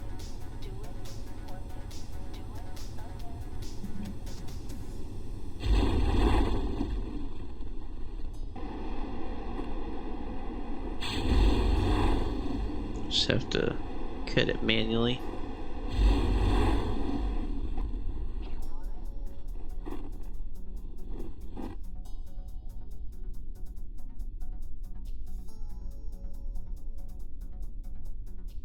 I mean, it's no big deal in KSP. In real life, your chutes would be all tangled here, but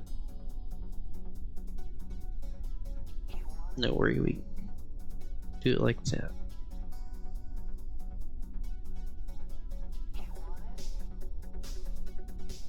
I actually seem to be descending a little bit quicker than normal here. Interesting.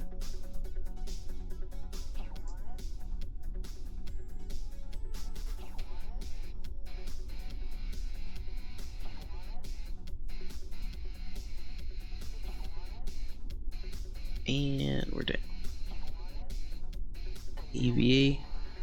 So I don't know if this is a new biome or not. Oh, we can take a surface sample and an EVA report. Oh, so we already have the EVA report. And crew report. Oh, I can't get a crew report there. We're close enough. We could make it over there with a helicopter, but it would take like an entire day. So as we keep doing these missions, keep building up more and more science, I think we'll be ready to unlock those parts and really start going for the Mun.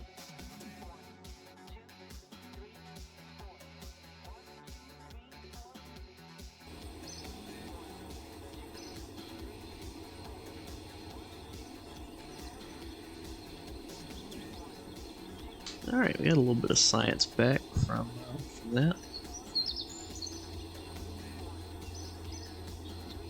Alright, let's go right back to the station and get those Kerbals where they need to be. And I guess technically I don't like transferring fuel through parts with Kerbals in them, but I guess we could retcon it and say, you know, the two capsules undocked from the station, met each other, transferred some fuel, you know, something like that. But you know, in the end, it is a game, so I don't think it's too big of a deal. But on the next, you know, because remember last time we sent up the Centaurus resupply mission, you know, it was it had like a ton of fuel left over at the end,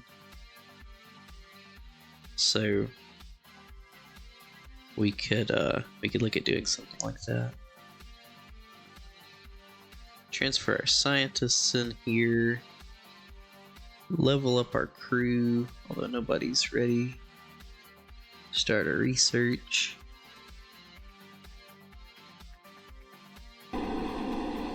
Turn RCS off and not waste it. Let's turn your gimbal off.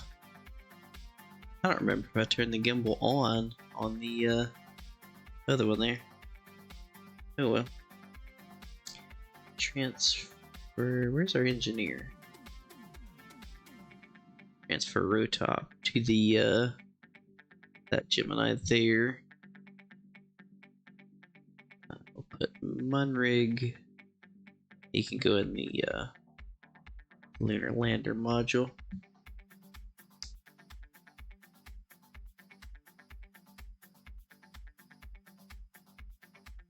But yeah, I think you know, eventually we could either replace this whole front section or do like we had talked about, double stack them or something.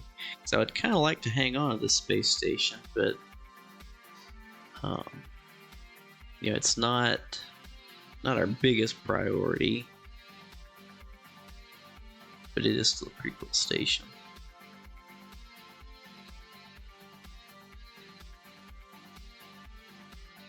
Alright. Check our electricity. It's good. We have plenty of monoprop. Alright. Let's head back to the Space Center.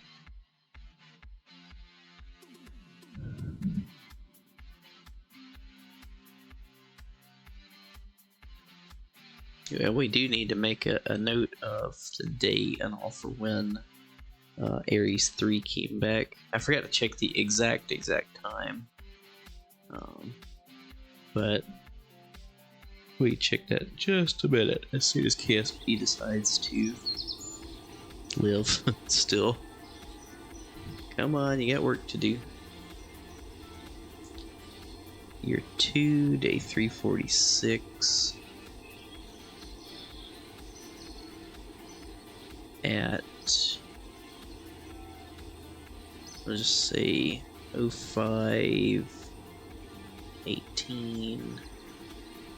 All right.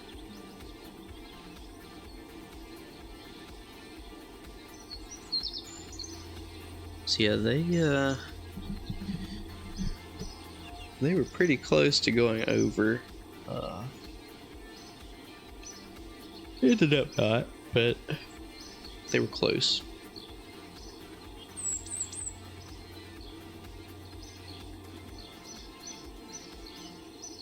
Alright, orbit is space station endurance for Ares 10. Status at station. Okay. Let's fast forward a little bit. Check mission control. 6 tourists. Good lord.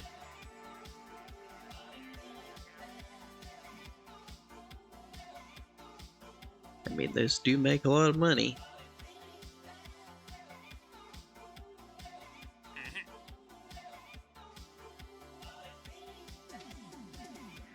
Oh man, we launched that crew on a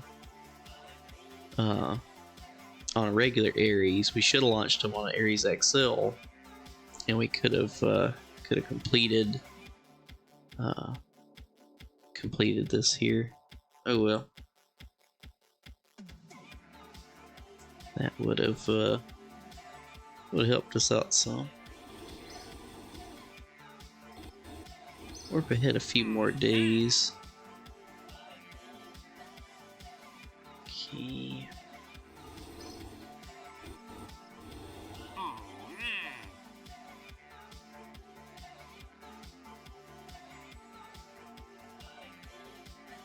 No, I ain't paying brigade. Should take that one with the 6. That would have been quite the pay.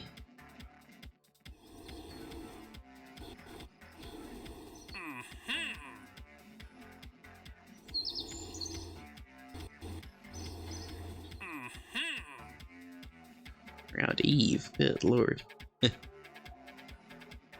Definitely not doing that one anytime soon. Science data from the surface of the... We can definitely do that one.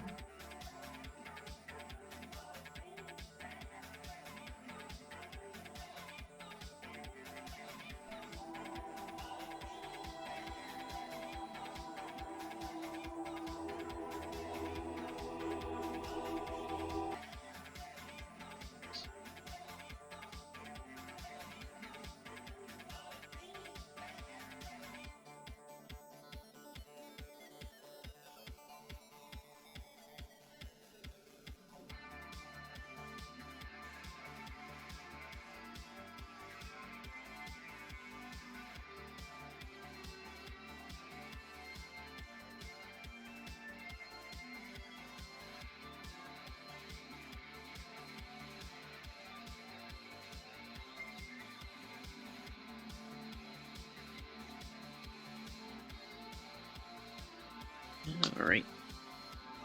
Let's get this little bit of science sent back. Have we...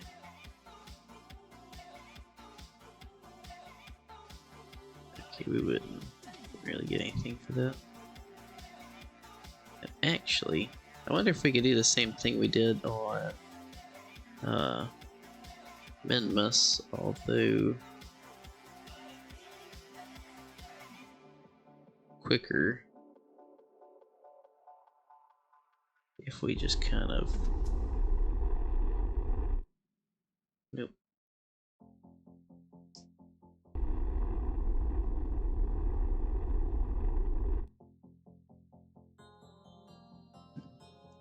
Already got that science, so we tried. Shut that engine down. We did complete that contract though. So definitely still adding on to our science and our money. So That's definitely a good thing.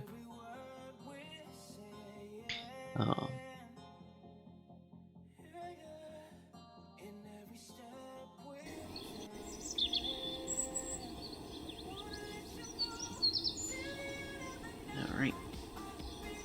Fast forward a little more.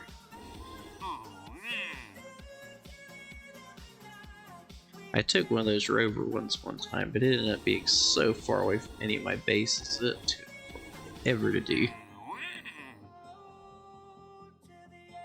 For tourists, yeah, I can go ahead and take that one. So basically paying 30,000, about 38,000 each. Let me check and see how much an Ares launch is. Ares or Ares XL, although Ares is cheaper. It doesn't have that that hitchhiker module.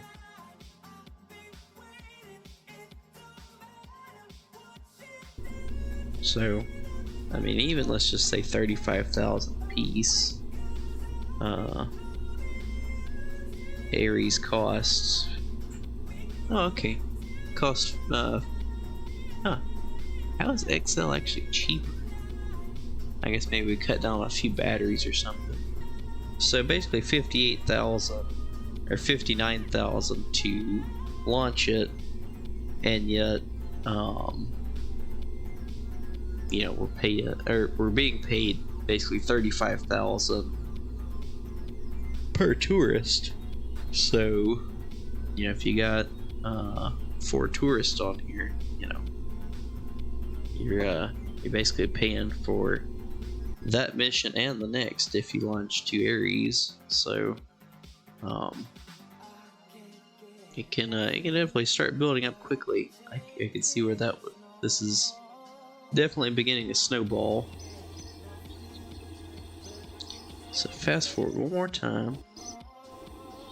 Check mission control. Now let's go to the station. Relay our science back down, and then I think we'll do our after action report and call this one done. We do need to boost the station, or rather I think we actually need to lower the station. I think we were at like 103 by 100. Through all the docking and maneuvers and everything, it kind of got moved around a little bit.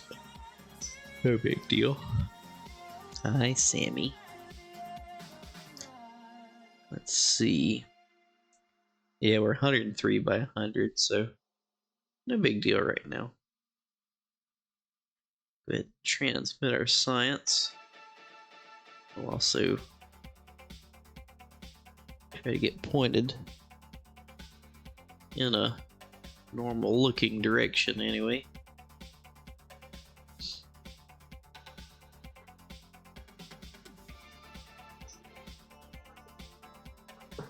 Sammy, what are you doing? You don't know? Okay.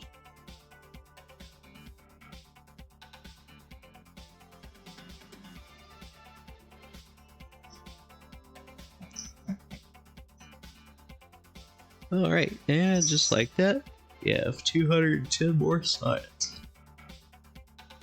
Let's go back to the Space Center, and I guess we'll go ahead and see if we can see what we can unlock on the tech tree.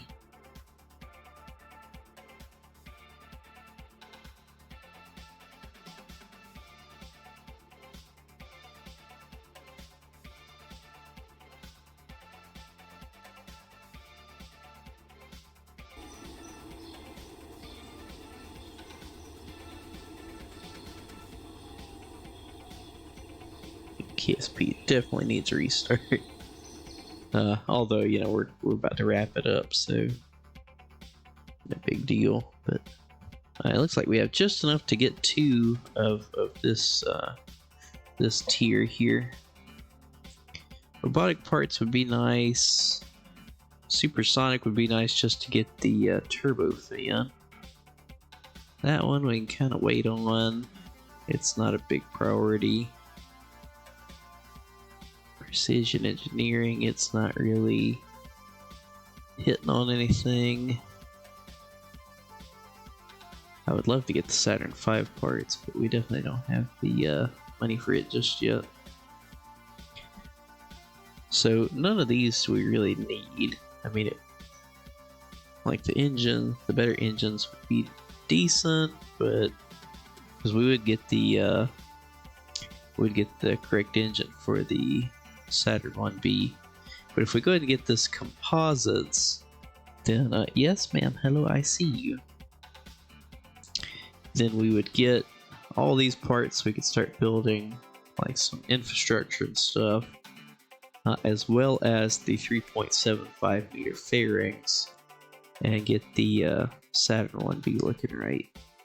So several different ways we could go here, or you know, we could get the Mark III parts and you know, look at beginning to build ships, which is definitely something that I want to happen sooner rather than later.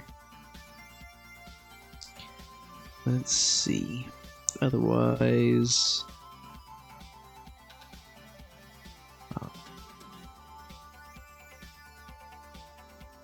like I said, I think in the end here we're going to go for this. We're going to go for this one, because that will allow us to hit Lord 163,000. That will allow us to get the Saturn 1B ready, and we can go ahead and start launching some Apollo missions with it.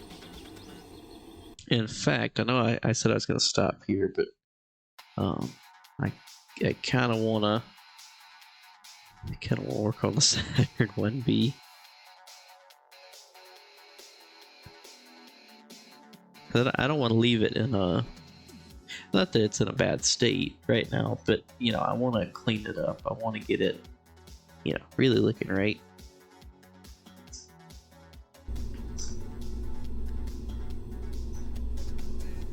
So real quick, and let's swap over. Oh man, I had it showing that we were in simulation mode. We were not. We were in mission mode, I promise. Sorry about that. I'll have to make a note of that for later to make sure that we change it if we go do anything else. Okay, let's do away with that. Payload. There we go.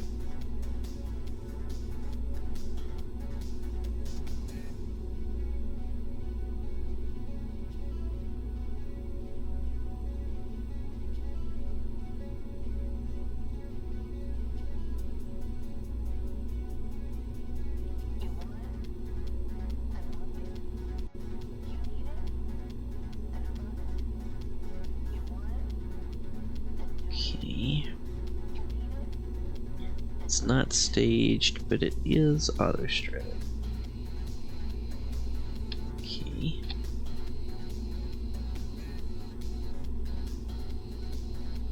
For right now, I think we'll leave the engine section as is. I mainly just want to change out these parts here.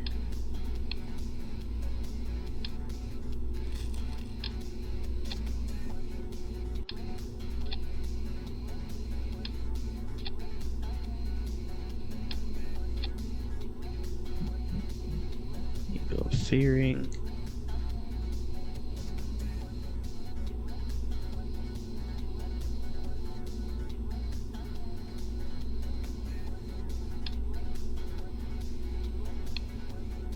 All right. So yeah, eventually, like I said, we'll have to come back to this and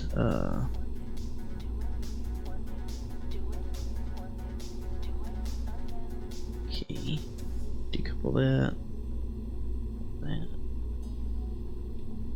as well as that. And then, oh, yep, that needs to be down there. Okay, and then that. So it's still not showing us the readings for the lander for whatever reason. But this looks much cleaner. Eventually, we will fill that fuel tank back up and then replace this one down here with a 3.75 meter fairing. What the hell is the fairing? Oh, there we go. With that 3.75 meter fairing, you know, make it look a bit cleaner, and then also just give us a better mount down here, I guess you could say. In fact, let's go ahead and do that right now.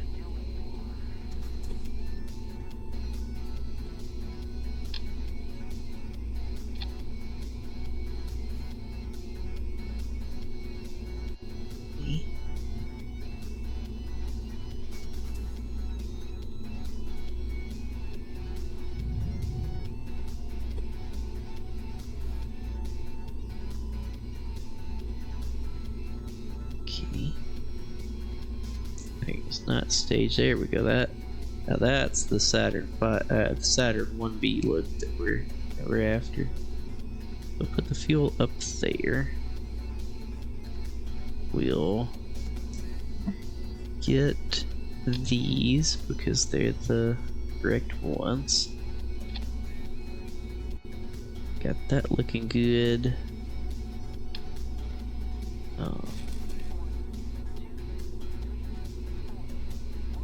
And then it will just be, I guess we could look at the, yes, Sammy, hello. No, we could use that, but it's not going to give us the correct mounting brackets. Let's get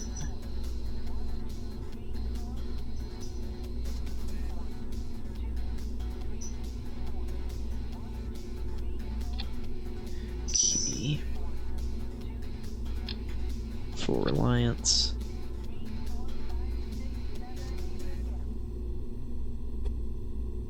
Okay. Wait, before we do that, auto strut it. Auto strut the fairing.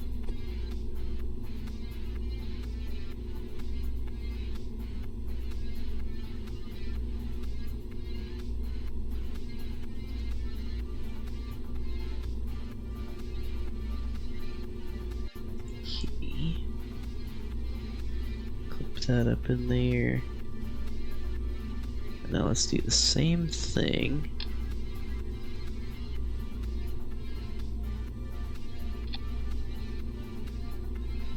Is that right?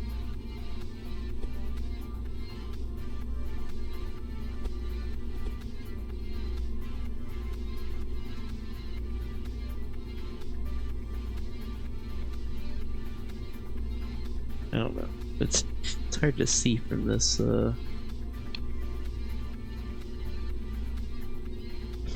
angle. Oh yeah, no, that's all screwed up.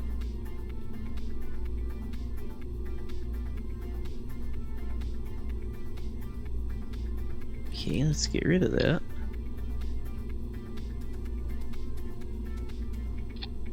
Okay. Auto strut. And the swivels.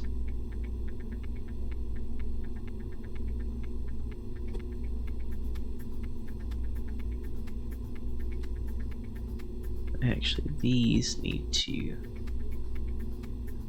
up one, out one, up one, out one. Okay.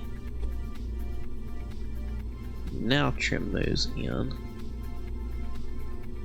And then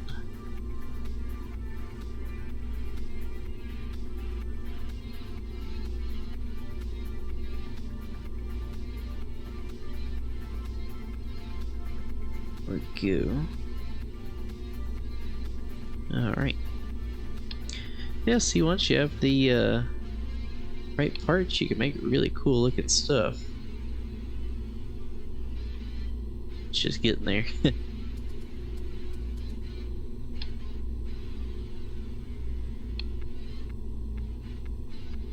So, like, all 8 engines.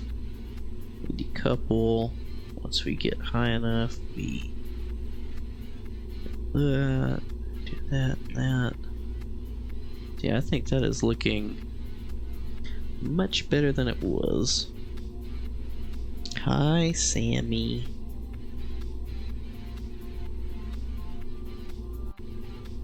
Yeah, our thrust to weight is 0.82, but once I think once we overclock those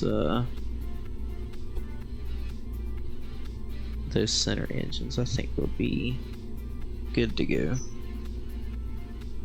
So yeah, that will be our Saturn 1B, which I expect we can start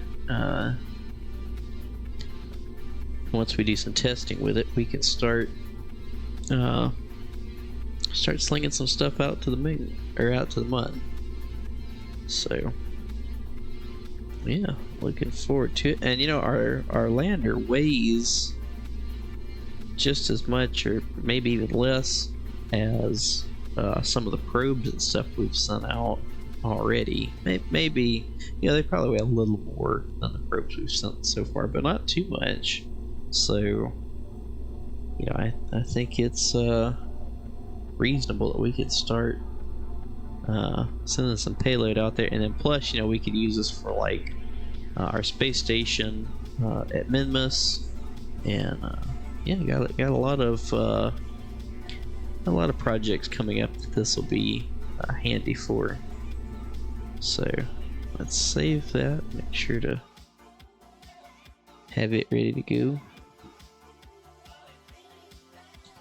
And then we'll do our after action report and call this one a night.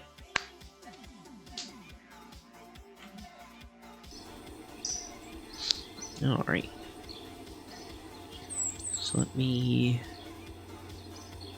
Okay. Here's the after action report from last time. So our funds were at 11484. 1484 35. Okay. Yeah, so we're at 1.15 million basically. 21.1 science.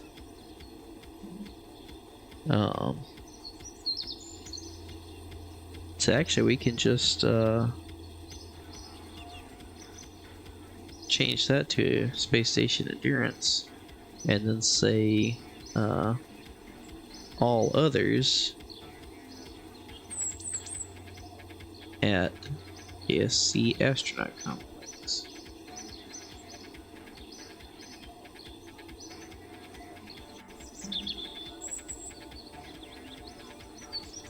Okay.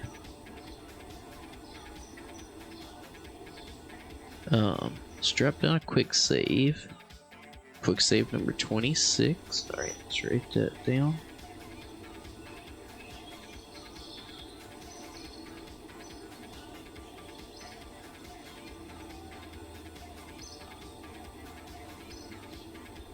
Okay. So I think I'm going to change this up. What we need to do next and everything.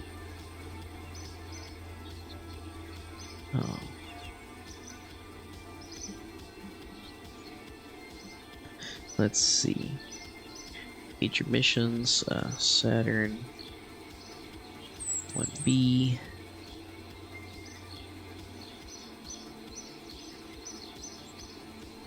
Test flight.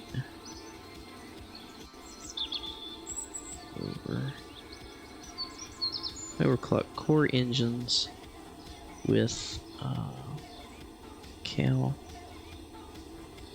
Then we need, let's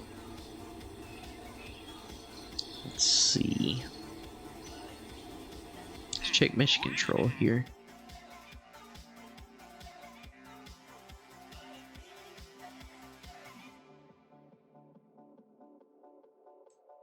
New station around Kerbin. New station around Minmus. Mun landing. Actually, I guess let's put Mun landings. Plant flag. New base.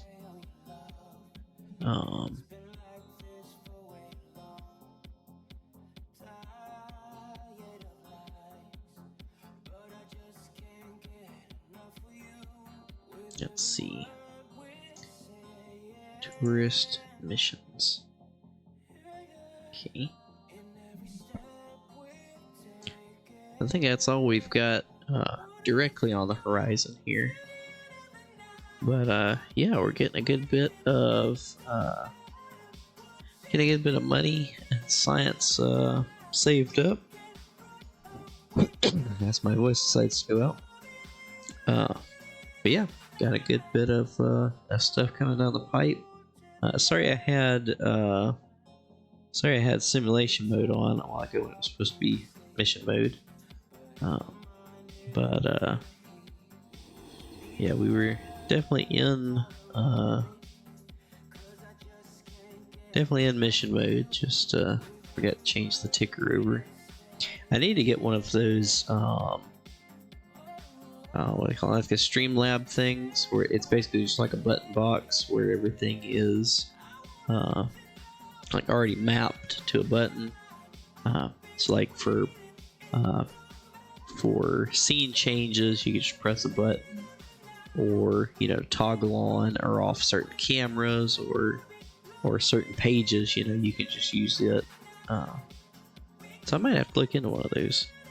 But